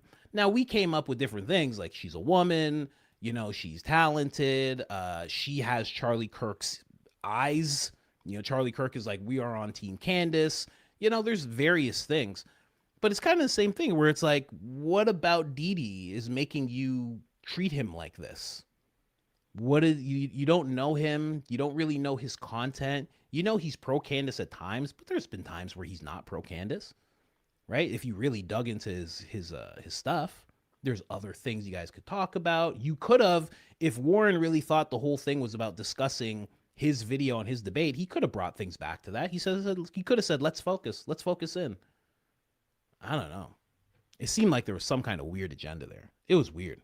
The whole thing was weird. Anyway, let's get to these coffees. Hey, Coach, you inspired me to get working on my YouTube channel finally. Great, do it. Got 2 new videos up and way more on the way. Shouted you out at 16 minutes, 18 seconds in my solo catch and cook video. Thanks for all you do. Well, tell me what the video is. What's the channel called? Come on. What do you mean? Is it Buster Boyd? I'll search Buster Boyd. Let's stalk this person. Let's see. Is it Buster Boyd? I wonder what it is. It'd be crazy if it was. Let's see.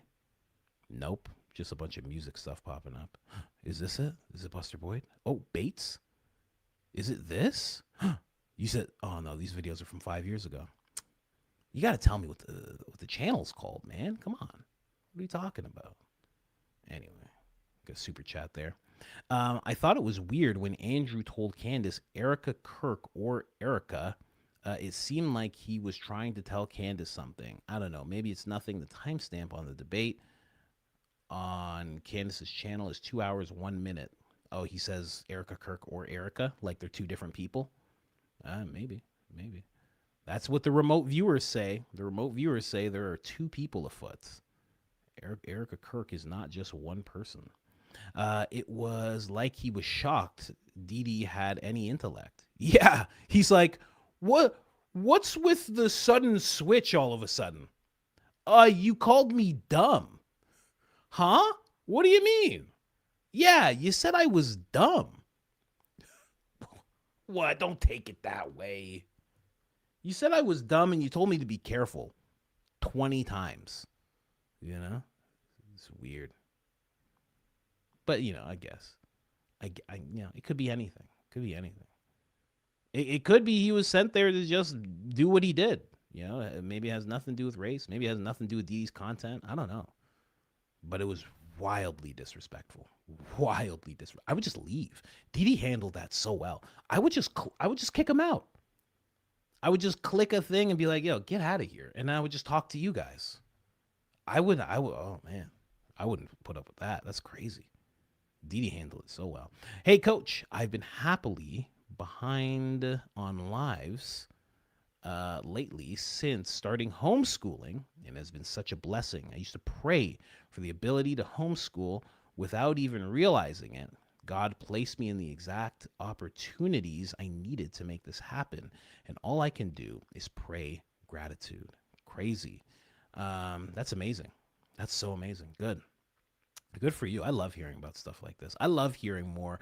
And, you know, for anybody who's not feeling faith or maybe fell away from faith, I love that they get to hear stuff like this. One person was questioning, like, how do I know? They felt like they were a pretender.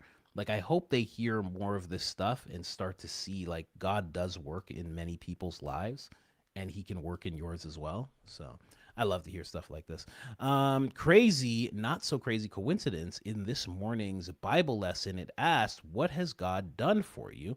Then later on, opening up your video to you sharing how thankful for exactly what you already have. Wait, what? Then later on, opening your video to you sharing how you can be thankful for exactly what you already have. Yeah, well, yeah, exactly. I had to read it 6 times, but yes, exactly. But it's not just for what I already have. It's not just what you already have. It's what you've been given. You know, it's not just like, oh, this is all so great, but it's like, look at how great it all is. It's crazy how incredible all of it is. You know, it's wild how much you're given when you really look at it. You know, not even from a new agey gratitude capturing perspective, but look at all of it. Look at all the things you have. Like, it's crazy. I don't know, man. There's a lot to it. I know some people don't feel that way, but it's like, I don't know, you really got to dig deep. There's a lot, you know. If you have crazy pain in, I don't know, let's just say you have crazy pain all over your body, your back, whatever, you know. There's people who are paralyzed, right? There's people who don't wake up in the morning. There's people whose spouses don't wake up in the morning. You know, there's just so many terrible things that happen to people, and none of those things have happened to you. It's a miracle. It's a miracle. I mean, anyway, because everything we normally take for granted is a gift from God. What a great add-on to this morning's lesson. Absolutely beautiful, and I can't thank you enough for sharing so much of your faith with this community. Next slide. Ben Shapiro's eyebrows had me rolling. Keep on keeping on, Coach. And we will keep showing up for you, sending love to you and the Coach family. Now, y'all, hit that like button. Thank you very much. Hit that like button. Hit that like button, ladies and gentlemen. That was from Hillby. Not Hillbilly, but Hillby. Or is it Hillbilly? No, it's Hillby. There you go. Hey, Coach, love your spin on the information. Appreciate you being unapologetically you. Shout out to Mrs. Coach for coming in clutch with the nasal spray. I know. Thank you so much, honey. But, geez, my sinuses are still going nuts. It's terrible when this happens, you know. How grateful I'll be to not have this happen. But that doesn't happen. Anytime you have something wrong with your nose or you have a cold, you're like, oh, I'll be so thankful for when I can breathe again. And then as soon as you can breathe again, you're like, all right, shake that stuff off. All right, whatever. You don't think about it after that?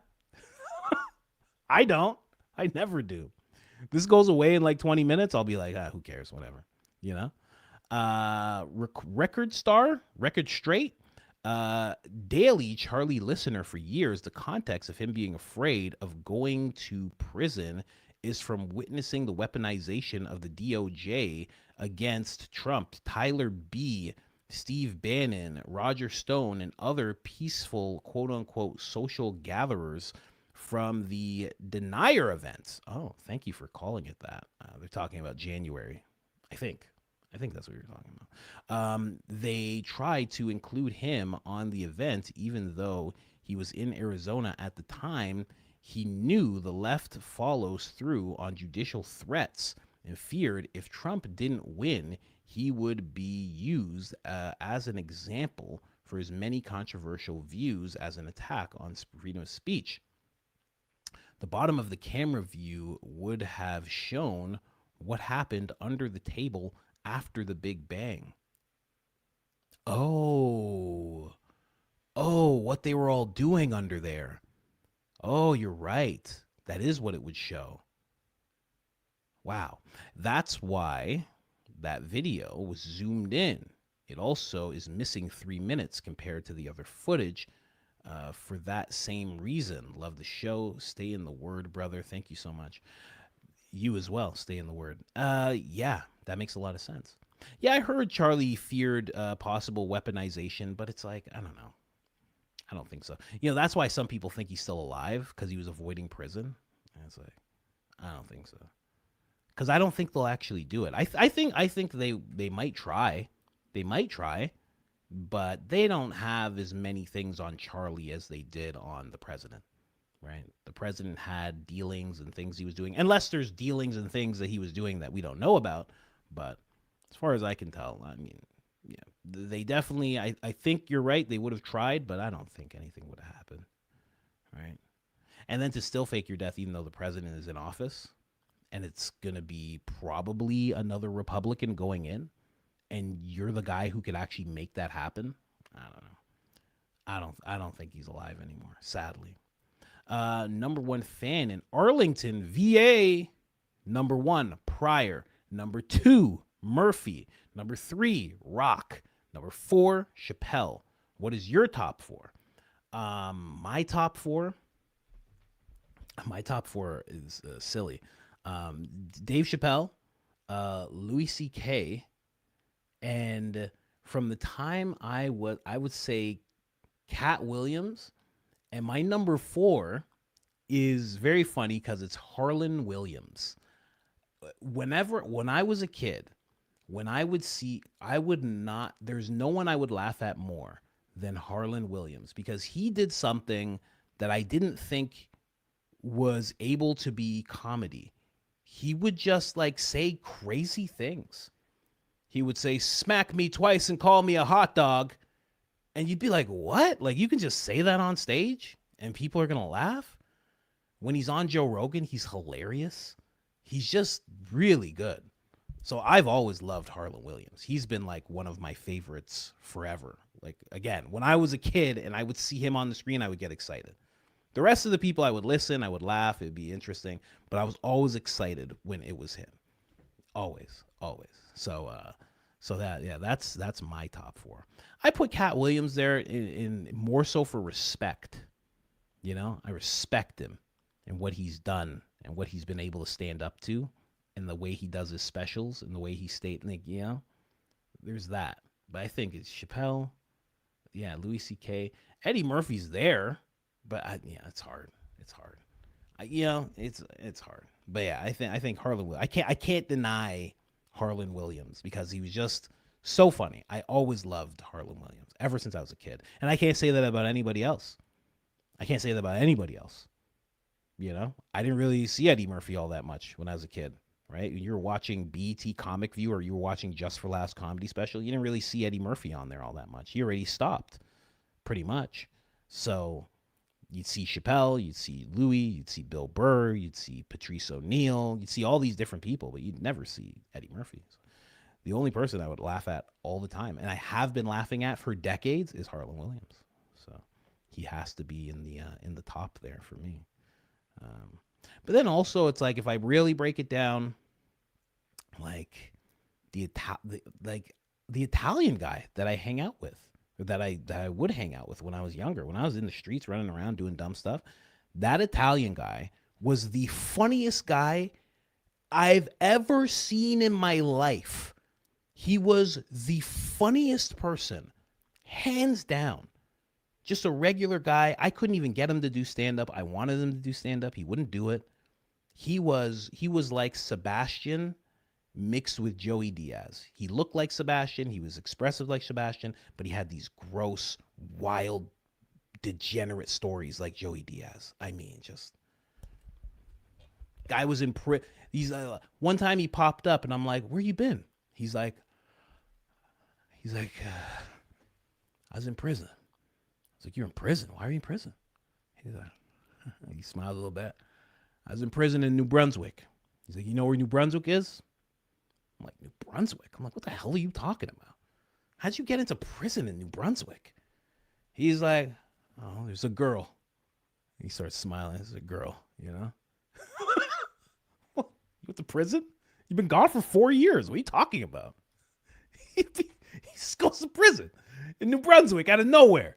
How'd you go to prison in New Brunswick? They just kept you there? I mean, it was just like, he was hilarious. The funniest guy, man. Funniest guy. I mean, I'm going to put him in the top 4. His name was Michael. I'll put him in the top 4. He's hilarious. This is absolutely hilarious. Anyway, he would be like, "It's a girl. It's a girl. It was a girl, you know. They wanted her. I had her, you know.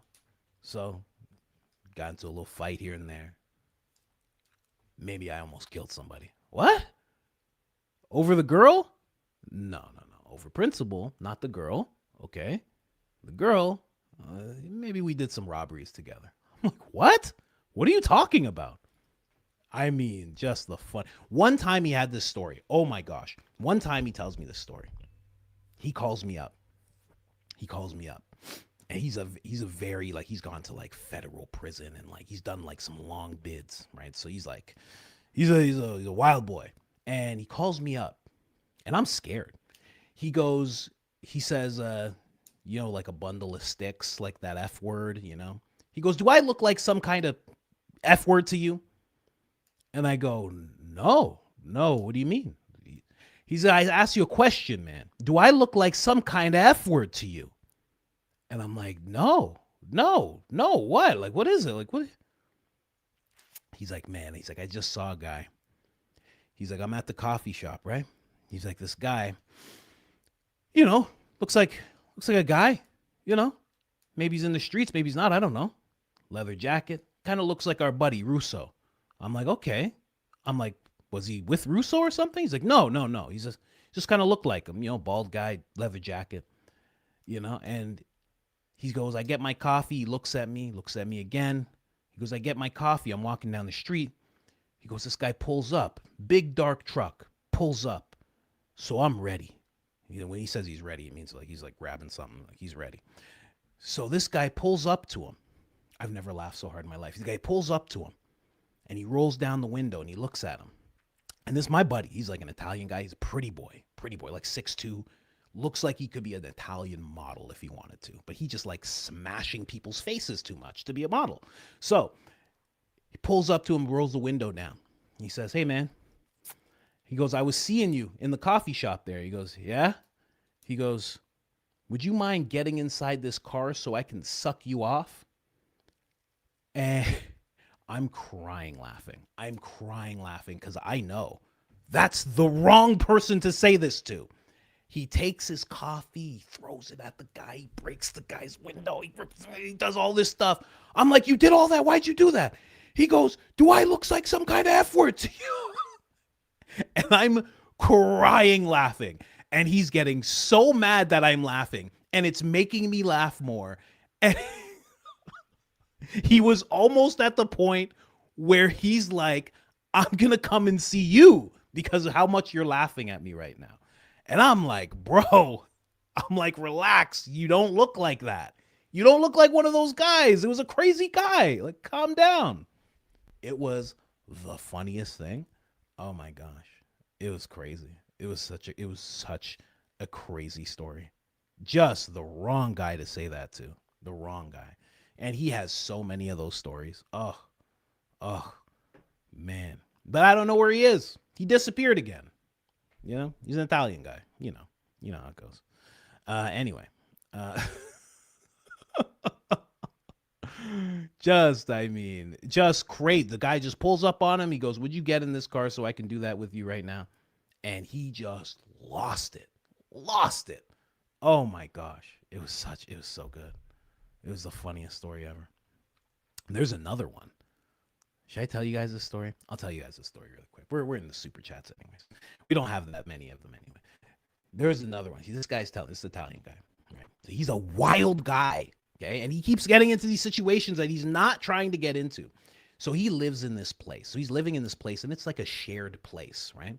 So there's like a shared kitchen and stuff like that. So he's living in one of the rooms and he's sleeping because he used to smoke a lot. So he'd be sleeping.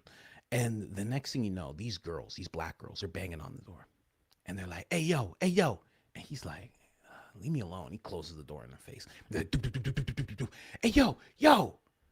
And he's like, what? And he's like, just long hair, ponytail, like all disheveled. And he's like tattoos all over his chest, his back, all sorts of stuff. And he's just like, what? And they're like, look. And he lived with this other dude that was like, I don't know, from Afghanistan or something, some kind of Middle East. I don't know because he didn't know. So he's like, I don't know, some brown guy. So this Middle Eastern guy was apparently going crazy. So the girls point. I'm not kidding when I tell you this story. I'm not making it up. I'm not bringing this up. This is bringing it up. He says there's a guy who lives there and he's crouched down beside the kitchen. And as this Italian guy put it, he's looking at me doing long stroke. Okay, I'm just saying he's to himself. He's to himself, just there, just went crazy or something. And then the Italian guy says, "Yo, stop it." Right, my buddy. He says, "Stop it," and the guy just locks eyes with him and starts doing it faster. Now, this is the wrong person to do this with. So my friend gets blood red, just gets so angry, just gets anime superhero angry, Dragon Ball Z, and he just takes a coffee cup and he launches it at the guy. And for some reason, this guy thought it was a game. He's smiling at him, locked eyes, doing yanking and banking, and the coffee cup goes and it smashes right beside the guy's face. It doesn't actually hit the guy. And also now the guy's scared. And now all of a sudden my Italian buddy, he's just off the deep end. That's it. He's just off the deep end now. And now he's trying to grab things. And, oh, it was such a crazy story. When he was telling me that story, again, I was crying. He's like, "Why are you laughing?" I'm like, "You're talking about a guy doing long stroke in front of you." It was the best story. Oh, just so not the guy. So not the guy to do this with. Any other guy in the world, you could have got away with it. Not this guy. The worst guy to do it to. Because he looked so unassuming. Because he was pretty. He had a model face. So people would always think, oh, he's a pretty boy. And they wouldn't realize, like, he had some screws. He had some screws loose. It was the funniest thing ever. Oh, my gosh. The best guy. Just the best guy. Anyway. Just... that was a major sidetrack, But I mean, he was the best. There's so many of those stories. It's crazy. Just wanted to let you know, I'm a big fan of your show. I sent a super chat last show, stated, "This is noise." But when I commented that it was when AKBN, who's BN? I'm so bad. Blake Neff. There we go. Okay. Andrew Colvette, Blake Neff, Andrew Wilson were trashing Candace about the event. That, in my opinion, was those guys trying to change the subject. And that was the noise that you were talking about. Oh, and then I went off on this whole thing. Okay, now I remember. Okay, well, see, this is exactly why I want to start reading the super chats as they come. Because then it's like, I don't know what's what. You know what I mean? Like, that's why I want to start reading them as they come. And I pretty much did that with most of the super chats, I want to read them as we get them, just so there's no misunderstandings like that. Don't worry about it. I'm good. I hope you're okay. Sorry about that. Didn't realize that. Thank you so much, Melody, Grace. There you go. Yeah, have no problem at all. My apologies. I didn't realize. Sebastian Maniscalco. Yeah, that's Sebastian. Yeah, I just call him Sebastian because there's I don't know any other comedian named Sebastian at all. We keep disrespecting the audience and losing them. What gives? Oh, you're talking about Warren? Warren didn't understand that. I still can't get over that. I've watched that like 2 times since. It's so riveting to me. Love you, Coach family. I'm a Catholic convert, 3 years. I recently started thinking about the Orthodox Church and wondering if I made the right move. I quickly remembered that Saint, I have no idea how to say that, in Ignatius of Antioch is the first person to coin the term Catholic, which means according to the whole, recorded between 107 to 110 AD. If the church was called the Catholic Church before the Great Schism of 1054, then the Roman Catholic and Apostolic Church is the true church, and the Orthodox Church split from her. Some backup, positive evidence. Yes, I combined Officer Tatum and Pickles there. Are all the saints and their prophecies and our blessed mothers Apartians? I know you were looking into a lot of it. Hope this helps clarify. I don't know about any of that stuff you're talking about. I have no idea. When I look into stuff, I look into what's good. I don't try to look into, demonizing one or the other. A lot of people do that. when it comes to faith, especially when it comes to Christian and different things. I'm not looking into that. I'm looking into what's good. Like that priest that I played at the beginning, he's an Orthodox priest. So, and I'm doing St. Michael's Lent right now. I'm looking into these things, and I want to understand them more. But I'm not looking into demonizing any of them. At the end of the day, they're all Christians. So, hey, Coach, the Hubs and I. But I will say one thing: I do like that they have more order. I don't like things being so free flowing, to where all of a sudden you walk into like a Protestant church and there's like rainbows everywhere. I don't like that. I don't like when it gets that free flowing. I actually just saw a guy, he's a creator, and he was doing satanic hand symbols, and he's like, listen, it doesn't mean anything. And then he's using Bible scripture to say why he should be able to make these hand symbols and everybody should be okay with it. And I'm like, that's the free flowing nonsense that I just don't like. It's just so silly. It's just so silly, man. Too free flowing. I don't like that. I'm starting to really not like that. Because it allows subversion, and I don't know. Anyway, hey, Coach, the Hubs and I celebrated 23 years of marriage yesterday. I'm 43, he's 47. Glory to God. After 12 years of infertility, we miraculously have 4 beautiful girls, ages 11, 6, 3, and 1. I also celebrated 10 years sober opioids yesterday. That's incredible. That is incredible. See, that's a miracle. Those are miracles right there. The children, the sobriety, the marriage, these years, it's just, man, it's just nuts. See, this is the type of free-flowing stuff, see? Might realize you don't need a church. You can do it on your desk if you want to, and it's fine. And your priest, you can have your tripod. This microphone can be your priest, and it's okay. And you just do it on your desk, and it's fine. And you don't need church. And you don't even need the Bible, because whatever comes to your heart and you say out loud is okay.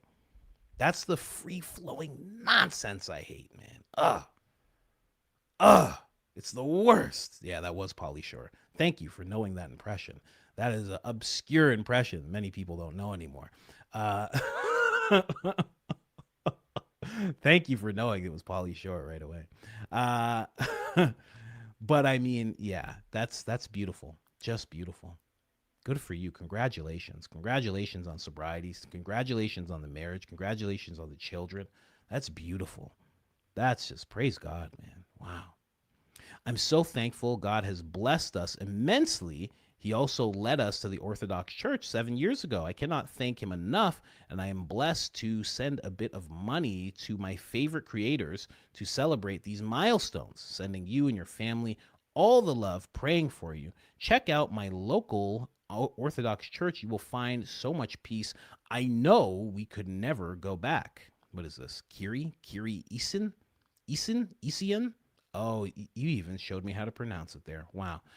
Kyrie eleison. There you go. Thank you very much. Lord, Lord have mercy in Greek. Also, I thought that was someone's name. Lord have mercy in Greek. Also, a fun 80s pop song by Mr. Mister. Really? I've never heard that song before. I have never heard that song once, ever. Someone said F Satan from NY hilarious. I thought we all hated this mother effer. I don't understand. Ultra Instinct.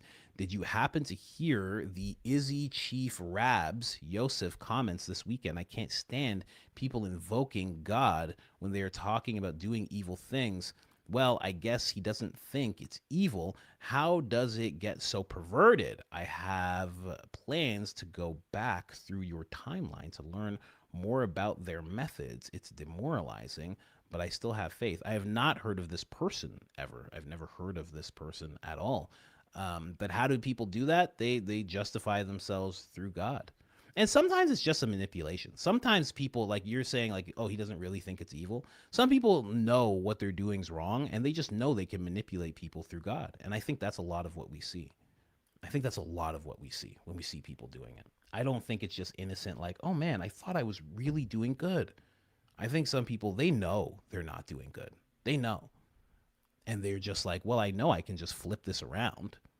I know I can. I know I have millions of people who will just listen to me because God. Like I think we've seen there's certain people. I think that the Turning Point Faith, we've seen certain pastors do that, where it's like, no matter what you think of a podcaster, Candace, Tucker, to bring it up in your events is just weird.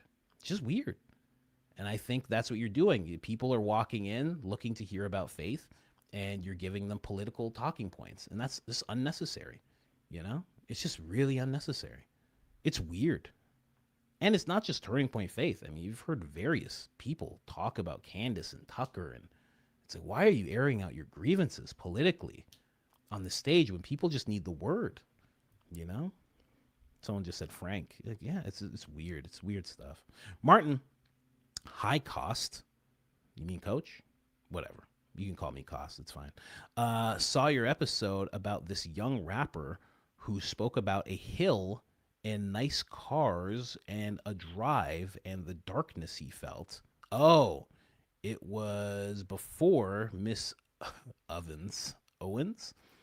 Still glad that I subscribed to you then. Thanks from Denmark. That's why.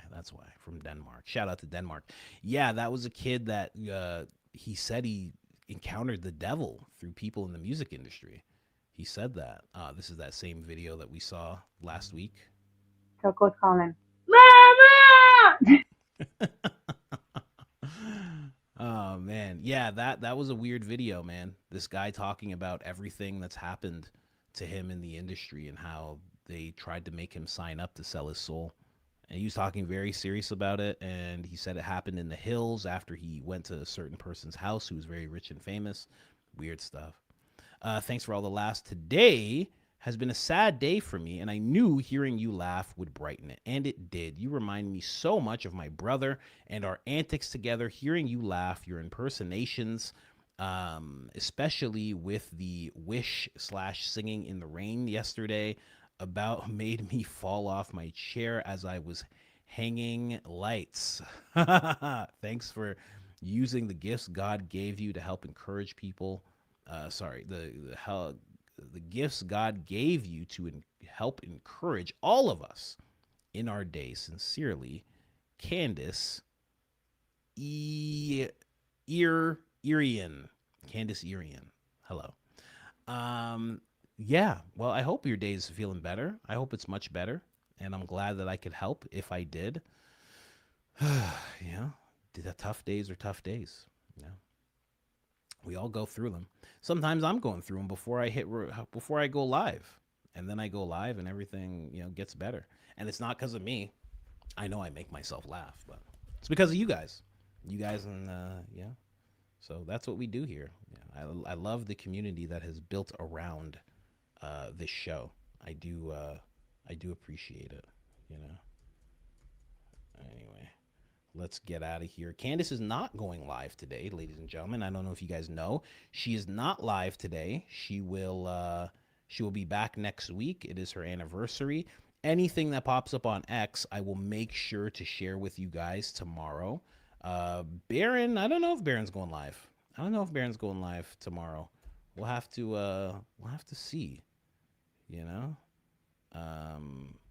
Let me know if you see Baron live. Let me know tomorrow when we go live, but I'm sure I'll figure it out by then. But anyway, we will see what's out there. Andrew Wilson might have a show, etc. So thank you guys so much. Mike Riley said he had to just stop and pray. Satan tried him. Stop and pray. And if you really, I was just learning this, someone was telling me about when I was praying for Gary, they were talking about how the best possible way to fight in spiritual warfare is not just to know the word of God, but to actually pray for the people who are coming against you. That is like the true sword that you have. It neutralizes what the devil is trying to bring to you, is if you start praying for that person.